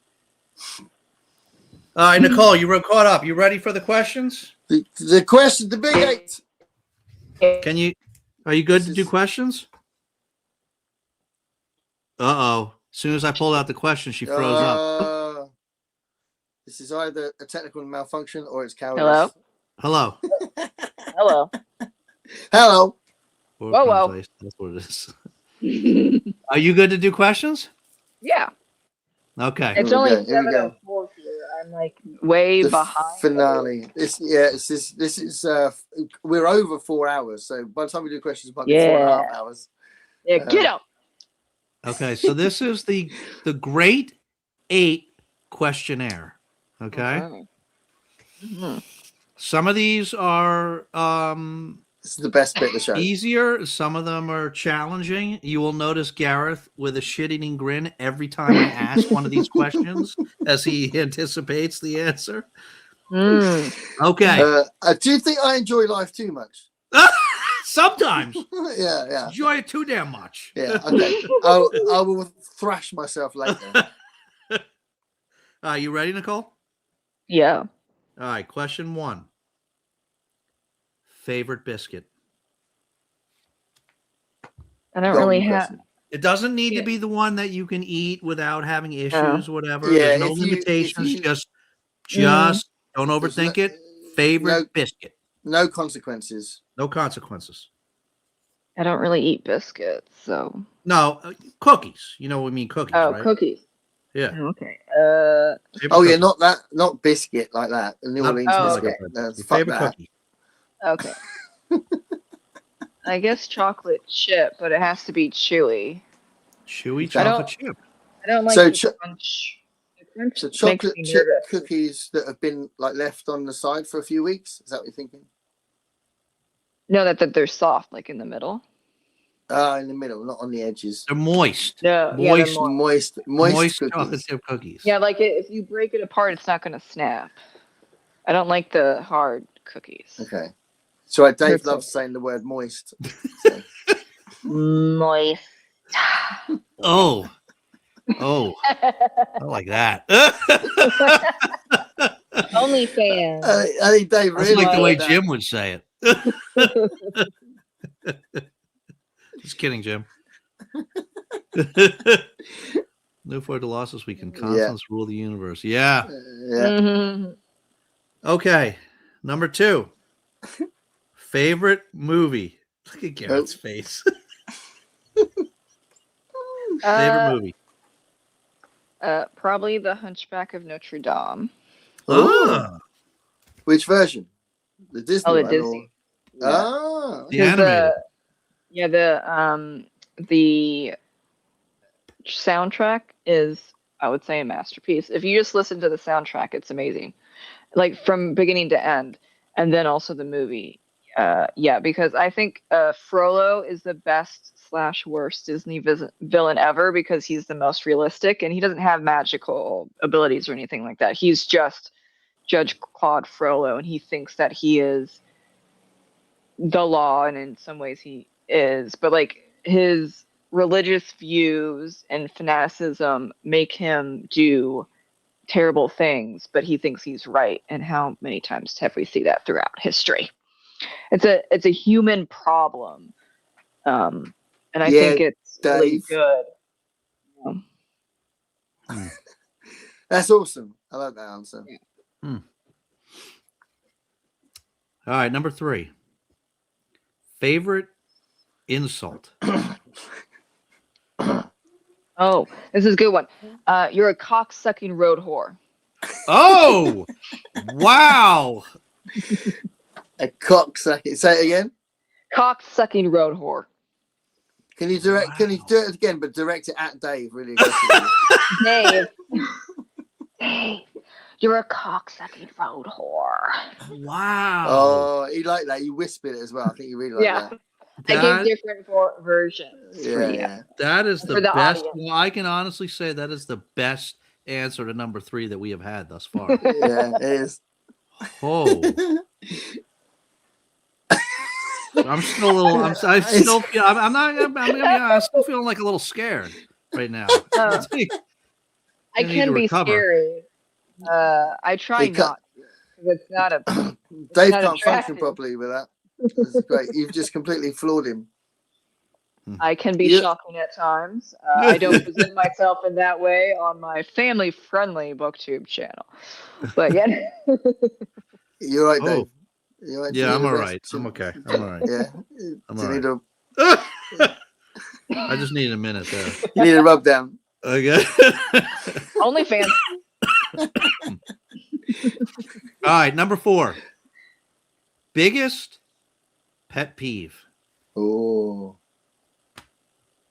probably being mean to wait staff or like customer service. Yeah, that's one. good. That's a good one. Yeah. Red flag for anyone. I know there's like it goes around the internet sometimes, like that question, and then like they'll people will say, "Oh, rude to wait staff," or on the first date. No, it's everyone. everyone, not just a date. It's everyone. Like, yes, if your mom's being nasty to the wait staff, we're gonna have a conversation because that's a power trip, and I have a problem with that. Yeah, absolutely. That's a good one. All right, number 5. Do we need to ask Pat to write these answers down? Pat's long gone.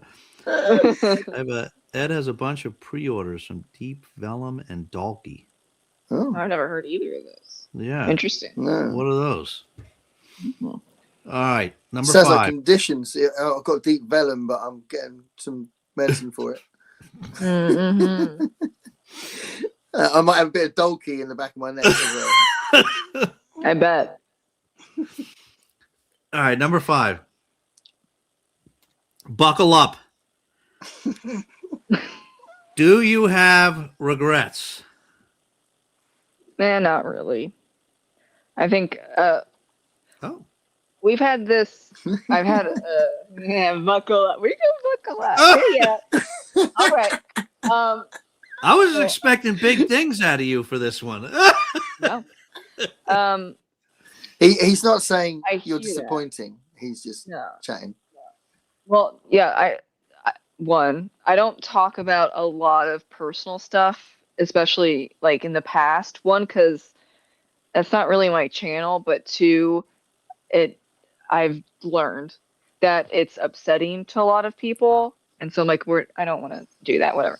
But then other times it's uplifting. Okay. But everything that has happened has made me what I am today.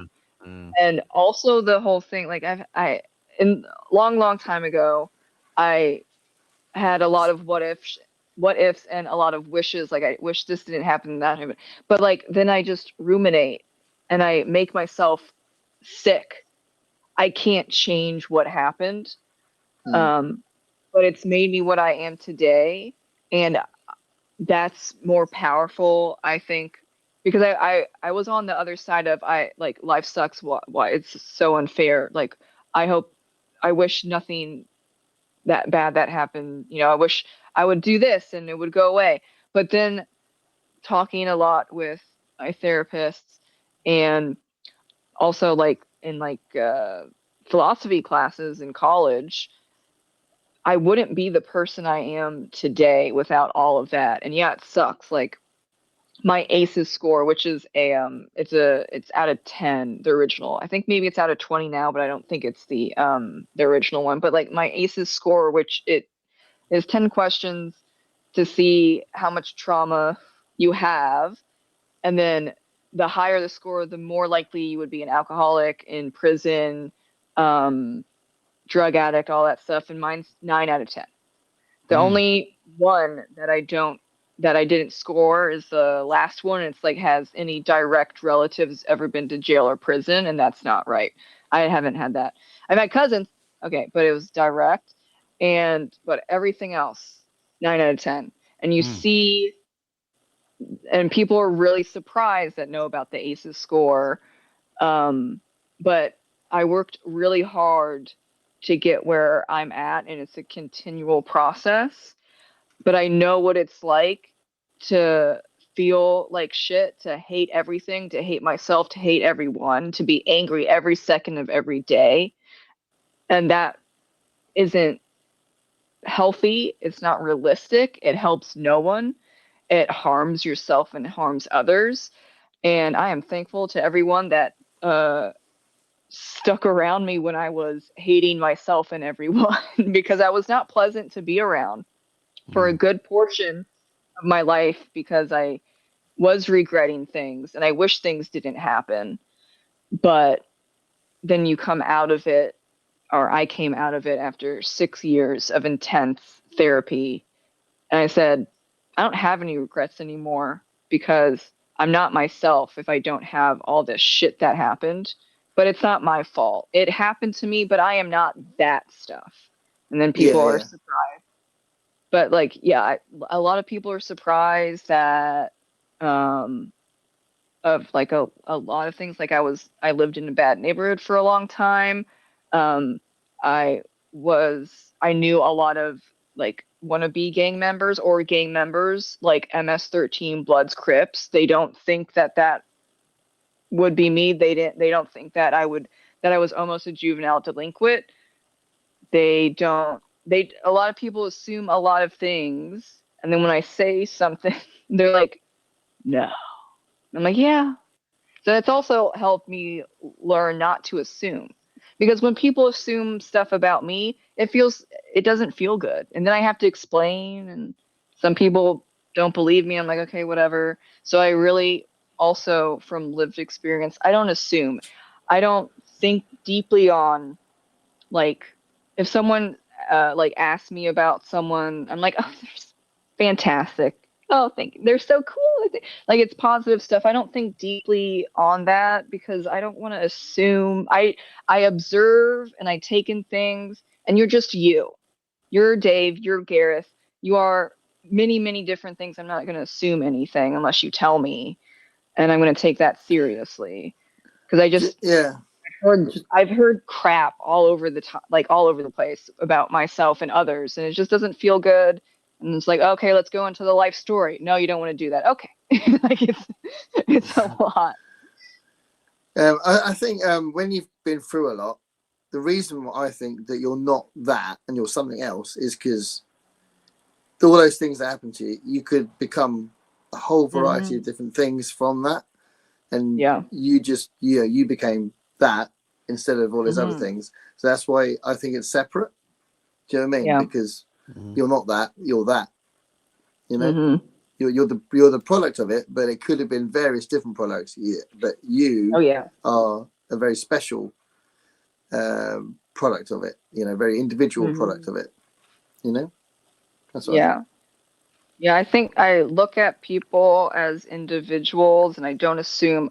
There are natural ways that you assume things, but I work really hard to always be a good person and to not assume and just give benefit of the doubt and be empathetic, because even like you have like a first introduction with someone, they could be having a bad day. That's happened to me dozens of times, but that doesn't mean that first impression, like, oh, hi, how are you, like I could have had a panic attack before, and so that's why I'm a little shaky, or so like I I do overthink. That's definitely a thing, and I try and work on that as well. But it's coming from a empathetic place of I've been there, and I don't want people to feel bad. I mean, like, I can't, like, they are individuals, and you can only control yourself. But I try really hard to just kind of be an observer and stay in the present, because I know what it's like to not do that, and it's miserable. So.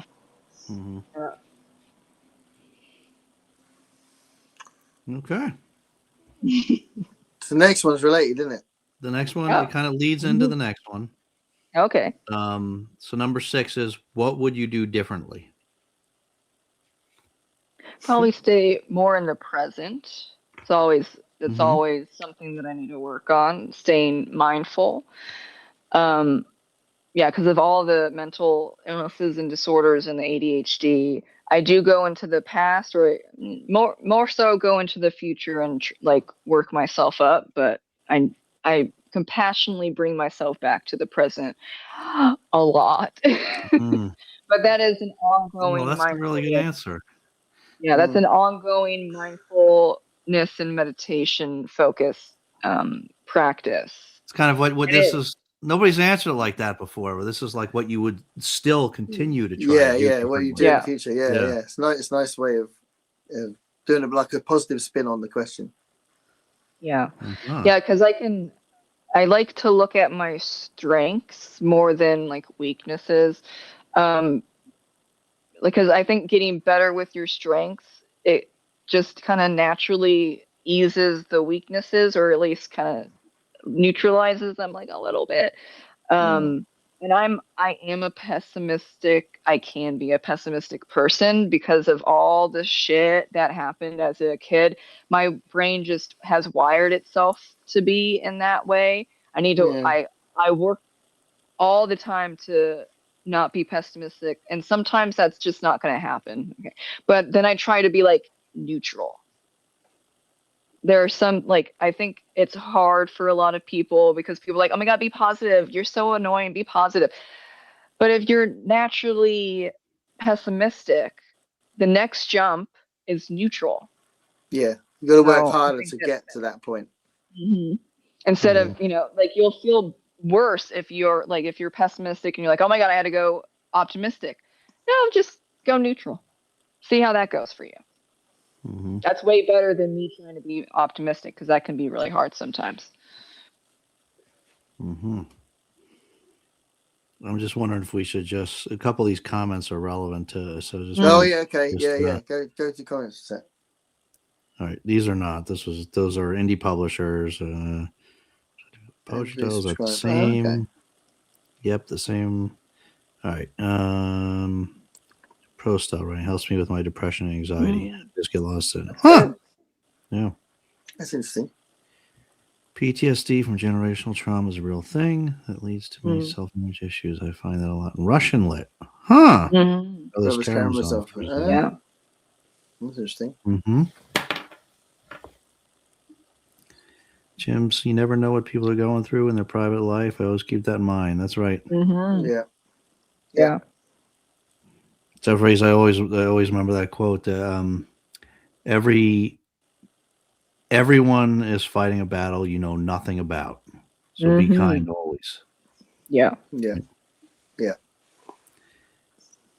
I snapped at someone who told me to smile more. 2 days after my mom passed. He's lucky he didn't get punched. Huh. Oh. Yeah. I've been told to smile more. I'm like, no, I have a resting bitch face. Get over it. Gareth has a resting smile face. All right, you ready for number 7? Number 7. Yeah. 7. What song sums up your attitude in life?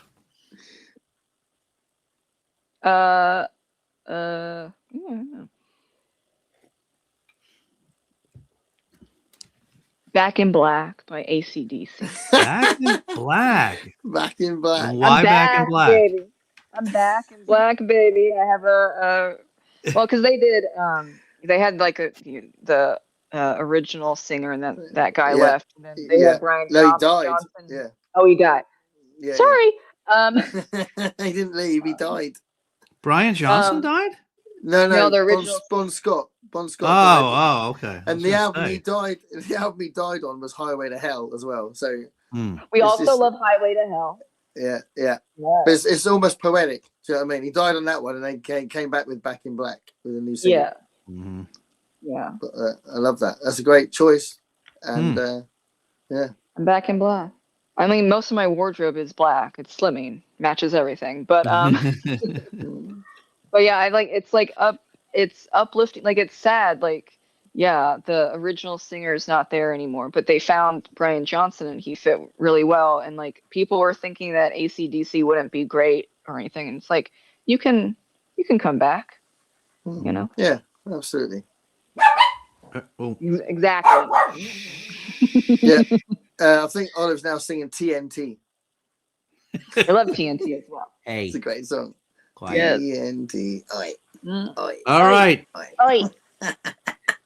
8th and final question. What one person, living or dead, would you spend the day with? I love William Shakespeare. Love that. I mean, I've heard he's a bit touchy-feely though. Yeah, well, I'll grab some booty. See how that goes. How big is your ass? In the song? Yeah, that's a famous part of his sonnets, isn't it? Yeah, how big is your ass? Yeah. I'll feel it up. Yeah, I mean, he was just doing his own thing. He wasn't thinking about his plays being around like 700 years later, and like the depth. Yeah. I'm like, I just want to know, because everyone's like, their own individual, and he wasn't thinking that. He was, trying to make money and live his life, and no, we're still Well, still watching and reading his plays, and a lot of English phrases and words are from him that he made up. I'm like, I want to know. Mm. I want to know. And also, he was whenever it got to the Shakespeare portions of English, I'm like, that's my shit right here. Let's go. I've read like most of his poems, or well, yeah, most of his sonnets, whatever. And I've read most of his plays and watched a few of them. And that was the bright light of English class. A lot of, yeah, I did not have a good lower education.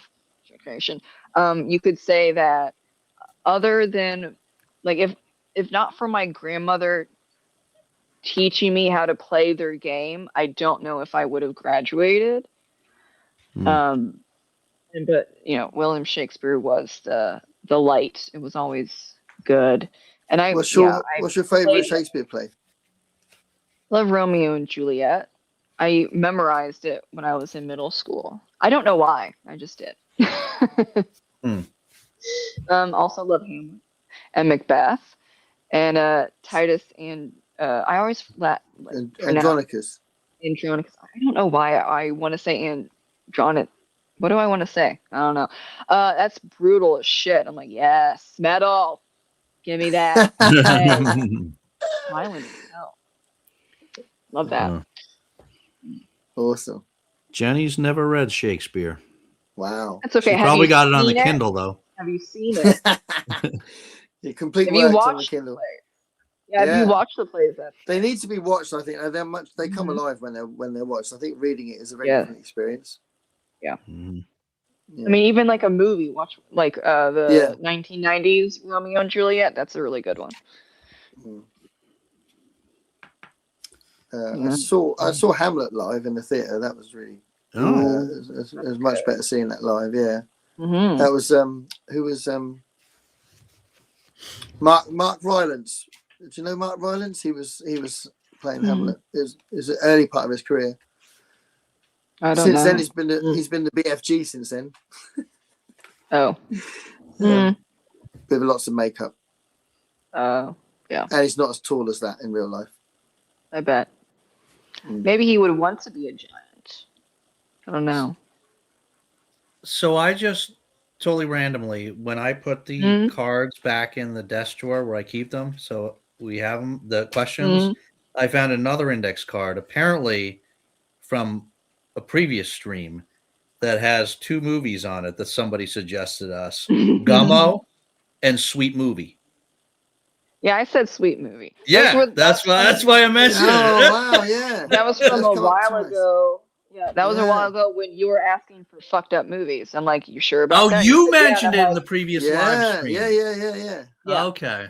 No, you asked the chat. Tonight. Yeah. Yeah. Yeah, you asked the chat like a month or whatever ago, fucked up movies. I'm like, are you sure? And you said yes. And I said, Sweet Movie. Yeah, okay. There we go. And then someone else said, yeah, Julie said Gummo. Yeah. Okay. I'm going to have to watch the Sweet Movie. And you need to watch it by yourself. Sweet Movie. Don't involve your wife or your children or your dogs. Just don't even do that.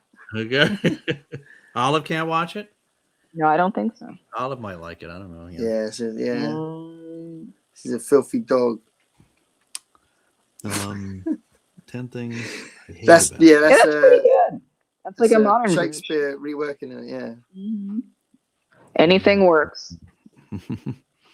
I said gum. Julie said gummo. It's horrible. Ay. Just get ready.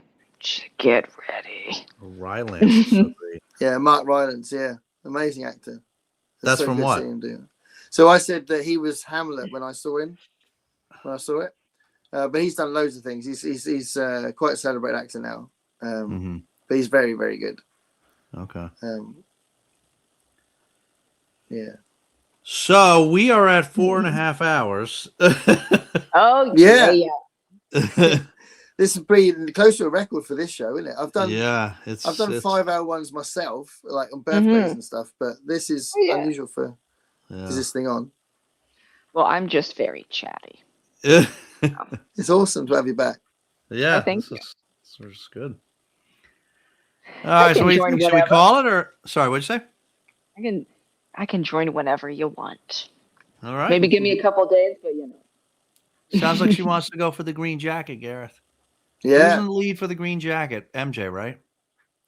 She's got 5 or 6. Yeah, I think MJ's up there, but Jim's up there as well. Jim is up there. Yeah. And maybe even Pat, to be fair. Pat's been on a few times. Yeah. Where's Pat? Who's the longest running guest? That's what we were just thinking. Oh, wait a second. I missed a few here. There's Jenny said something about Shakespeare. Boxing Helena was effed up. Oh, it's funny though, isn't it? Because we want to have people we haven't had on as well as people that we like to bring back. It's a balancing act, isn't it? Mm-hmm. Yeah, but if I guess, do you ever have like empty? If it's like just you two, I don't think so. Like you have people that come on. We've had a few times where it's been like on the day we haven't got a guest, and then we managed to sort it out because we'd rather have a guest. So sometimes on the day it's been sorted. Or it fell through once or twice because somebody got sick or whatever. We did open mic, didn't we? And we did open mic, and open mics are well attended. So there you go. Everybody loves an open mic. Yeah, you got a backup. I watched the first one again recently. Our first show? Yeah. Really? Yeah. How long was it? It was a couple of hours. Do you remember who it was? Wait. Yeah. It was Scott, right? It was Scott. Yeah. So it was quite mad watching it. Yeah. Yeah. I'm really glad he was the first one. Do you know what I mean? Yeah. So cool. It's very special. Yeah, it was. Ice wants to do a 24-hour marathon. Let's do this. If we do, we got to do it for charity. It'd be a bit of a waste if we just do it for a laugh. We'll do it for charity. Just keep it running. So you get to most of what would have been required reading in other schools. Yeah. Mm-hmm. Where's Pat? Yeah. Pat, where are you, Pat? Who's the longest running? MJ's still winning. Yeah, I'm pretty sure MJ's still winning. I think she surpassed the green jacket. She was on again recently, wasn't she, a few weeks ago? So I think that pops her back up again. Yeah. You should have multiple guests like our chaos. Yeah, those are good. Yeah, they've been doing that. Yeah, I mean we have done that before, but normally it's I don't know. We did one where I remember I can't remember who it was, but someone said they couldn't stay for long, so we put an extra one on. So that so they didn't feel bad about leaving the chat, sort of thing. Yeah, or, leaving the thing. The Christmas one, we had a couple people. Yeah, Christmas one we had more. Yeah, and we did like an anniversary one. Yeah, which was more. And I think when we did one for PAX, we had more people. Yeah. So yeah, I think it's nice to do it for special occasions, isn't it? Yeah. Yeah, come again, Slam. Thanks for all the fun. Yeah, thanks, Kat. Thanks, Kat. Always great having you here. Thank you. Macbeth. Yeah. MJ was the guest when the questions were created. She contributed a lot. Oh, okay. Yeah, because that kind of like unfolded during the conversation. Then we took turns coming up with a question each. Yeah. Great. Love it. Okay. All right. So she was the first one to answer the questions. Okay. Yeah. They were good. Great show. Thanks, Nicole. And have a great night, everyone. All right. Thanks, Ice. Thanks. Bye. All right. Well, thanks so much, Nicole. It was great having you again. It's been awesome. Thank you. It was a good time. Thanks for having me. Yeah. I'm gonna have my dinner now. Your egg sandwich? Got Caribbean chicken and rice, haven't I? Oh. And Nicole's gonna have her chicken nuggies, I think. Yeah, chicken nuggies. And Dave's gonna have his pineapple chicken and sweet corn pizza. Yeah, I think I got an empanada in there. I think I'm gonna eat. So. Yum. Nice. So. All right. Damn, have to. Methinks we need. Yeah, thanks Jenny for staying around because this is late for Jenny. Yeah. So us Brits is quite late. Yeah, it's always great having you guys in the chat. Thanks. Yeah, absolutely. Great chat. Jim's there as well. Just said, thanks Jim. Bye. Hopefully he doesn't mind us taking a piss about that. We love you, Jim. Yeah. We love you, Jim. All right. Bye, All right. everyone. See you later. Bye bye. Thanks. Bye bye. Bye. Bye.